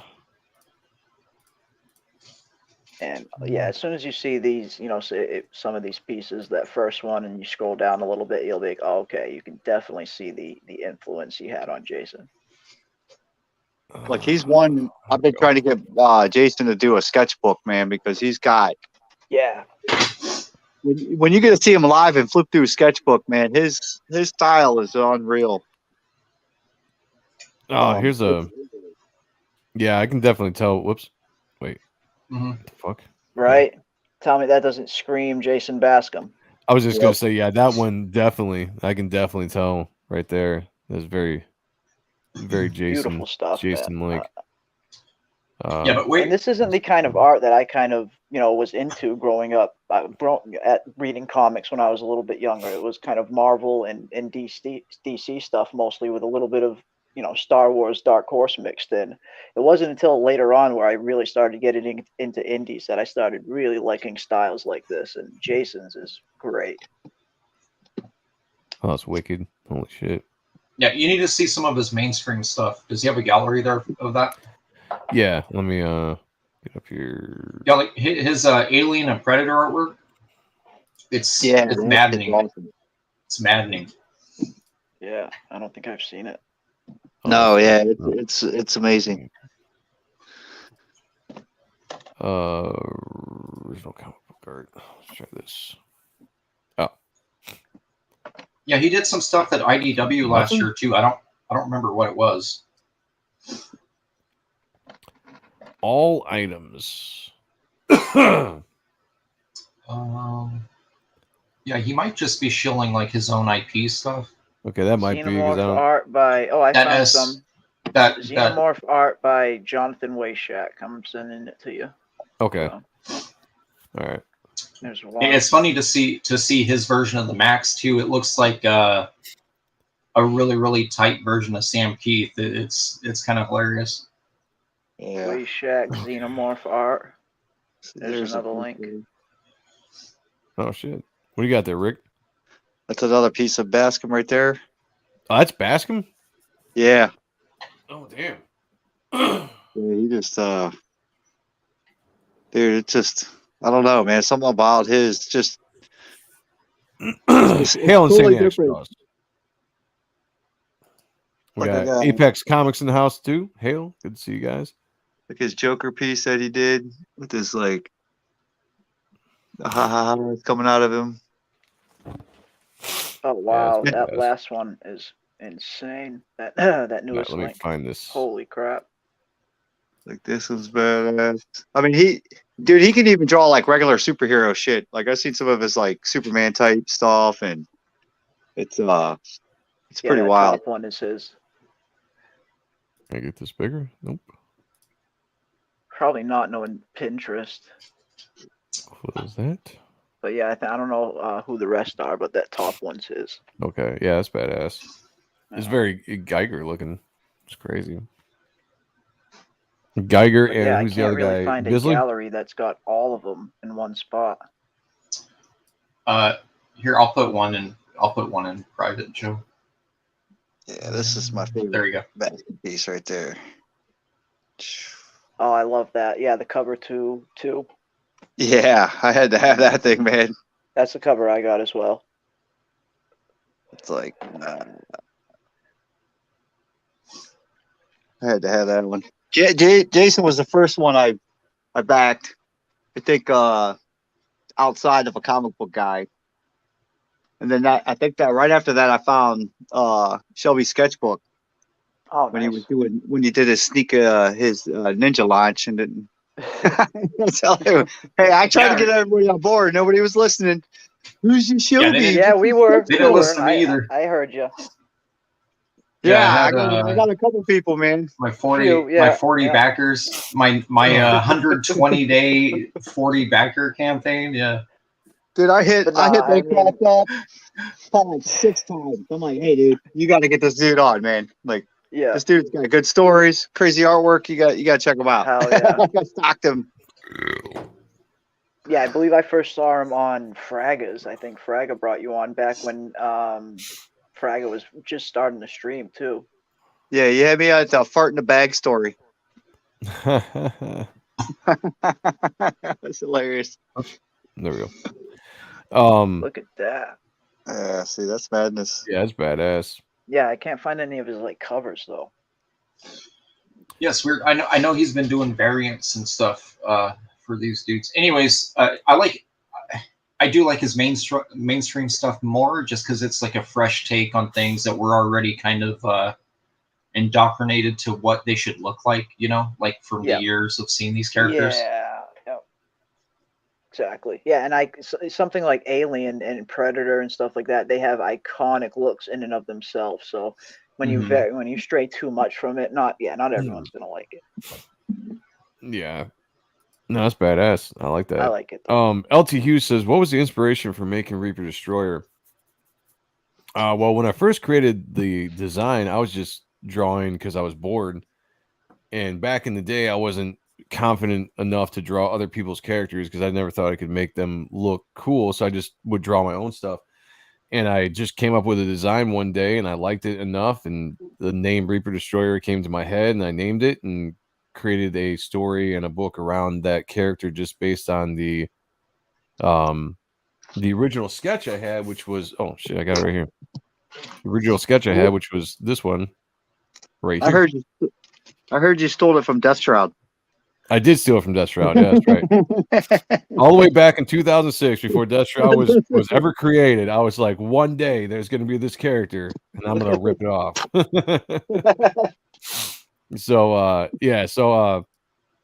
did that there, and just the story came together over years and years of reworking it, and now we're to a point where it's heavily influenced by my kind of dive into conspiracies and ancient worlds and kind of some ancient alien feel and some of my biblical studies and things of that nature, but it's very my homage to the dark superheroes of the 90s, you know, like Spawn, The Darkness, Moon Knight.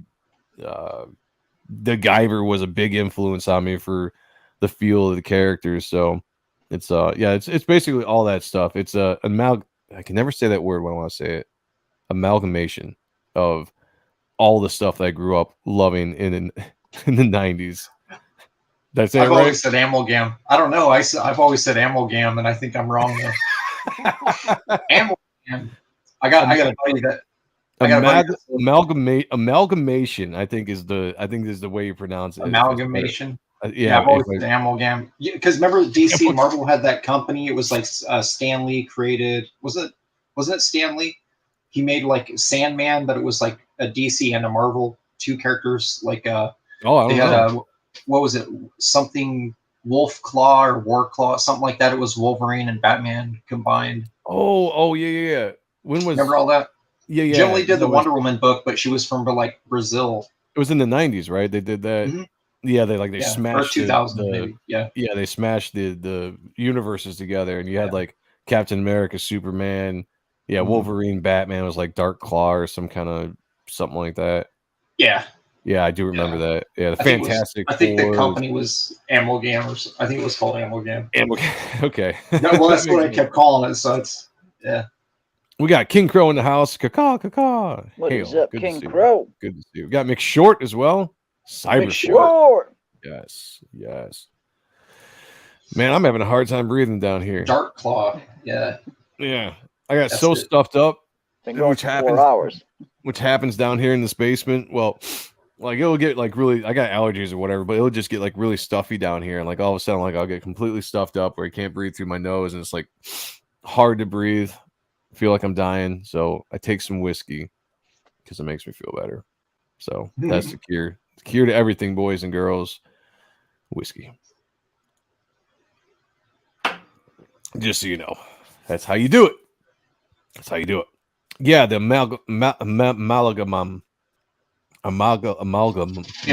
Mega Lamb. It's Mega Lamb. A Mega Lamb. Yeah. It's the Mega Lamb universe. Hell yeah.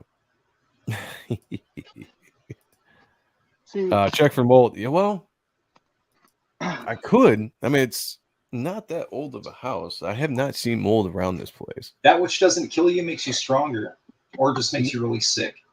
Now, when I was living in the band house when I was in my 20s, that was a rundown house. We rented it. It was a piece of crap, and we tore that house apart. Which is parties and shit, but that had a lot of like black mold all over the place, and I felt like shit when I was living in that house until we moved out. So I kind of, what the fuck is down there, Rick? He's showing you.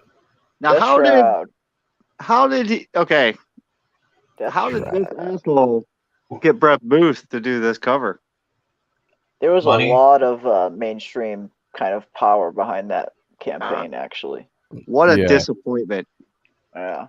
Chad Larson turned out to be. What a fucking douchebag. They had Kane and White on interiors. Like, yep. Are you kidding me? Kane and White? That book should have done way better. This book should have doubled. But I think it ended at 20-something thousand. But once he came out against Comicsgate, that fucking put the nail in the coffin, man. This book should have doubled. I shared another image in private. So this was a Metallica poster by Wayshak from a while back. Yeah, I see that. Go on, Rick. Yeah, LT Hughes Conspiracies. Yeah, I've got a bunch of fun things in my book. A lot of stuff that's just you'll see. I got ninjas in there and friggin' demons and stuff. It's gonna be a fun book when you guys read it. You got AAT. AAT, that's right. Dudes Zomside. Yeah. They shared a character named Access, which was responsible for keeping the worlds from combining. It was also used to explain why some crossovers seem to take place in a shared universe. I just remember like the visuals. I don't think I ever really read it. I think it was pretty hard to follow, anyways. Yeah. Look at this dope ass cover. Ooh, look at some.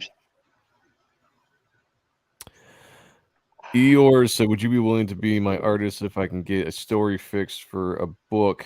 I want it to be about me living 30 years of hell and found out I'm a Morlock, and then let the story turn into superhero story then." AAT, yes. I'm not working on sequentials for anybody else right now because I got to finish Reaper Destroyer. I am taking commissions for a short period of time for covers or pinups or whatever, but not working on any kind of sequentials right now. Shelby might. I don't know. Shelby's doing stuff for everybody. No, I'm busy. Never mind, he's busy. I'm busy right now. I got too much. Shelby's really in demand. He's all over the place. Like everybody's got a piece of Shelby right now. He's like, Well, I just butt. barely finished that Rex thing for Shane. So that supplemental, right, yeah. He got that back. I wish it would show more. I know he's closing out. I think today, right? I wish he showed more of it. With DVS. They just shut down a few minutes ago. Oh, okay. Yeah. I was gonna back it again, and I completely forgot. Well, I backed it once, so. Well, it should be open for another hour and 45 minutes. They usually close around 3 a.m. Eastern after you hit the close. Yeah, you want to get a supplemental book. That's what you want. That's what Shelby worked on. Yeah, I should get that. So yeah, it's a badass. Forget the main book. Just nobody cares about the main book. Shelby supplemental. I did 16. I think it's 30. It's 30. It's over 30 pages. I did 16, and then there's another artist. I don't know if he said anything about it. There's another artist that did the other half. Yeah. Awesome. Nice. Yeah, and Glorious Rex is going to be fun. I can't wait to get both of those. It's open until Thursday at 3 a.m. Everyone's saying. Nice. Hail Noah. Shelby does a book a day. Just like Jack. We actually got a little piece of Shelby we're going to be unveiling on Saturday. So that's going to be fun. Part of the book. Mortal V says, I've been credited by Marvel in print once or twice. Doxed. Really? Interesting. Is that true? The mystery. Is he telling the truth, Shelby? Who's been credited? Was that Mortal Noah V? You said? No. Mortal V. Oh, I no, thought Mortal you said V. Noah. So that's probably true. Yeah, anything that Mortal comes V, out of I might believe. Yeah. if they're under Noah, 18 years old, believe them. They all lie. Yeah. I guess EVS is streaming all day tomorrow. All right. Right on. Cool. Right on. Well, Shelby did another cover. It's a blood foil variant for Return to is that Rainbow Camp, or the hell was that one you did? You know what I'm talking about? What, for a horse? City of Rot? Yeah, City of Rot. So they're having a second chance campaign right now. Yeah. They haven't shown anything for that. I don't know. Yeah, I got to talk to them. They don't show anything. They just show like your name, and it's called a blood. I think a blood foil. What? Yeah. Yeah. So of course I went and backed that shit. I was scrolling through and I'm like, last chance. Okay, so the books are cheap because they got the scratch and dents, or you could get a mint one. And then I'm scrolling right, and I'm like, Shelby Robertson blood foil variant. I'm like, add to cart. Nice. Blood foil. That's funny. That's that thing I showed you, Rick. I was actually thinking about calling it that, but now I can't. Damn it. Why not? You can still call it blood foil. It's not the name of the book. They're just calling it that. You know. Yeah. Do it, Mortal V. Do it. Do it. Whatever it is. He said he can DM you a scan of it so he can prove it. I got no prize for it. So the uncredited. Oh, I believe. Oh, yeah. Mortal V, did they send you that letter that was like it was the no prize envelope? They used to do that where it was like an envelope they would send you and it was empty. Or would have a piece of paper in it that said your no prize. Yeah, for real. They used to do that. Wow. That's awesome. Signed by Stan. Sometimes Stan Lee would sign them. Good old Stan. Stanley's Soapbox, or whatever it was called. Yeah, yep. Oh, yeah. Stanley's Soapbox. Well, do that, and let's check that out. I'm going to have to bring this stream to an end pretty soon because I have to get up to take my daughter take my daughter to school. She's not working yet, but once she does, she's going to earn some money for the household, damn it. There you go. But take her to school in the morning, so it means I need to get some rest. Yeah, and, I gotta finish I can't my breathe. House of the Dragon videos. I can't breathe. Yeah. Plus, I need to finish The Boys. Damn it! I gotta finish the last episode of The Boys. The season 3. You're on the last episode right now, Joe. Yeah, that's the only one I have to watch. Episode 8, I think, is the last episode I get to watch. So yeah. I'll wait to see the way they kill him in the end. No, I haven't watched any of them. No, I liked it a lot. Season. I like The Boys. It's a fun show. It's one of my favorite shows. It annoys me how much like left leaning it is, and how much it kind of harps on conservative gun. I don't know. I feel like they That's- poke fun at a lot of that stuff. Yeah. The weird thing is it's so Seth Rogen is like a producer on it, so that's why why it has so much heavy bullshit in it. Yeah, I was I Yeah. knew that for sure. As soon as some of that shit was popping up, I was like, oh, that's the funniest thing is like what they tried to do with what was her name? Homefront. Who's the female? Oh, that turned out to Stormfront. be the Stormfront. Yeah. So I just thought the funniest thing is how like the whole wolf in sheep's clothing thing. She was like the ultra wokey character in the entire series, and what she turned out to be. I was like, find out, yeah. And I was like, you know, that didn't really play out the way I think they tried to make it play out. It actually kind of it reversed the. So I was a little confused. I thought I was like, this is total, you know, agenda. But, it's funny because it didn't really work out. It actually made them look worse in a way, you know. Mm-hmm. Got Shane in the house. Hail, Shane. Good to see you. You know what I didn't like about? I like the boys. I like the boys quite a bit. It's a fun series. There's some things I wish they wouldn't do, but I like boys. What I didn't like about this season was the reliance on dicks and buttholes. Like I'm just like unnecessary amounts. So there's nothing. Yeah, there's nothing after that first episode, first scene. There's nothing they could do after that would be like shock value, like they tried in that other episode with the big superhero orgy thing. Yeah, that's what I'm talking about. Yeah, but it didn't have the same effect because you had already seen a guy walk into another guy's penis, dude. Like it's like, all right, this doesn't really. Yeah. I was watching that episode and I knew something like that was going to happen because Sean had already watched the series, and he told me he's like just wait, dude. He's just like he told me a little bit about it with no detail. He's like, I don't want to spoil it for you. So I knew something weird was going to happen, and as soon as I kind of saw the shrinking guy and like I kind of put two and two together before it happened, and then it happened, and I'm just like, oh my God, who thinks of that shit? And it kind of it hurt watching. Character wise, the one that bugged me the most is I feel like they simped out the two characters who of the boys, oh geez. Okay, so the black guy and Frenchie, both of them. Yeah. They kind of made them both very like unreliable in the entire season. The mother's milk guy was so obnoxious and annoying in season 3, I thought. Right. But he wasn't like that in the other two. He was like hard headed. Yeah. It didn't really make sense to me. I was like, I think they kind of lost track of what this character was supposed to be.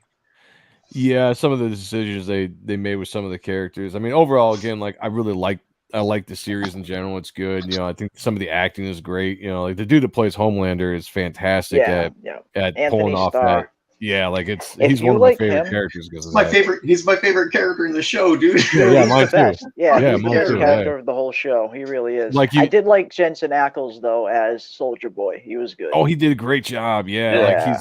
Like he was good, man. I hope he comes back. But if you like Anthony Starr as Homelander, you need to check out his first show, his breakout show. That was insane. He was the main character of it. It's called Banshee. He plays this con fresh out of jail, and he's just this ultimate con man, heist guy that gets into a ton of stuff. He assumes the identity of a small town sheriff in Pennsylvania and kind of goes at it with the local mob there. It's a really good show. Banshee on Cinemax. I just want to say it's real on a quick, bunch of different streaming services too, though. Shane was in the chat. The Inglorious Rex is closing tomorrow at 3:00 in the morning. I think someone said Thursday at 3 a.m. Thursday at 3 a.m. Yeah, so that's closing soon. Everybody, go check that out. Back it again and back it if you haven't backed it, and if you have backed it, back it again. Snake Dog says, Joe, this is a tame compared to the comic. We'll say that I like the show more than the comic. Never read the comic, never had a desire to read the comic. Checked out the show when it came out, thought it was cool. Typically, this is not the kind of comic I would read, but the show, it's a show I would watch kind of thing, you know? Yeah. Like the whole, overpowered superheroes are, power corrupts pieces of crap, working for ultra violent corporations kind of and thing is not movies and necessarily, shit. not necessarily the thing I read for comics, but the show is different for sure. There should have been more boobs to balance out the dicks. That's what I'm saying. Like, if you're gonna have all the dicks and buttholes, at least get some more titties in there. Like that first episode of season 3 almost made me shut the whole thing off and not even continue watching. You know what I mean? I'm sure you know what I'm talking about. Yeah, like I'm I almost didn't make it past that. But that scene got me to kind of jump in the same way as the very first scene where where he's holding the girlfriend's hands and she's gone. Like, that one for sure. That one was a great scene in the first episode. Yeah, but what made you jump in? What made you jump in this one? When he sneezed? The sneeze. Yeah. Okay. For some reason, I knew that was going to happen. Like, I just had a feeling that I just waited for it, and I was like, to me, he was doing tons of cocaine right before he did it too. So but not only that, even like when he dived in, like the way that the effects that they made, it looked so good. Like I almost didn't make it. Yeah, like I had a hard. I was cringing watching it because I was just like, like I didn't know how to react as far as like I'm this is disgusting, like it almost hurts watching. And then when you get around to the hero-gasm, which apparently hero-gasm is supposed to be this big nasty thing from the comics. Oh, you get around to you get around to the hero-gasm episode, and it's tame compared to that first episode. Yeah. Yeah, really? one of my best friends. He's been there from the beginning, buying the books, and he was telling me everything that's different. Like they reverse rolled the a lot of the characters and what happened. Yeah, the like, Stormfront wasn't a girl in the comics. Yeah. And then one of the other ones was the whole thing with with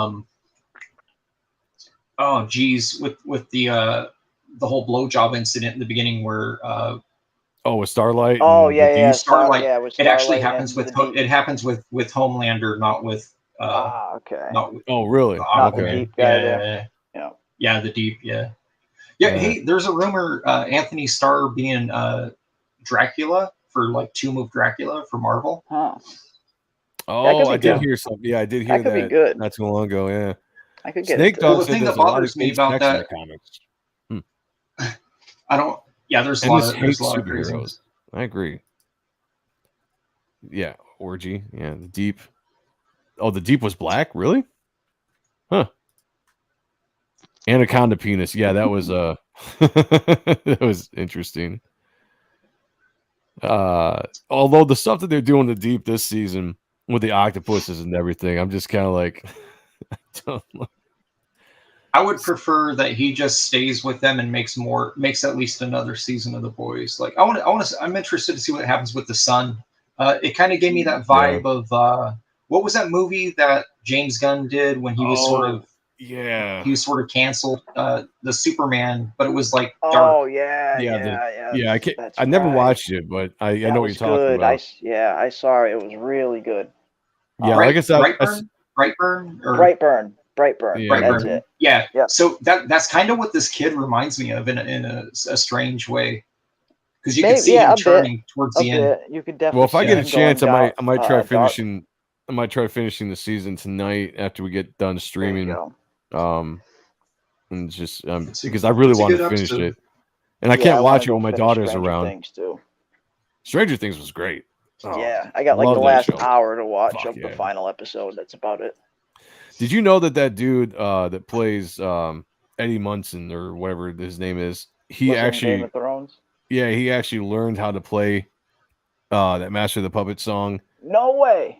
He really played that. He actually played it. He didn't do the solo. Somebody else did the solo, but he had some experience playing the guitar. So when the part came up, he went out of his way to actually learn how to play the song and practiced it for months, knowing that scene was coming up. So when you watch him do the scene, you can actually see him play it. That's what's up. Now, I don't know.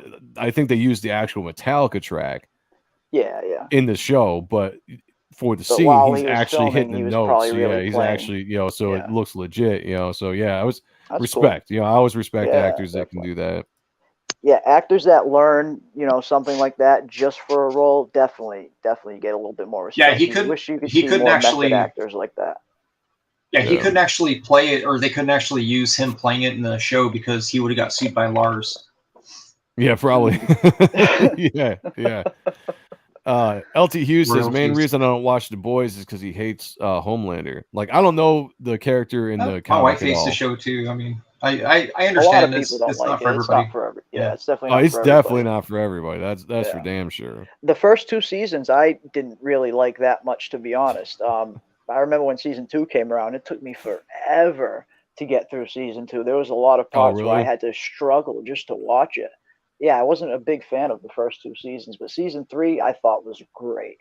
I've been a fan since the beginning of the show. This is actually, oddly enough, this is the first season of the 3 that I hadn't gone out and watched right off the bat. And mostly it's just because I'm busy. I'm a lot more busy now in life than I was when the first 2 seasons came out. But usually I've gone and watched those pretty quickly when they've been out, or just because they come out weekly, right? On Prime. You can't binge those. Every week they would release, This is the first time I actually waited for all the show to come out, and then I've just binged it. So but I dig it. It's a good season. My wife's making me watch she's making me watch Umbrella Academy with her now. She's already watched the whole thing. The season I will say though, good, but the rest. Well, actually, I was at season 2 is kind of where it kind of caught my interest because it really that's why I ducked out. It just it's because I felt like it made me think more. I felt like it was a little bit. The first season felt a little kind of vanilla. I don't know. I'm trying to be nice about it. Steve said Rob Stun, the bassist from Metallica, did a solo for the recording. That's pretty badass. Yeah, the Umbrella Academy season 1 I really liked. I liked it. I thought it was cool. I liked the concept of it. I was looking forward to season 2. Got into season 2. I don't think me and my wife watched more than 2 episodes, and I just wasn't feeling it. Like, I was just like, I'm kind of bored, and I stopped. I haven't watched it since. And it had nothing to do with the whole Ellen Page thing. Like, that happened all after that.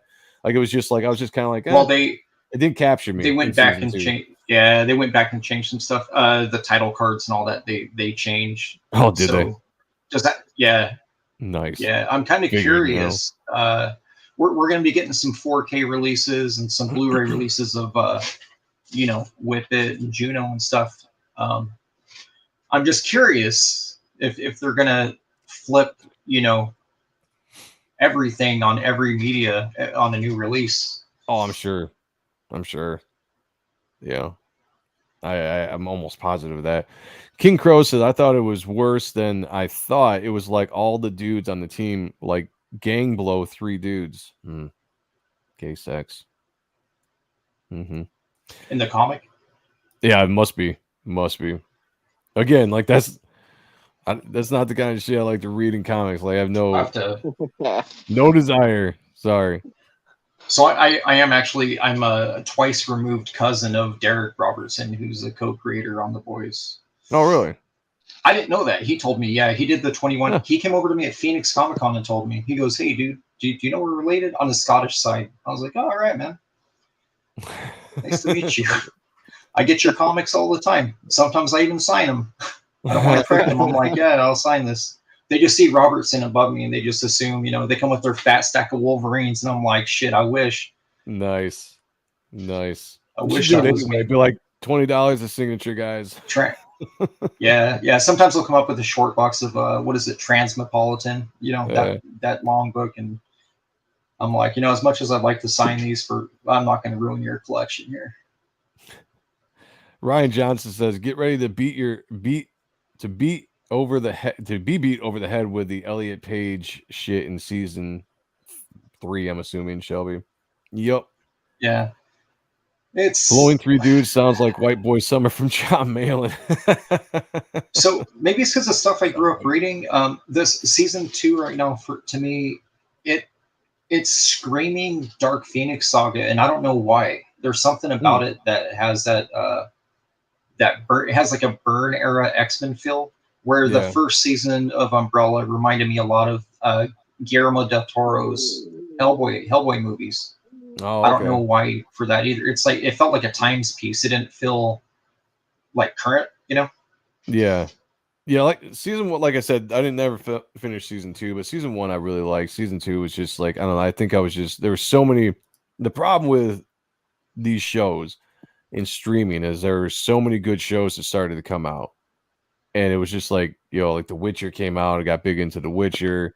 Yeah. And like, so, like some of these other shows, like The Boys came out, like it's just shows like Umbrella Academy fall around the wayside. Right. And that's kind of what it was for me. And then the whole Ellen Page thing happened, and I definitely wasn't going back to watch that because I didn't like that actress when he was a she, let alone turning into now this 5'3" skinny man. It's like I become dedicated to actually finishing the series, so that way at least I can say it sucked.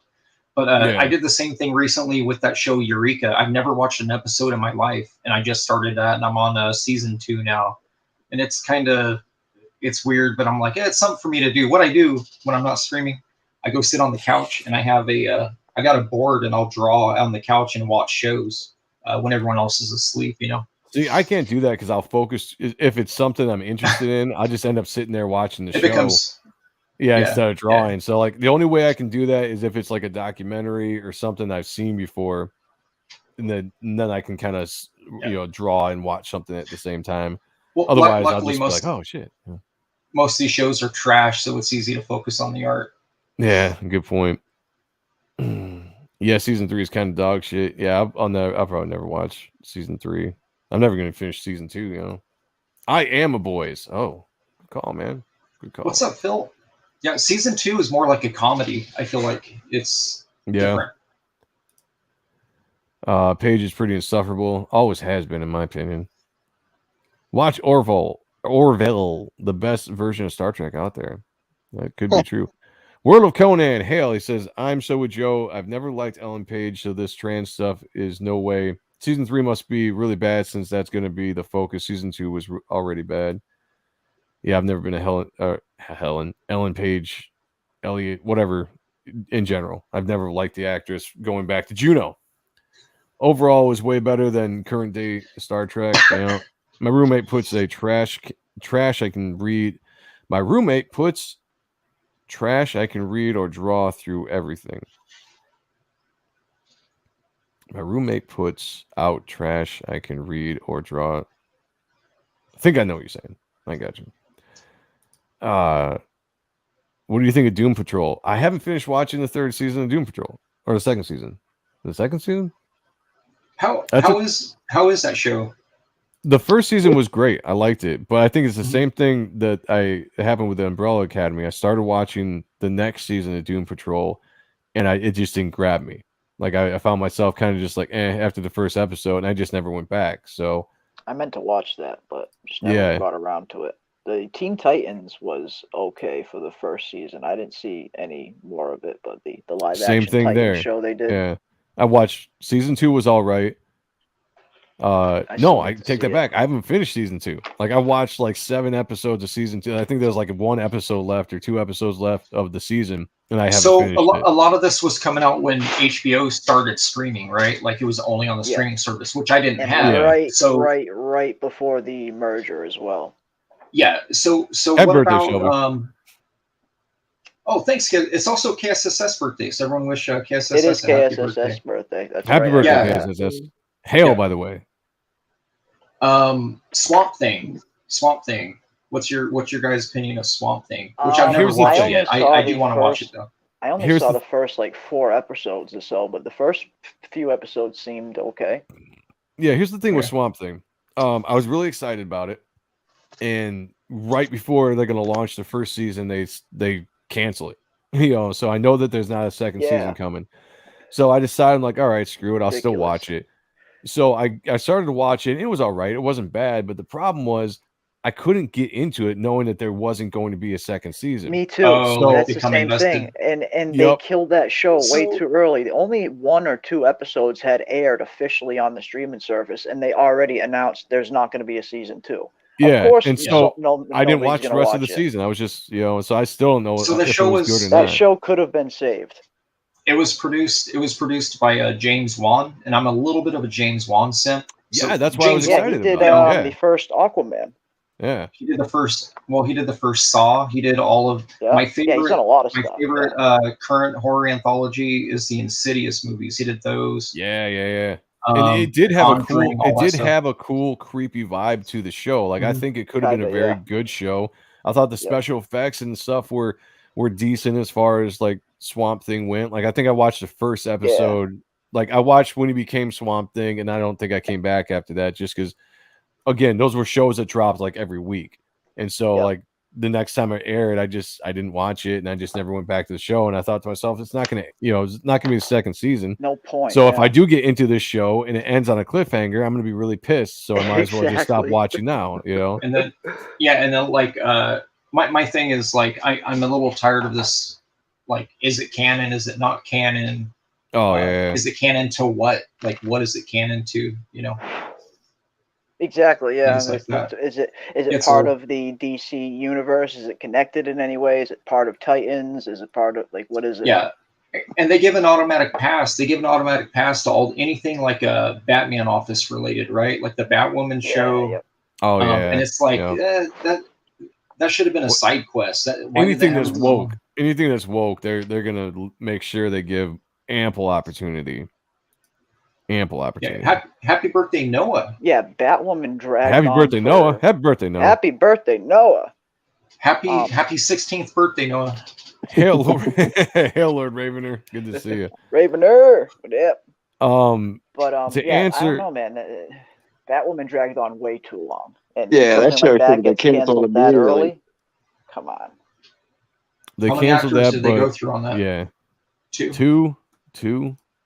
Well, it's sad is they gave that Ruby Rose left for whatever reason. There was two different Batwomans and I think 3 different seasons, maybe even 4. Yeah, there was because Ruby Rose left after like 1 season, and then they decided to go even woker and brought in the next actress. I've been incredibly disappointed with TV lately. Resident Evil was stupid. I've been hearing that. Umbrella Academy. Dude, Halo, I watched Kenobi, Moon Knight. I watched 1 episode of Resident. Fuck that show, man. That's all I have to say. Yeah, I don't think I've ever seen it. I seen the trailer. Was good sorry, for me. Sorry, 16-year-olds in chat. Yeah. Yeah, Resident Evil is really bad. Yeah, bet. Yeah, like I didn't even watch any of these shows. I mean, I watched Kenobi, and I liked some of the Darth Vader stuff. Moon Knight. Me too. You know what? The thing about Moon Knight was a good show. It just wasn't a Moon Knight show because Moon Knight was in the show for like collectively like 5 minutes. Yeah. Like collectively, like honestly, if you go count back the minutes that Moonlight is in costume in the entire 6 episodes, it's like 5 minutes. I'm like, this isn't a Moon Knight show. And that's about it. Yeah. Otherwise, it was okay. And, what's his face? Yeah, if it was just a show about a dude that had a split personality and was like a on a mission with like a double agent kind of thing, I think it could have been good. But just they just went with a bad direction. Like they could have made that so much better. I think they should have yoked him out. The design was good. Like when he was in the Moon Knight costume, it looked pretty badass. Yeah. They should have went full CGI and gave us Stephen Platt's Moon Knight. You know what I'm saying? He can't walk through doors because his thighs are too thick. Yeah, thighs are like that huge, and he's like completely jacked up. It's got hot dog fingers. Yeah. Give us that. That's what the fans deserve. Hail Bretsky the Great. Good to see you. Thank you for being here. We also have Joe's Atmosphere. Yeah. What up, fellas? What up to you, brother? Well, if you guys are new to this channel, please subscribe, hit the like button, hit the bell for notifications. I appreciate it. Thank you. Thank you for joining us. We'll probably be streaming for a little bit longer because I do have to get up in the morning and take my daughter to school. And it was hard getting up yesterday morning. So plot twist. It's already morning for you, Joe. That's true. I'll be getting up in about 4 hours. I didn't think I'd be streaming this long. We had like 20 people watching us for most of the show. And right when we're getting ready to end the show, we had an influx of people coming in. And now we've carried about like 40 to almost 50 people for the last hour and a half. So just talking about this stuff, like they were all falling asleep, and then Rick started showing all my metal. That's what it was. You saved the show. Yeah, you saved the show. Wake them up. Wake them up. Woke them up with some foils. No one wants to know if you are streaming after this, Shelby. Noah just wants to. He just wants to be invited to his stream. He just wants to. Noah, why don't you start a draw stream and maybe I'll go to your stream? There you go. See or maybe I'll face chair off against you. Yeah. I agree with Steve here. You could have found Kenobi fan edit online. It was great. Condensed it to 2.5 hours. Yeah, I've heard that's really good. Just got rid of all the BS. I think that was the original problem. That definitely seemed like that was meant to be a movie. Thank you, brother. That they kind of dragged out. Yeah, they could have got rid of all the filler, man, and they could have had a really nice 2.5 hour movie, and I think it would have been a lot better. You could have got rid of Reva. That storyline had absolutely nothing to do to advance the plot of that, and you could have focused on Vader, and you could have focused on Kenobi. Yeah. You know, regardless of canon, Vader you could have still had something cool there. Yeah. You should have had more flashbacks between Hayden Christensen, and Ewan. Those were good. Yeah. But they only had one. They should have had more. They should have had more. Episode way at the end. Yeah. Ridiculous. Yeah, and originally Vader wasn't even supposed to be a part of this show. It was originally going to be Darth Maul, but apparently last minute they thought Vader would be more marketable, which he is. Which he was. Yeah, I mean, dude, Vader. I'm a sucker for Vader. He's one of my favorite all-time characters. So, same here. He's my favorite Star Wars character of all time. Favorite villain of all time, without a doubt. Yeah, so like I don't care if they do stuff that breaks canon. You know, if you're gonna give me some more cool Vader stuff, which they have, Rogue One was beautiful. The stuff that they did in this series I thought was really good. Fucking James Earl Jones's voice sounded great. I don't know what they did to make him sound less old, but he didn't sound like in Rogue One he sounded like a 70-year-old man. Well, it wasn't even that wasn't even James Earl Jones apparently in this. Apparently now they have the technology to replicate his voice. It was AI. Yeah, it was AI. It was the same thing they did with Luke and Boba Fett. Same thing they did with Luke. No shit. That's right. Really? Yeah. Well, fuck so apparently, it sounded we'll great. Be able to have James Earl Jones, Vader voice for all time, which is good. Yeah, it's at some point when they figure out that they're not making money on the new shit, they're gonna go back and make some retro based films using CGI face plants and shit like that, and then you'll get full features featuring body actors who aren't the person. Yeah, you saw what they did with Rogue One with Tarkin and Leia, and even in Marvel when they some of that stuff I'm down for. De-aged. Not de-aged when they did that with Kurt Russell on Guardians of the Galaxy 2. Some of that stuff I'm down for. That was a completely different actor that just had his bone structure that they tweaked to make. Oh, you serious? Kurt. Yeah. Oh, see, I thought they de-aged him. I didn't realize they didn't even de-age him. They found someone that had similar bone structure to Kurt when he was that age, and they go in with the mocap and tweak it. That's crazy. Like, they can do crazy stuff I don't mind that they do that kind of stuff. Like, I think the whole de-aging and deep faking stuff is kind of cool because you can take an actor, that was a prominent in their character and put them back in the role. Like, as funky as Luke might look, I think it's cool to see him in Boba Fett and in the Mandalorian and stuff. I think that's cool. I like it. So here's the part that bothers me about that. William Man says Ripa got him back into comics. Star Wars was always whack. I feel you, but yeah, if Ripa got you into comics, that's awesome, man. Welcome. That's great. Oh yeah. Hail, welcome. Sub to the channel if you haven't already. Follow all of us. All our campaigns are listed. Mine's down below. Appreciate you being here. All right, Shelby, go ahead. Sorry. Oh, I was just gonna say, it's the same. Okay, look, now bear with me here. It's the same issue that the Ultimate Warrior and the Hart, Bret Hart had, and Hulk Hogan even had with McMahon, is that does he own the character or your likeness? Because when they start licensing the character, what I'm saying is that's Mark Hamill's face. Does the likeness at some point they're going to say when you own the character? And that's exactly where I'm going with this is they're using your likeness, and then it's going to, because you see how they're doing comic artists now already. They're like, oh well, if it's derivative of this planet, then we own that character regardless if you created it, because we created that planet that it came from, right? But then they're doubling down because they're saying, oh well we gender swap the character, so you're only getting 25% royalty that you would have got if we used the full version of the character. They're playing games, man, and it's just anything to it's pay not right. people less, basically. But with Luke Skywalker's situation, like I'm pretty sure they've gotten permission from Hamill to do that, and I think right. But he's even what done happens acting in that, and then the body double will go in and mimic what he's done.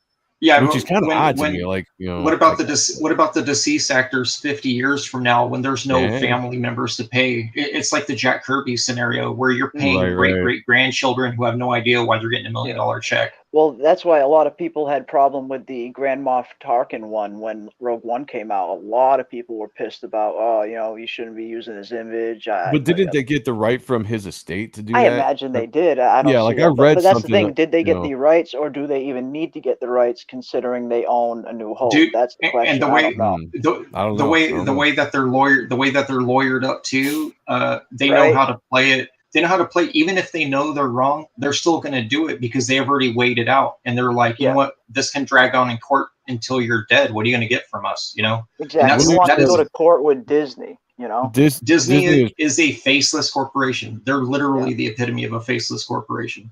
Disney is peering likeness into a contract now with dead Michael of St. Joseph Hale, by the way. He says, this is why intellectual property is stupid and made up. If you are rich enough, you can own people's faces. Interesting. Yeah, it's an interesting thing. It's an interesting thing. Not to open Pandora's box. I was just bringing up that point because... No, it's... At some point, you're right. Can you imagine if you passed and your daughter saw you on TV and they were CGIing you into a popular series and your family was getting, like, nothing? You know what I'm saying? Yeah, or worse, CGI. Well, that would be a project that kind of portrayed you in a way you wouldn't normally approve or something like that. There's a lot of questionable things that could be done with it. Right? They're like, here comes Joe Sontag. Gee, I woke. You're like, no, dude, that ain't me, man. I think as long as they at least have to ask permission from a state to use someone's likeness, and then that estate gets a percentage or royalty rights, and I think it's fine. If they just have the right to use it because that person was in a movie at one point, then I don't think that's right. We'll see how that all shakes out. The family, a few 100,000 and buy them out. I mean, you could. I mean, I guess if I'm dead, you know, whatever. If somebody can make $100,000, $500,000 off my likeness and be good, then I'm fine with that. I don't care. I'm dead. When you're when you're a celebrity or a public figure, you become public domain. That's why you can draw the president and like O.J. Simpson and people like that. Stuff, yeah. Yeah, because of that, right? And the only thing they can really sue you for is like defamation, you know. Right. Yeah. Yeah. But you know, it doesn't ring true for like the characters, you know.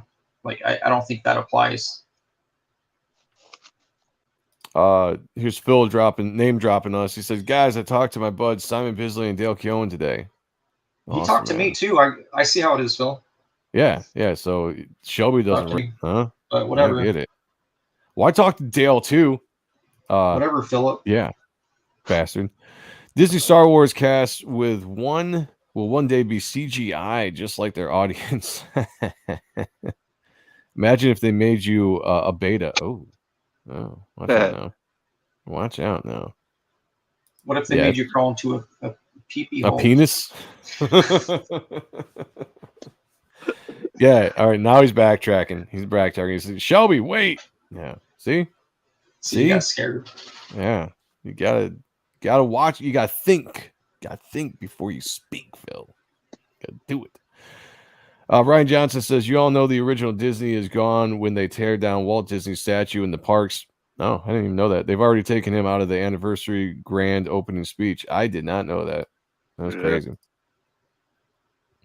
Anything government related has no copyright. Public figures is more gray. Yeah, as long as it's like, you know, defamation, I definitely get that. So I did sketch cards of popular figures and sci-fi shit, and I did a card of Jack Kirby and I did one of Stan Lee, and they're very specific on that. They said you cannot draw them. Like if you're to draw Walt Disney, you can't draw him with Mickey Mouse ears on. You can't draw him with anything signifying the Disney D. You can't do any of that. But you can do the you can do the likeness and everything else. I mean, it's all fringe at that point. But the Stanley one, I was like, I'm giving this dude an orange sweater. Is that trademarked? I don't know. If it is, congrats. Someone got that sketch card. Yeah. Williams says, I want to see Keown's new work. I loved him when The Pit came out. I drew a lot of characters with no noses during that era. Hell yeah. Who didn't? I mean, like, I think he made it popular to draw no noses. That's what I would say. I want to see those sketches when he drew him with the nose. He's got some old sketches where he drew him Pit with nose. Like, I think it was like the Hulk nose. Well, I do have something of his right there for you, William. If you haven't seen it, this is the cover, one of the variant covers to my book, Reaper Destroyer, that Dale did. Fantastic work. And if anybody doesn't know in the chat right now, this is an homage to Pit #1. And this is going to be mocked up to look like this right here. I'm getting Chance Wolf, who did the logo, to do a version of Reaper Destroyer to make it look like this. It's going to say first Reaping issue. And I'm getting Joe Chiodo, who was the original colorist on this book, to color that cover and make it look like this. It's going to be fucking awesome. They have everybody that did Pit 1 to be working on that cover. It's going to be a true homage cover. It's going to be beautiful. Beautiful. Back it now. Get the Destroyer tier. You get everything. Like the entire original Pit team on this Reaper Destroyer cover. That's insane, man. Yeah. This is exciting. Noses, aka Walt penis statue. Oh, I like that. Penis? Yeah, he's got a prosthetic nose. Really? On the statue, I think. Yeah, he's got a. That's interesting. I got a Shelby card where he drew the guy's eye popping out of his head. Oh, shit. That's an artist group card. It's worth hundreds of dollars, Sigmo. Don't ever sell it. Oh, yeah. So if Dale popularizes no nose, is it partly his fault Wolverine had no nose for a while? It might have been. Yeah, that was a horrible that was Scott Lobdell. Scott Lobdell's mistake. Way to go, Scott. Way to go. Like that was when I kind of stopped. I clocked out of reading the X-Men and Wolverine books when they mutated him into that freaking feral whatever. Yeah, that was horrible. Yeah, I was like, nope, that's not working for me. Yeah, I wasn't a big fan of it either. Phil says, if you all need more Keown, back CG Vacation. 2 days left, everybody. Go check it out. It's got some of the top talent, not only just in indie comics /CG, but in general. Some of the top talent that the Diaz brothers have gotten on this book, including Shelby Robertson, including myself, including Dale Keown, Art T. Bear, Graham Nolan. I mean, the list goes on and on and on. Check out CG Vacation. If you guys have a link, please drop it in there. Phil, you modded? Oh shit!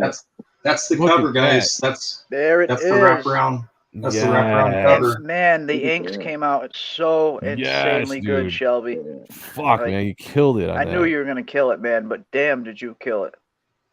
Wow. I don't know who all these characters. You got a bunch of characters, man. And then you got Heidi. No black and white. Yeah. Look, dude. Look. So he can't swim. Look, he's got floaties. That's the Chanel. See the floaties? Yeah, Graham Nolan Chanel right there. Yep. Black and white. Hey, look how hairy Dell drew him, dude. He's got hair. He's got like the love. He's got the Eagles landing. Do you still have Super Dead there in the bushes? In the bushes? Yeah, he's right there. There he is. Yep. And then you got the damn Starlight Cat right there, gonna pop the rage balloon. Oh, that little thing. Yeah, there you go. That's what I want to see right there. How hairy he is. Yeah, there you go. Dell liked the hair. I was showing it off, and Dell was like, "What pen are you using for the hair?" Yeah, the hair came out nice. Anyways, there you go, dude. That's great. Beautiful stuff, man. That piece.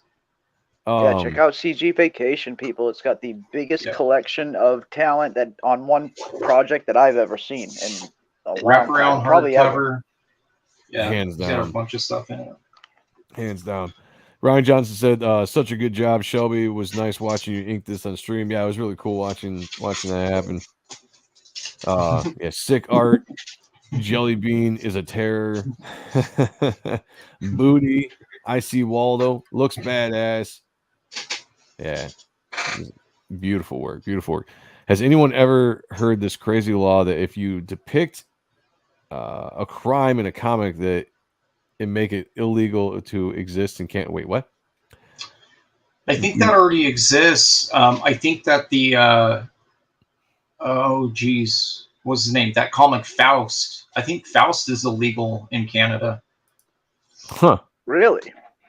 Yeah, Really? I might be talking out of my ass, guys. I'm just saying. I think it is. You hear stuff when you're like 8 years old and it sticks with you. But that was Tim and his brother, the Vigil brothers, right? They could have made it. Vigil. They could have made it. Yeah, they could have made a huge splash in mainstream. But fan of him. Yeah, but they like to draw dicks and tits. So Phil, they couldn't work for Marvel. You are modded on here. Drop a link to CG Vacation for everybody if you're still in the chat. Yes. Drop a link to your campaign. Need to check with Keown on Canadian law. Ass talk is best talk. So is ass play, from what I hear. Yes. Good times. I think Dale knows the laws, though. If he does, he breaks them. That's what we say, man. Chilling in the city. What I really want is some ass titty. Yeah. $1. Now I'll give you 50. Now give me that ass titty. Shelby, you hear things when you're 8 years old and it sticks with you. Shane, Buffalo Wings, anyone? That's a good point. Good point. We got Geek Hazoo in the house. Hail, brothers. Good to see you. Jordan Horse says Chokeout has discussed it. Oh, there it is. Gyro's got your answer right there, man. Right underneath Hazoo. Faust was banned in England and Canada. See, sometimes you hear truths in comic. Yeah, you're in the dark corner of the comic shop and you hear a couple of teenagers looking at books they're not supposed to. You hear stuff. That's when the Comics Code came out about in the U.S. One of the rules was they couldn't glorify crime. I mean, I guess I can kind of see that. Let's see. AAT for sure.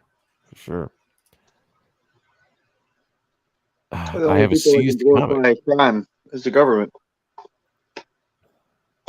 I didn't know Dale Keown's a part-time lawyer. Could be.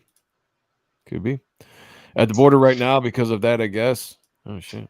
Crazy. Yeah, the only thing. No, he's a tax man. He taxes that ass. Oh shit. Because I'm a tax man. No, I'm not an artist on Pitt. This is the one and probably only time. Dale probably hates me now that I inked this piece because he's like, I could do better. Nah, man, I think Dale is going to be awesome. Thrilled looking at that thing. Honestly, you know who the best inker on Dale is? His name's Dale Keown. Yeah. Yes. Thank you. That's the I've been best saying inker that. on Dale. Yep. Oh, yeah. I've been saying that for sure. as long as I can think of. I said Dale is his own best inker, and if I had to name a close number 2, it would be Joe Weems. I really like the way Joe Weems rocks Dale's lines. Nice. So the reason why Weems, just like nobody can color Roquefort's art better than Roquefort. Yeah. Well, he does. But the thing is, Kenneth doesn't allow anyone to color his stuff besides. I want to color a Kenneth piece and show him up. I would love to see. Well, your broken piece you did was pretty fucking awesome. I'll do like the head. I'll do the neck shit like this. Yeah. Talking chat. Hey, what now, Kenneth? Yeah, I want to color a Kenneth piece. Yeah, I'd love to see that. The girls just take the ass play to stay virginal. It's fucked. I'm good. I'm done with that. Dale told me that Shelby killed it on the inks. Yeah, I'm sure he did. Like because he did. Lying. He didn't say that. Awesome. You know what? I was high when he said that. What I've learned about Dale is he gets very excited about things. Like he just legitimately loves art. Pumped. Like anytime anybody's done a fan inks of the Reaper Destroyer cover, I'll send him the art. I'm like, dude, look what Jimmy Palmiotti did, or Jimmy Reyes did, or Scotsman did. And he's just like, dude, that looks so great. And like, and I legitimately think he's just like, dude, that looks awesome. Like, you know, he loves art. You know, like I would love to see more people out there take a crack at inking and coloring that cover, that sketch, you know, the pencils of the Dale Keown cover. I'd love to see some of that out there. Yeah. I was originally going to try to get that inked by somebody, but I think I'm just going to have Joe Chiodo go over the pencil lines. Those pencils are so tight, man. You could probably color right over them. Yeah. And if anything needs to be touched up or brought out, you know, we'll figure that out in the after phase of that before we go to print. But I think that's going to look the best. Plus, because I'm doing like this straight homage, I didn't want to add a new name, like a foreign name to the cover that wasn't there. You know, I just wanted Chance. I just wanted Dale, homage. Chance, and Chiodo. Like those are the only three guys who are on the original. So I was like, I'm just gonna keep it that way. That's what's up. Who doesn't love boobs? We all love boobs. Busy night here. Sorry, panel chat. It's all good. Good. Hope all is well.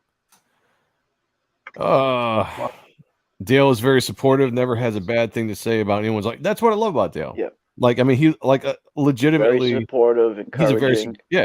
I think Dale's one of those guys that can see stuff he likes in everything. And that's what I like about him. Like he can absolutely see something and be supportive of it. I'm the same way. You know, like if somebody asked me my opinion, I guess I could be critical if they wanted me to be. But if I saw something, I gravitate to the things I see that I like, and I'm like, wow, this was really good. Like this was good. Like you did a great job with this. You know, I'm not somebody that gives hard critiques. That's just not me. No, I'm always going to focus on the good before I focus on the bad. And that's just the way I look at things. I know, like, in particular, you know, editors and things like that, they look at an image and right away they're instantly looking for what's wrong with the piece. And that's okay. That's just how they're trained. You know, that's something that you can't turn off, I guess. And I get it because it's one of those things. You look at things critically once for a job. After a while, it becomes second nature. But yeah, I'm like you. I kind of look for what's good first before I notice what's bad. Yep. Same here. And I do that because most of the time when I used to show my art at cons, I would show it to other artists, and I would always get good, encouraging feedback from artists because they would want to see me. They want to see me grow, and they'd be like, work on this, work on that, but these are the things that you did really well, kind of thing. And then it's the very opposite. You go to an editor, and it's just like everything. This is wrong. This is wrong. This is and wrong. Nothing this positive. just everything is. They're bad. not there Nothing to tell you what you did good. They're there to tell you what you did wrong. It was night and day difference between those two elements. You know. Yeah. Which is good though. I feel. I mean, especially in indie comics, when a lot of these books are being worked on by, you know, very small teams, or in some cases just one or two people. It's good to have that fresh pair of eyes come in and give you that critical look and say, all right, this is what you need to work on. Yeah, absolutely. Thank you for clearing that. So a picture is penciled, inked, blueprinted, colored, then transferred, then to the black see-throughs, then the gloss. Are there any more stages? Well, I mean, typically, depending on who you're working with, you got the pencils. Then the pencils get inked if you're working with an inker, and then it gets colored. You know, and the inker can ink off blue line. They can ink right off the original pencils, and then it gets colored and then lettered. And just because of the internet and the cost of shipping and stuff, usually the penciler will send a 300 DPI, a 300 dot per inch file to the inker, who generally has like a large format printer. You flip it to like Blue Line in Photoshop or Clip Studio. You know, you flip it to like blue or red. You could actually use any color. It doesn't have to be blue. You could use dark red. Anything that can be selected in Photoshop when you want to omit that information after inking it, so only the black lines stay. Yeah, and then you just scan that, and it goes straight to color. A lot of pencils, a lot of my own work actually is penciled, and I go straight to color with it. So yeah, if the pencils are tight enough and you know the details there, I suppose you don't always need inks. Yeah, not everybody can get away with it. Some people's work needs a little bit of ink. Some people, you know, more than others. Some people's work actually looks better in pencil than inked. I prefer Joe Mad's work pencil straight to color instead of inks to color. Yeah, that's a good call. His ink stuff is beautiful. When Tim Townsend or Richard Friend get a hold of those pages. Badass, really nice looking work. But there's something about his pencils with the grittiness to them, and when they go to color, it just mixes really, really well.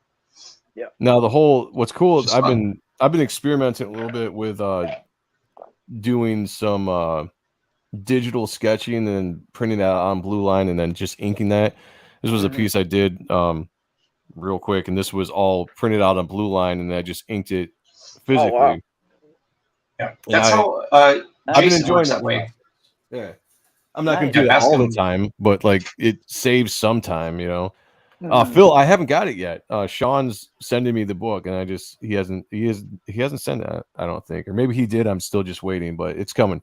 As soon as I get it, I will read your story for sure and let you know what's up because I'm looking forward to it. Comicsgate is Image 2020. Comicsgate is Image in 2020. What was Image in 2020? He just means of 2020. Oh, of 20. Okay, I got you. The 20s. We're in the 20s. Of the 20s. Of the 2020s. Mm-hmm. Yes, 2020s. Someone posted in 8 years, the 80s will be 50 years ago. Yeah, I saw that. So I'm just crazy, like, holy man. shit. That's true, because I will be in 10 years, I will be 50. In 10 years, I will be 50. And I was born in 82. So like I'm like, holy shit. I guess it's a good point. Crazy, bro. Crazy. To creating a book, ? Not quite sure. You're not alone, fellow Canucker. Hope we can make a change in 2025 if we can vote that Joker out of office. Yeah, good luck, guys. I hope you do. Your leadership, your leadership's a freaking joke. Yeah, he's a turd. He's a walking turd for sure. I mean, we all got the semblance of clowns in office. We've got an actual corpse in office. I don't even know if the dude's alive more. Like Weekend at Bernie's kind of style is what I think. Right? Oh my god, man! It's yeah. When you got the media doing heavy edits on your daily life, there's a problem. When you're trying to when you're trying to shake the hand of phantoms, it's worrisome. Doing the cornholio. William said, "How hard is it to do lettering now versus digitally?" I have no idea. Never lettered. That'd be a good question for our resident Eric Weathers, master letterer, Eric Weathers. Yeah. Yeah. Major. I imagine, or even Phil too. Phil does his own lettering on his books. Oh, I've never had a hand lettered book ever. On the originals, back in the day, Hathaway used to do these stickers, and he would razor blade them, and they would get stuck on the page. But all the lettering was in Illustrator back in the day. Here's a question. He said 300 DPI. Ryan said 300 DPI. I thought you guys were doing 600 DPI. Is anything higher than 300 DPI not needed? Shelby, you're great to answer that question. It gets so if you're printing comics, it gets printed at 300 DPI. It gets dropped down even if you submit a 600 DPI file. The only time a 600 DPI file is really going to benefit you is if it's a splash or a cover or something that you're going to need to have upscaled at some point to like a poster or the side of a building or things like that. But there is upscaling software that exists right now. And, it's pretty crazy how that stuff works. You could get 150 DPI file and blow it up to the size of the earth with some of these programs now. The programs cost a lot. My buddy works with them. He's upscaled a few things for me, but he said that the program at work, their license is like $10K a year on this program that they use. NASA uses it too. So Ryan wants EVS to shake Biden's hand, and we all know what happens. Fuck you, I'm older than you shit. Interesting.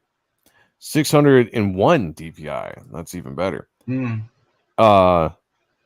Let's see. I can only scan at 600 DPI. That's 82. The highest my computer goes. I have underwear older than you, Joe. What was I going to say? Oh, yeah. Wait. Yeah. So anyway, speaking of which, a CG Vacation, everyone. So this is a piece I drew for CG Vacation. This is going to be in there. Nice. Check it out. 2 days left. I don't know. Did we drop the link in here yet? Yeah. Mortal V and Green Laser and some others have been dropping them. Okay, that's my piece. Shelby's got an awesome piece in there.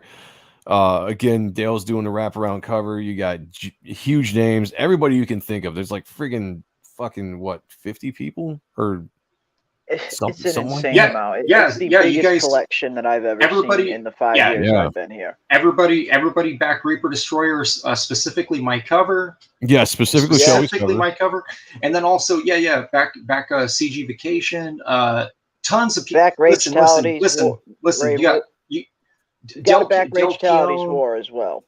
You got Sontag. You got Eric Weathers. Listen to this. Check this out. You got Eric Larson, Todd McFarlane, Jim Lee, Stephen Platt, Will Spertasio. All these dudes have seen it posted. You know what I'm saying? So you need to get this book. They've all seen it posted. That's right. They have a piece in it, so they know of it. So you guys need to back it. Hell yeah. I love it. Yeah, definitely back that, guys. It's going to be awesome. It's 2 days left. I need to back it. I've not backed it yet. I've been fucking spending money. I still need to as well. Yeah. I'm so far behind on my list of backings. It's not even funny, man, but I'm going to catch up soon. I'm going to do it. I'm going to do it before it closes. I keep forgetting. I backed the majority of mine in Indiegogo did that messed up thing where they weren't putting his CG Vacation in the they've been shadow banned. Yeah. Oh, yeah. It's been happening to a few campaigns. It happened recently to Broken Compass and just happened to Rob Arnold's mailing list for Replicator 4 as well. You know what's funny? I like how you pulled the comment. You didn't read. No one's going to read that? No one's going to read KSSS? Wait, Joe Biden had a meeting with his cabinet today. He also talked to his bookshelf and argued with his desk. Sorry, I was like, I was hitting the comments and I was getting ready to say something. That's why that was great, man. Appreciate that. Good stuff. Joe's going on his 36-minute and trying to go to bed. yeah. One of these days, one of these times, I'm gonna actually end the stream and go to bed. But we were talking about I lost it. What were we talking about? Backing books in demand, catching up on our list of backings, I think. Stealing people's wives. You said something about that, Joe. I don't know what it was. Yeah, that was pretty sus, Joe. You did say that. I don't remember saying that at all. I can't remember what I was going to say. Back everyone's books. Well, yeah, back everybody's books so you get a chance to, for sure. Yes. Oh, it was the shadow banning, right? The shadow ban thing. That's why when we were getting close to closing Reaper Destroyer and going in demand, I thought about like all the BS that was happening. So I went into my updates and I deleted two of my updates that had the sirens picture I drew of the sirens card, which was one of the stretch goals, was the three chicks. They're basically naked with just move. And I was just like, because if they go and review this, I just want to take anything off that could be looked at poorly. So I went and deleted those, and I almost went into the main page and deleted that scene where the monster's getting his face blown off, because I was like, maybe that's going to be too violent. Those are the two things you want to look out for the most, especially when you're getting to the end of the campaign. Stuff that's too risque, whether it's girls in scantily clothes or no clothes, or something too violent. Those are the two. Yeah, I think Canada's marking out these campaigns. Fucking Canada's. I'll tell you what. Canada's turning them in, Joe. KSSS said the Finatra technique. Say, I'm going to bed, but stream another 6 hours. That could be what it is. I mean, the thing is, when we got 50 people in here watching, and you guys have been pretty strong for the last few hours. So like, there's a part of me that wants to continue streaming and just hang out if everyone's having a good time or having some fun conversation. What happened? What I miss? Just read chat. I'm not pulling it. Well, okay, Phil. Yes, I got your. Phil, I got your book. I got your package, Phil. Oh, is that what we're talking about? All right. Yeah, Phil was asking if. Yeah. Was that a sexual thing I missed there? Oh, I was trying to find something. You were saying I've had my wife stolen. Oh, that sucks.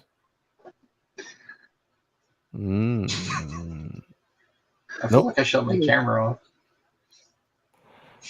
Well, shit. That's what happens. Like, clean up my desktop and I can't find anything I want to find anymore. Like, that's the only problem with cleaning up your desktop. Yeah. And it sucks.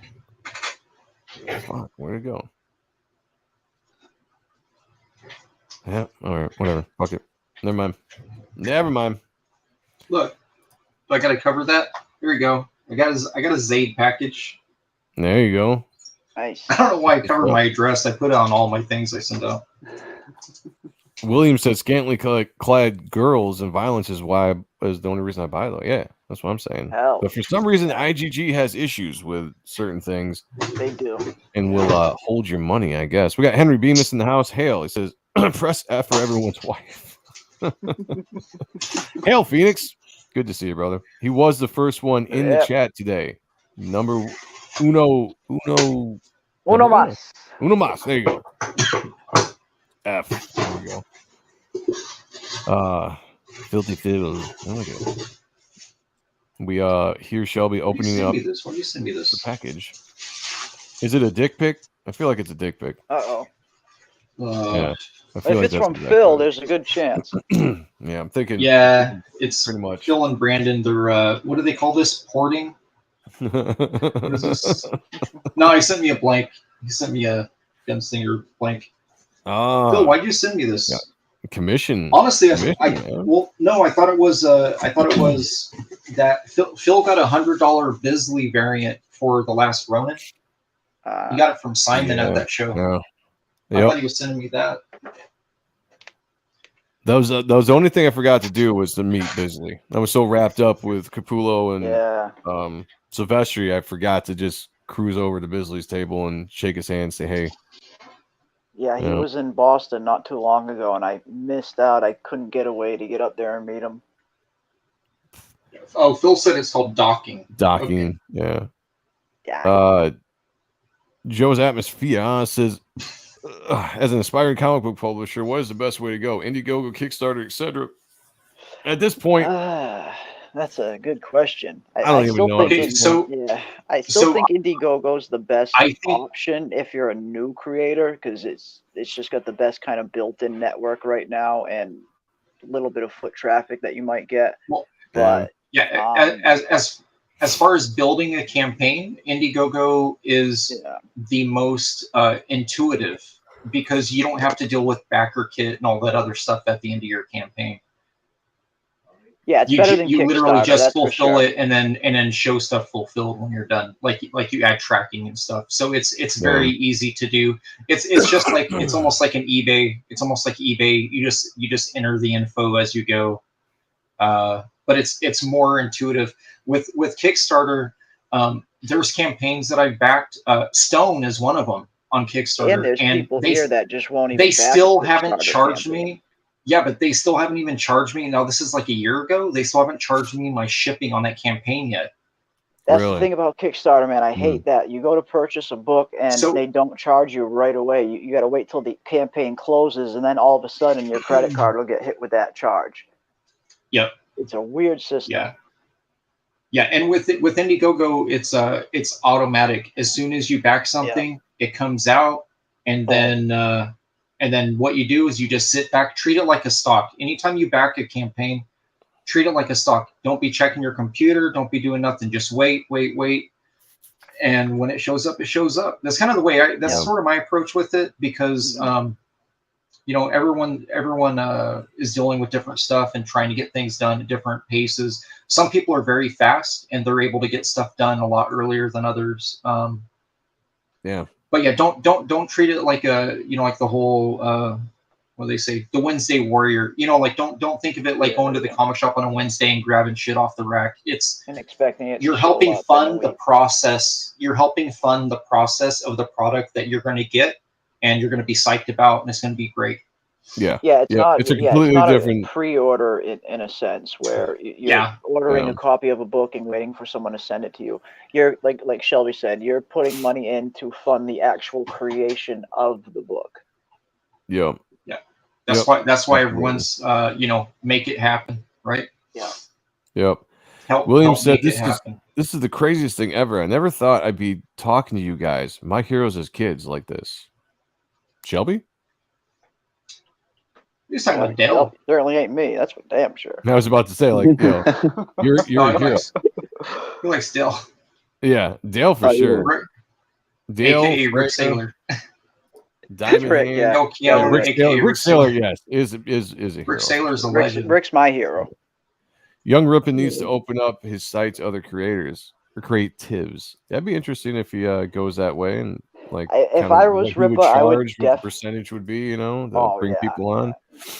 If I was Rippa, I would definitely. Audience.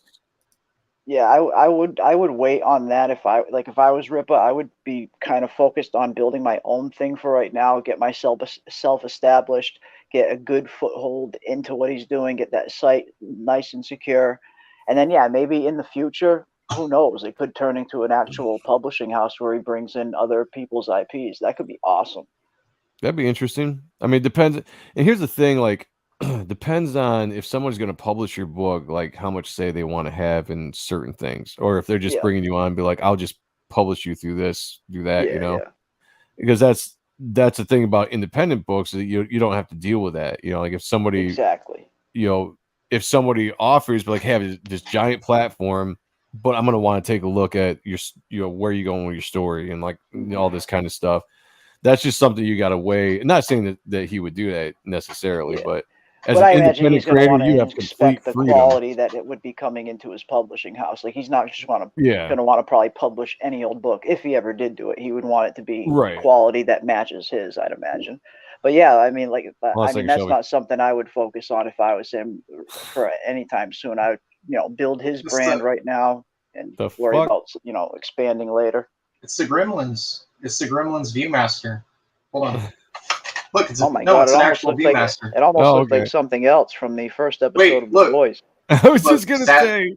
Look, sad day.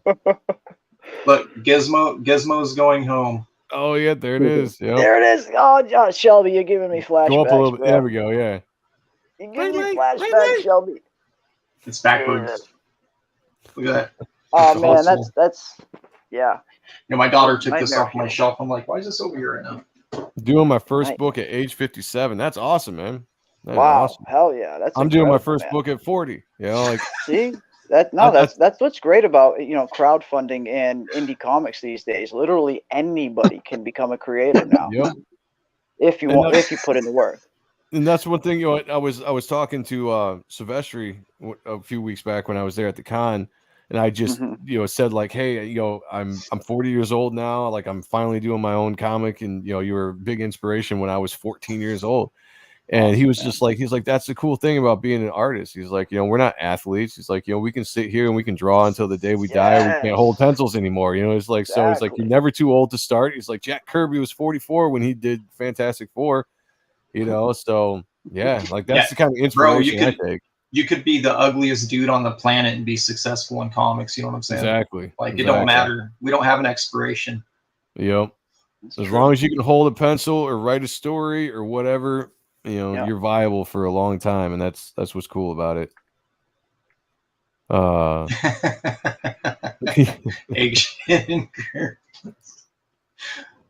Volva Vision. Yeah, I got a few of those. I think I have. I think I got the Empire Strikes Back, that one, and one of the Godzilla. I think one of the Godzilla movies, Destroy All Monsters. Yeah. I like that Shin Godzilla movie. It's cheap as heck, but it's so good. Dying down here. What's going on? Yeah. That's what I was gonna say. Who's the ugliest comic book artist? Larson? Yeah, probably. Right now? Maybe. I usually judge their looks by the way they hold a pencil, Phil. So if he holds it the worst, then they're the worst. Okay. You guys have seen Eric. You've seen Eric draw before. He stabs. Yes, he's so awkward. I don't. He does this, and he's like, he stabs it. Yeah, it's so weird, man. Yeah, he's like stabbing Staberton. Joe said, I'm 40. You inspired me at 14. Silvestri, damn, that's a serious lag. Oh shit. That's a good point. So good point. Dale just turned 60 2 days ago. Yep. Now Happy he broke belated in. Dale. He broke in 1988, 89. Silvestri 89, broke yep. in. Silvestri broke in 79. So that That's Mark crazy. is how old's Mark now? Wow. 70? Mark's 67. Mark's Okay, so that 67. makes sense. He's 7 years Yeah, older than Dale. yeah. Then, yeah. Because I he got- even that was the last part that I didn't say because he was like, "Look at me." He's like, "I'm 67 years old and I'm still, doing what I'm doing." I'm He's still like, killing it. "Yeah." He's like, "You got plenty of time." I have his first 2 published books, which he did covers, and one of them's not even signed. One of them's called Ghosts. It was a DC comic called Ghosts, and it had a 35-cent cover price. Oh, no And he shit. I have goes, his first goes- ever published work right here. "Oh, Dale, Keown? Dale's. yeah, Crazy. yeah, that's really weird." So Dell's first piece is that cover for Samurai, and then Jim Lee's first comic work was Santa Samurai. Wasn't it Santa Samurai? I don't know. I honestly, It was a Santa Claus book. It was really bad. really, I guess I Actually. didn't know that. Yeah. Huh. Gail Simone. Yeah. When she draws. Yeah. So anyways, I got those 2 books. I got them signed by Mark and CGC. So I had the witness there with them, and he goes, "Where the hell did you find these?" And I was like, "Honestly, man, I found them in a 50-cent bin at the show up in Colorado." Really? And he's like, he goes, Those were found "Man, in a dollar bin. He goes, "Man, I haven't seen these in years." And he goes, "Yeah, man." He goes, "Wow, memories." Yeah, back then, he goes, "What do you say? I was making 15 a page, and people didn't give a fuck about comics." Damn. 15 a page. Mark said people didn't care. Crazy. Todd Backer says, "Let's How do focus you on the live on positives, you something like that? maniacs." Yeah. That's 33% of my links. Oh, I got you. This is what I wanted to say, and I will be ending the stream here pretty soon because I have to go to bed. But this is what I was going to bring up earlier. So I keep showing this piece. This is on CG Vacation. This is my character Chaos from my book Reaper Destroyer. This is actually going to be the book where she makes her first appearance. Besides, if you want to consider the preview book I put out in 2007, but CG Vacation is going to be the book where she makes her first appearance in. Nice. So go and check that out. 2 days left. Get it. Order it. Do it now. Ethan is just 47, looks 60. Fighting cancer culture ain't easy. That's true. That's a good point. Now he's only 19 years older than me. Still, did he party? Do you know? Did he party? No way. Oh, is he talking about Dale or Silvestri? Well, if you're talking about Mark, I'm sure he did. Silvestri used to be a bouncer at bars. That was his job. Fucking dude is huge, man. Yeah, he's a big guy. Yeah. He's like 6'5", 6'6". He's a tall dude. Yeah, he could be a Dia's uncle. Yeah. Oh, absolutely. Ryan Johnson says, "Joe, I enjoyed your video of Mark Silvestri doing a darkness sketch for you. Love the darkness in Witchblade." Yeah, that was really cool watching him do that, and just seeing him in person drawing was beyond amazing. It was an awesome experience.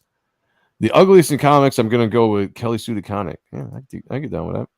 Oof. $15 a page. That's $330 for a 22-page comic. Living the dream. How do you survive on something like that? That's just, even back then. You bounce at bars. yeah, you do something else. Yeah, you bounce at bars. You wait until 1982 when you make 50 a page on X-Men. Yeah. William said that Jim Lee Steel Ripclaw. I mean, he had a character called Warblade, but I don't think they ripped each other off. No. So I would say that all of the first Image books were somehow a fringe version of a lot of Marvel characters, but they had worked there for decades. So yeah, they took what they knew. They made derivatives of what they knew, and they knew what works. Stories. Probably half of the stuff that they introduced themselves anyway. Yeah, I mean, honestly, a lot of the stuff was somewhat rip off of their own characters that they kind of created for Marvel, or ideas that they might have put together for Marvel. That a lot of the stuff was Cyberforce was an actual pitch that Silvestri pitched to Marvel as a new X-Men book. He wanted to do a Cyberforce as an X-Men book, and I honestly think that characters like Cyblade was supposed to be a stand-in for Psylocke that would have been part of the team. And possibly even Wolverine with Ripclaw and whatever. I think he had ideas for having Marvel characters combined for this team. And he took that idea when Image formed and tweaked it a bit, maybe. And yeah, there you go. Yep. Yep. Eeyore's asking, do you have a copy of the Ghost book to show? What, Replicator? But you did Goliath. Yeah, I'm not sure. No. I think they're asking about your character you're saying that is in the preview book. Chaos? Or wait, what are we talking about? I think that they're asking if you have a copy to show of the first Reaper book that she's in. Yeah, hold on a second. Ghost book. Oh, did Dale party for his 60th? Jeremy, did he? I'm sure he did. No, I'm not sure. I'm sure he did. Probably.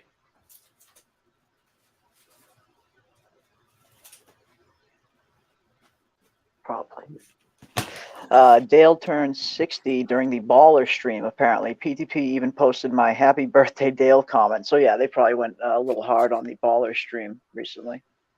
That just passed. That's what's up. Yeah, he drank with the Ballers. Dale drank on Ballers, everyone's saying. Dale enjoys drinking, man. You got a start comment, Joe. I don't know if you had seen it or not. From I think let's see, what did I do? So I starred Phoenix was first, and then Eeyore asked, how long does it typically take for me to draw a comic book page? That's hard to figure out because I've never drawn a comic page from start to finish all in one sitting. But I would say, depending on the detail, a couple days of on again, off again work. If I was to work straight, 15 hours maybe. Shut up! Laughing at you, Joe. No, I'm not laughing at you. Okay, just Mortal B. No. We all know you're fast, man. No, oh god, that's why I'm laughing. I think Dale just sorry. Showed a jar of his pee on Shane's stream. What the fuck, man? A pretend pee, not sure. Is there a Baller stream going on right now, or is that? No, I think they're talking about the Baller stream when he had his birthday the other night. Yeah, it was real. Or no, I'm sorry, it was fake. It wasn't real. So you're talking about, no, he worked on a. Yeah, I'm not sure. I don't think we said worked on a book called Ghost. Samurai. I can't remember what we were talking about. We got Randy Siplin in the house. Hail to you. Thank you for joining. Randy. No, Eeyore. The book Ghosts is called. It's Ghosts with the plural with an S. We're talking about Silvestri. Oh, Mark Silvestri's first work was he did a cover, and he also did a 8-page pencil work inside a book called Ghosts from DC. It has I think it actually has a. Oh, he was on Ghosts. Good call. It has a cover. Micro. What's it, Micah? It's got a Bernie Wrightson cover on it too, I think. Let's see. All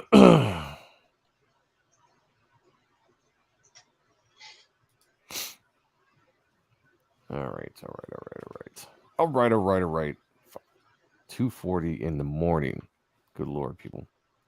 Good Lord. I got to get up in 3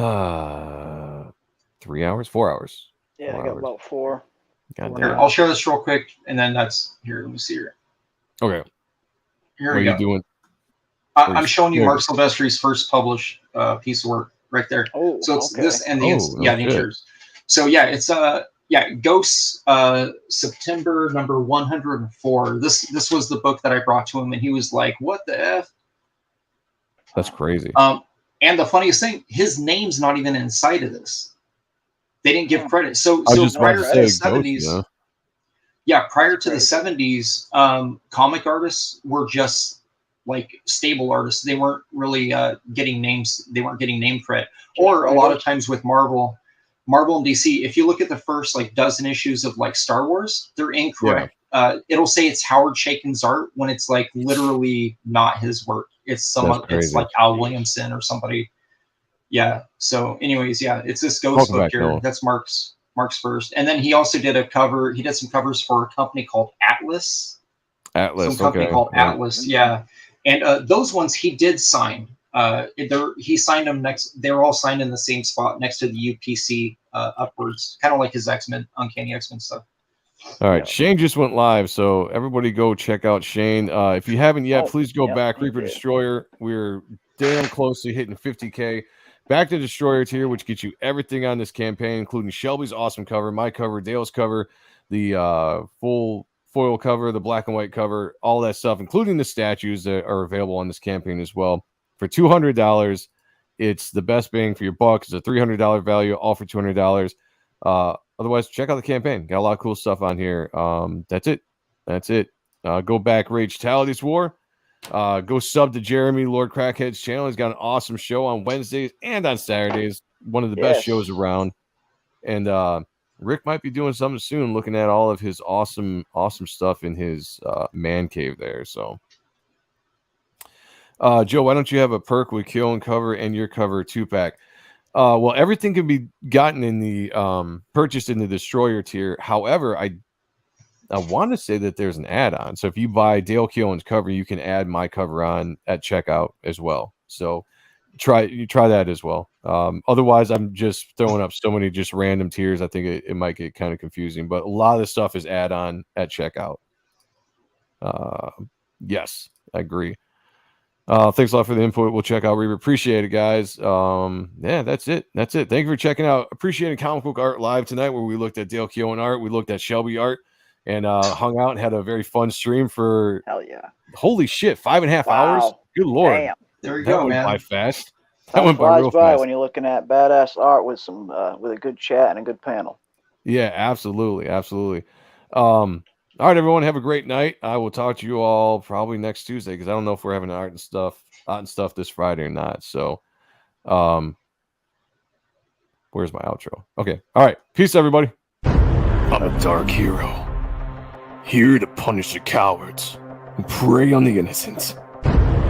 Whenever someone needs, hey, buddy, you might want to take a number, pal. Yeah. When are you gonna be done with that ledge? It's my turn. You're kind of lying.